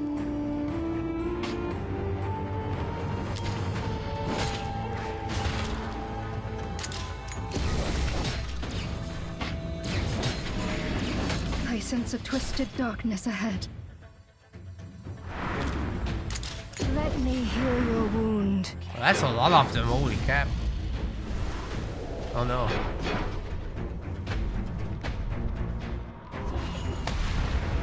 What the hell? He's helping. Ah! The commander lives again, but not for long. Is that it? Man, these guys have a big mouth. This power, Oh, it's unnatural. You're not the only one who can rise from the dead. apparently. Are we gonna be in trouble here? Oh my god. Is the game on mobile? No, this promotion is for PC actually. I suspect it would be on mobile too, but yeah. Perseverance paid off. If people play on mobile, that wouldn't work for the sponsorship. This is a desktop client I'm using. Also, only people that use my link count towards it. That's the other thing to keep in mind. Okay, he's awoken.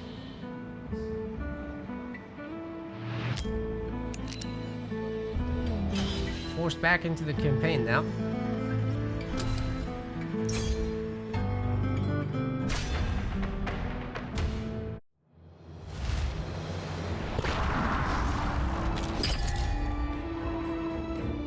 It's time they learn. No, that was a mistake. Heal your wound. Ay. Messed it up big time. She can't. United Oh, we fight! okay. Okay, we're good. Slaughter was overcome by a terrible corruption. Be on your guard. It might come for us next. Is my support character then not gonna heal Embrace anyone? the light. I am the priestess of the bright dim. Okay, I can recall her. Yeah, because she wasn't healing anyone. Looks like your type of game. Hell yeah. I would prefer if the promotion was on mobile, to be honest, because these kind of games are better to play on mobile, I think. Like when you're on the move, why wouldn't you play a tower defense game, you know? And this is like still early game tutorialization, so I'm sure it's gonna get a lot more interesting. With more complex levels, with multiple paths to protect. That kind of stuff is something they should absolutely do.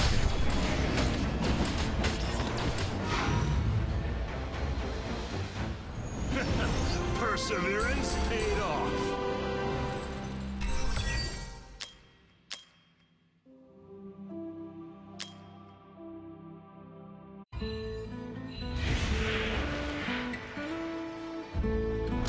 Okay.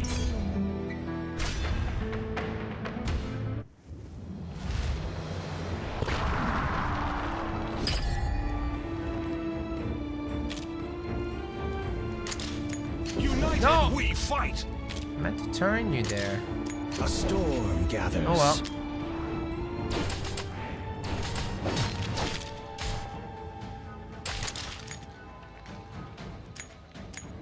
It's time they learn.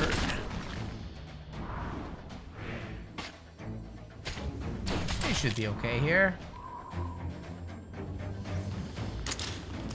Let me heal your wound. Zap, zap, zap. It That's isn't right. the legendary commander. Oh, more. Welcome back. Mary, is that you? Why are you in the Mordius Desert? I have orders from the king. Survive. Okay, she's And I'll definitely command you a after. premium character. No one injured. A brilliant victory.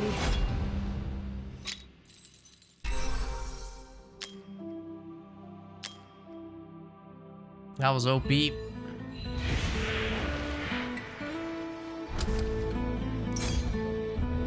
But if you don't get her? Oh, come on. We have to clear anyway the entirety of the next area. United This we... must be the source of the darkness. It's time they learn. Oh, ancient god, Oh. bless me with your power. He's going mad. Power, it's...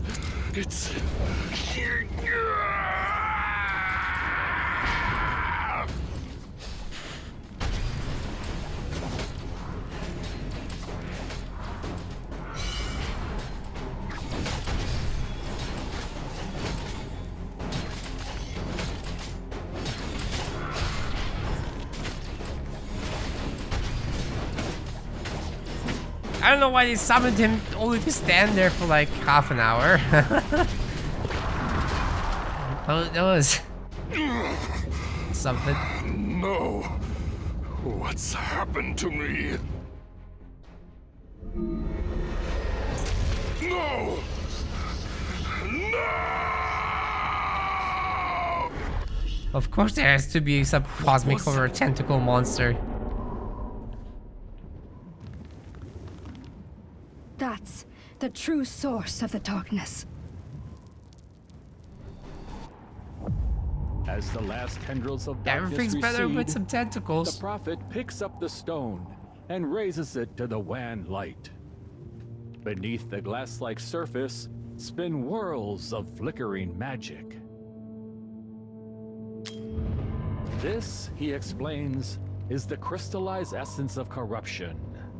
It alone will sustain the commander's borrowed life, but only for a short time.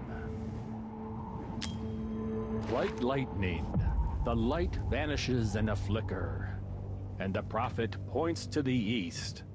There, the commander will find more darkness to banish and to sustain his life.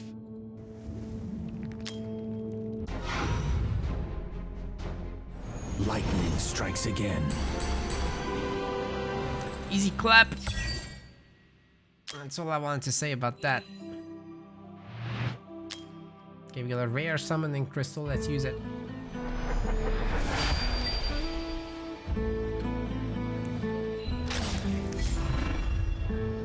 It's like Raid Shadow Legends, but you know, tower defense.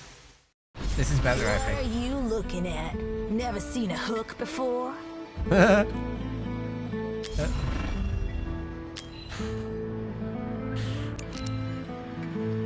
storm gathers. The Joker's hooker. Don't you dare call me Captain Hook. Amazing.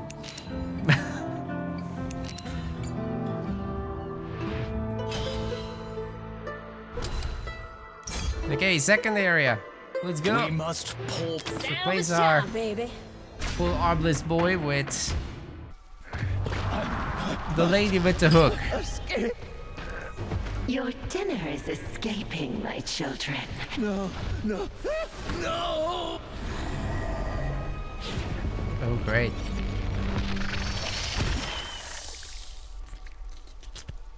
Queen Tarantula! We should never have come here. United we fight! She slaughters any who wander into these caves, but has no idea who she's just caught in her web. We'll hunt her down and put an end to this bloodshed. Form up! Who are some of these characters talking, man? Like, A storm I gathers. don't get it. I don't have those arrows. Let me heal your wound.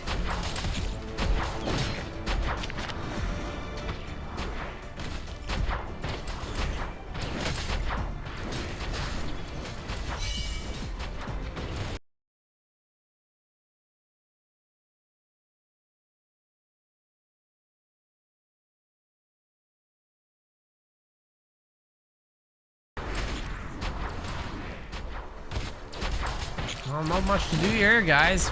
We're overpowered for this. I'm sure the game at some point will be tired of me winning and kick my ass though. The captain is to have 2 full shares, according to the codex.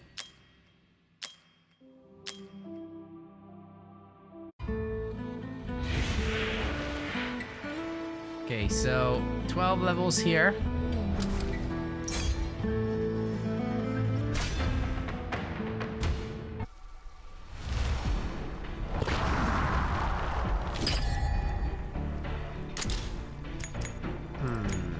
That's not a great spot to be honest.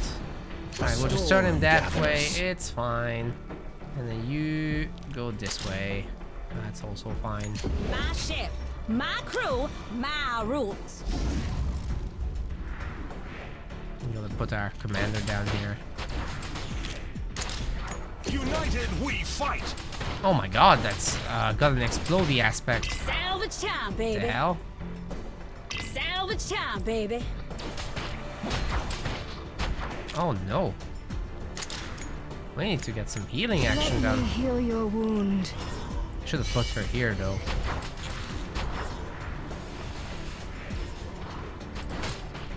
Oh.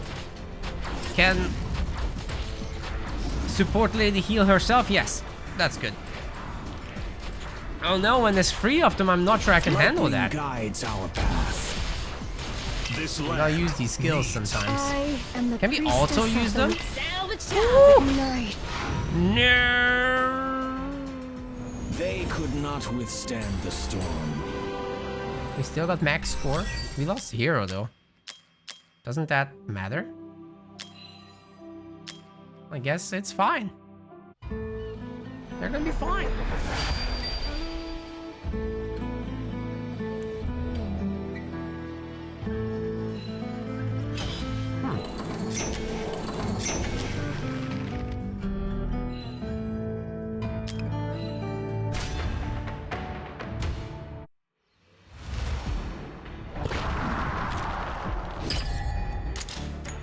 My ship, my crew, my rules.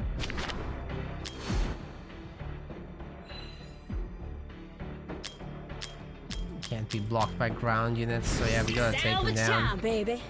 Salvage time, baby. Really? Come on. A storm Shoot gathers. them.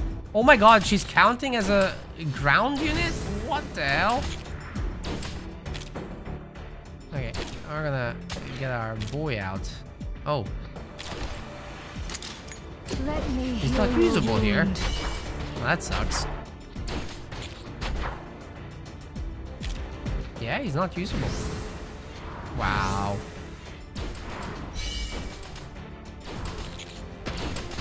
Those little chain lightnings are cleanse their nice. souls.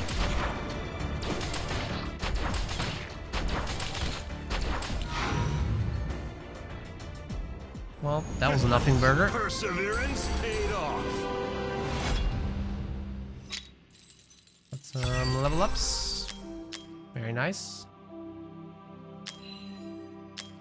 Let's get all that. A What's that? storm gathers. Don't you dare call me Captain Hook.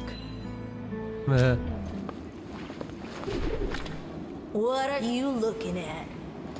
Never seen a hook before?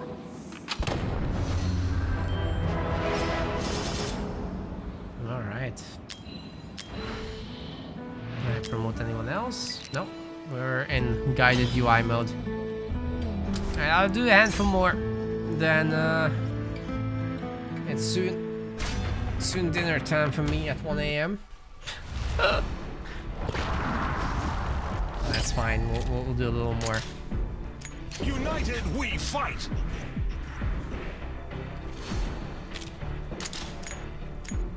My ship, my crew, my rules. A storm gathers.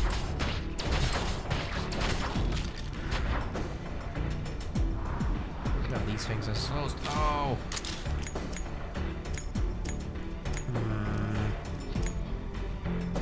Let me heal. Salvage time, baby. Lightning Can I guides our automate path. this? Doesn't look like it. Needs This is automated. Let thunder cleanse their souls. Well, I guess it is what it is. I am the priestess She's of the got an light. auto ability there. That's good.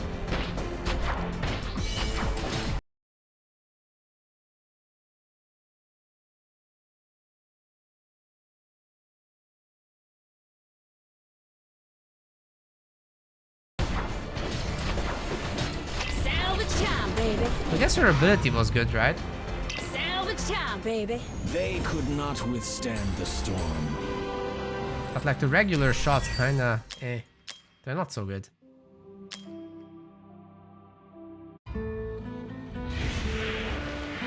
Did we just complete chapter 2? Let's set that as our goal for today. How about it? Yeah, let's do it. Just do this chapter. Then we'll have 5 heroes very soon as deployable.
It's over. No one injured. A brilliant It wasn't that victory. bad. We might have to go back to level up some.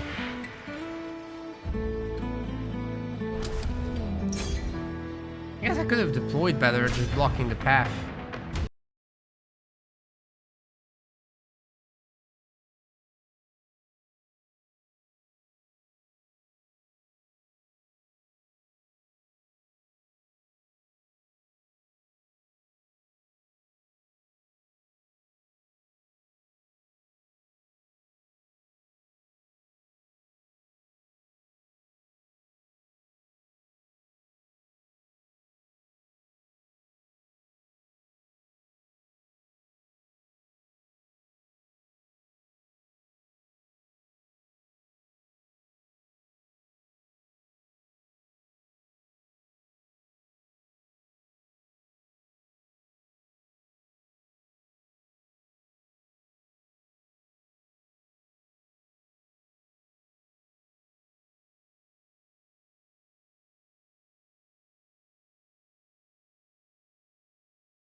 Perseverance paid off.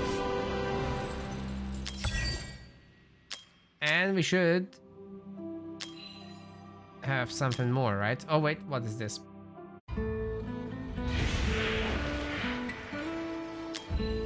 Experience rate. What is that? Lots of monsters.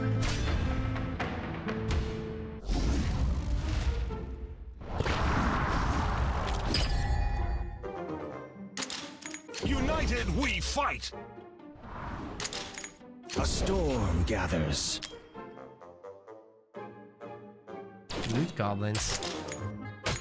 My ship, my crew, my rules. Oh my god.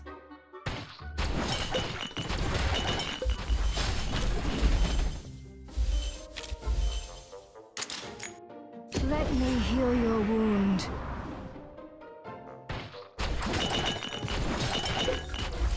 I thought you can like ask for the next wave here. Oh well.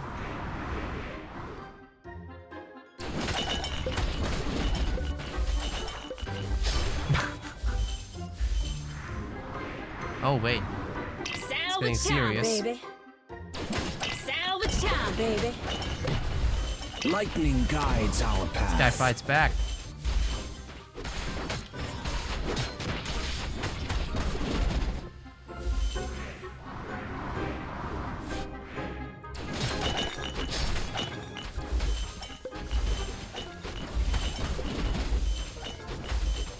Yeah, it should be no problem. We got this. Salvage time, baby.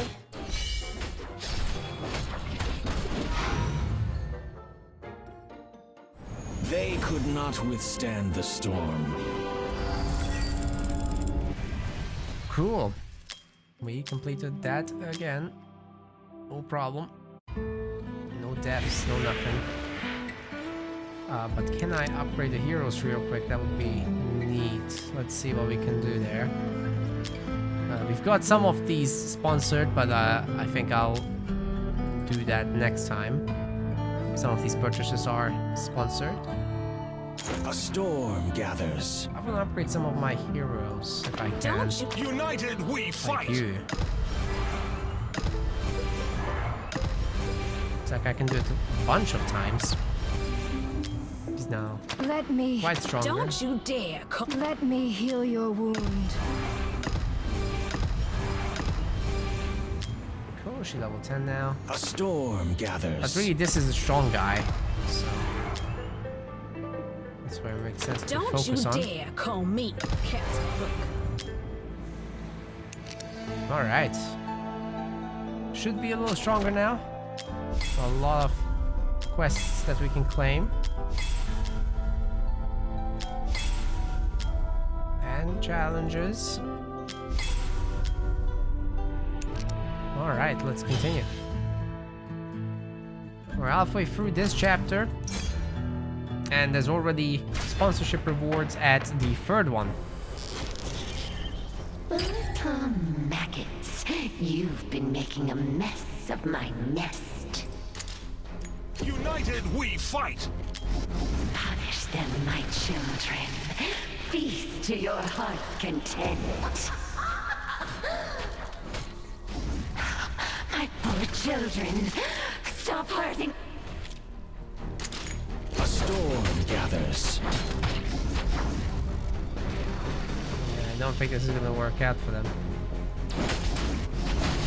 Like to see me play Halo Wars. I've done it not long ago in one of the streams. I think in the show match streams I've done it. So if you want to catch that, it's there. I'm okay. I'm not better than the Rising Stars. You'll see that. I think Psylocke kicked my Brace butt yourselves. We've made her mad. in the last stream.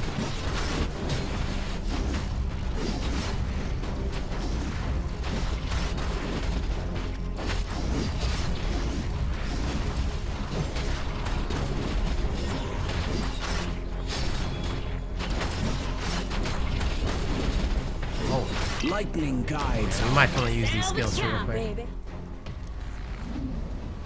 Phase 2. My babies. Mother will avenge you. No one injured. A brilliant victory. Oh, she's gone. Yeah, okay. She'll avenge them in the next episode.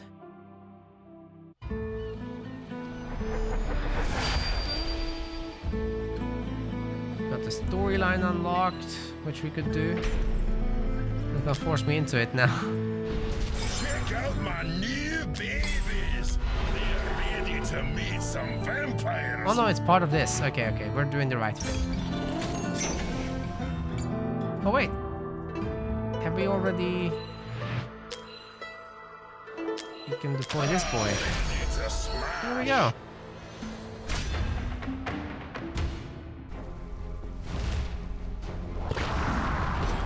Yeah, right now hot tub stream. Yeah.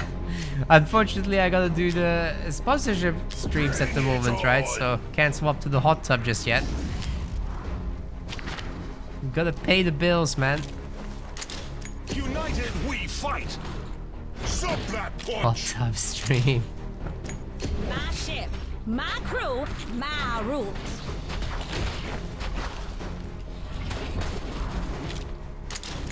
Let me heal your wound.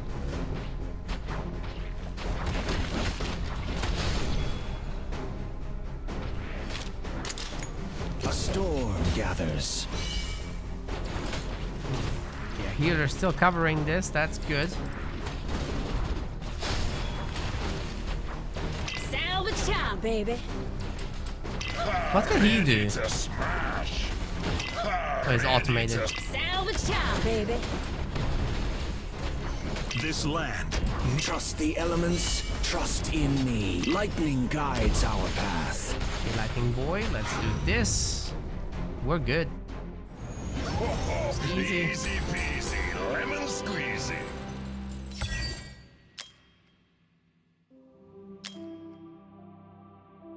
And then, how much more? 4 more. Then it's dinner time.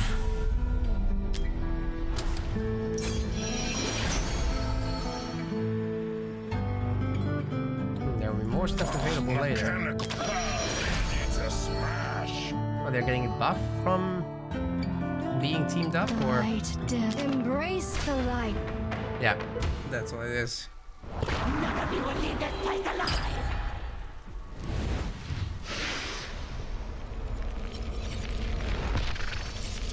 Okay, we gotta defend both sides now. That's gonna be rough.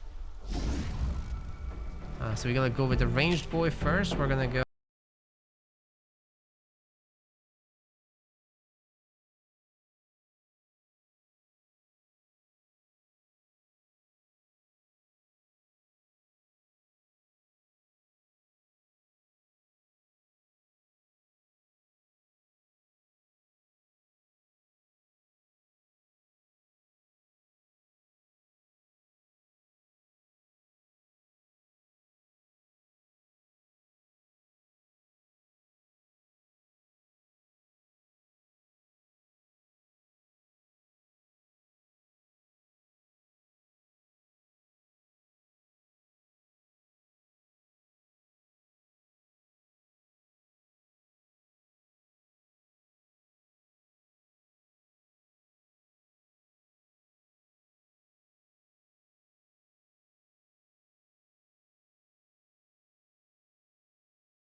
The troops. Good luck. Thanks for watching. Thanks for sticking around for the sponsor segment as well. Appreciate you. Hope you had fun today.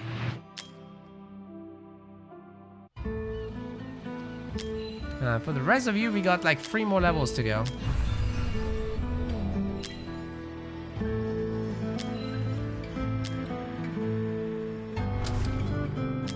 Wait, there's a reward here? Oh. Yeah, that made sense. 3 more quick levels and then I get my dinner reward.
check it out. Oh wait, They it's could over. not withstand the storm. More level ups, very good.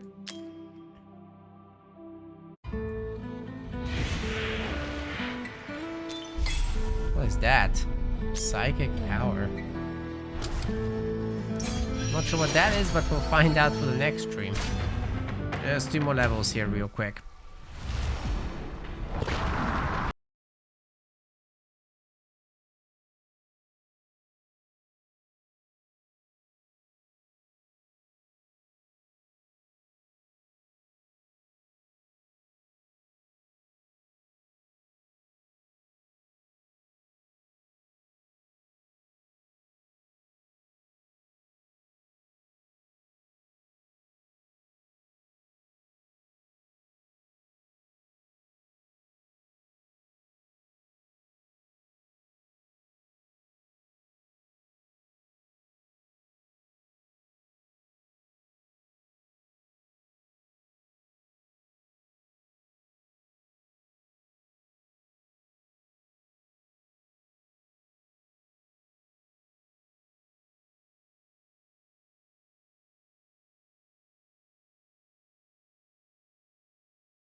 The captain is to have 2 full shares, according to the codex.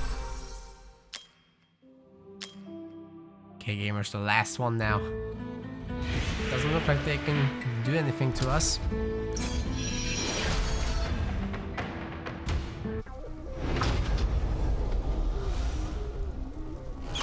Blood of my blood, feast on our intruders. What is that? It's big nasty. Devour them! Avenge your siblings! Okay, we should be able to stop this. Do anything to protect my babies! Your death will be slow and agonizing! Suck that punch! My ship, my crew, my roots. I'm not sure if we'll be okay here, actually. A storm. Suck that punch!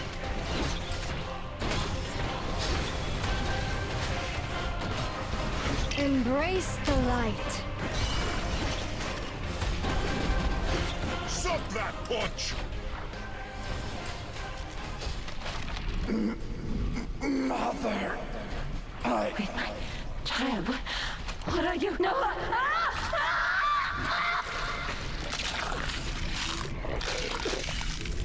Nice. Freak of nature. Mother! Kill the damn thing! Protect Second out, boy. siblings! I am the priestess of the light. Let thunder cleanse their souls. Suck that punch! Losing the hero is not great here.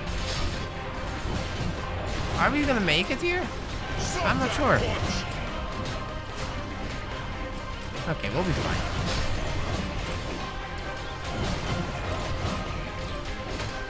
Suck that punch!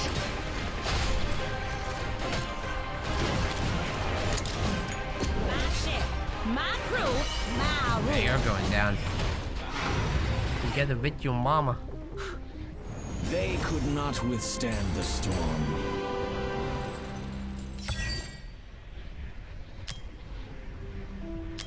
Okay, cool gamers. We got this sorted. Anybody that makes it through the battle third ends with a chapter chittering shudder. will be supporting the stream and so on and so heroes forth. You can watch see the in goals triumphant silence in the About as the section. Spider Queen's offspring falls. / description A section. silent screech of bile, followed by a dull crack of its carapace as it collapses onto cavern stone. Much appreciate anybody The that heroes considers it. revel in their victory. They have made it out of the Spider Queen's hatchery alive. For this reason, they are unaware that the sudden gush of entrails from the felled creature is not an echo of a wound they had inflicted. A small spider rips itself free from sticky belly flesh. Were the heroes aware of this spider, they could have ended the Spider Queen's legacy once and for all at the heel of their boots. But now, she lives to see another morning. Oh no. I don't like mornings. Speaking of which, I'm gonna go and have some dinner. Gamers, thank you so much for sticking around, hanging out, watching Halo Wars, following, subscribing, donating, whatever. You guys have done a lot today, so really want to thank you all. Thanks for sticking around for the sponsorship as well. Every viewer we have in this period, make sure that we keep getting them. So I want to thank you guys very much for that. Now, I'll look for somebody to raid. Let's see if we can find anyone on Halo Wars. And if we do, I'll send you guys there. Thanks very much, and I'll see you the next time. Bye-bye. That's in AOM. Has an AOM stream coming next week.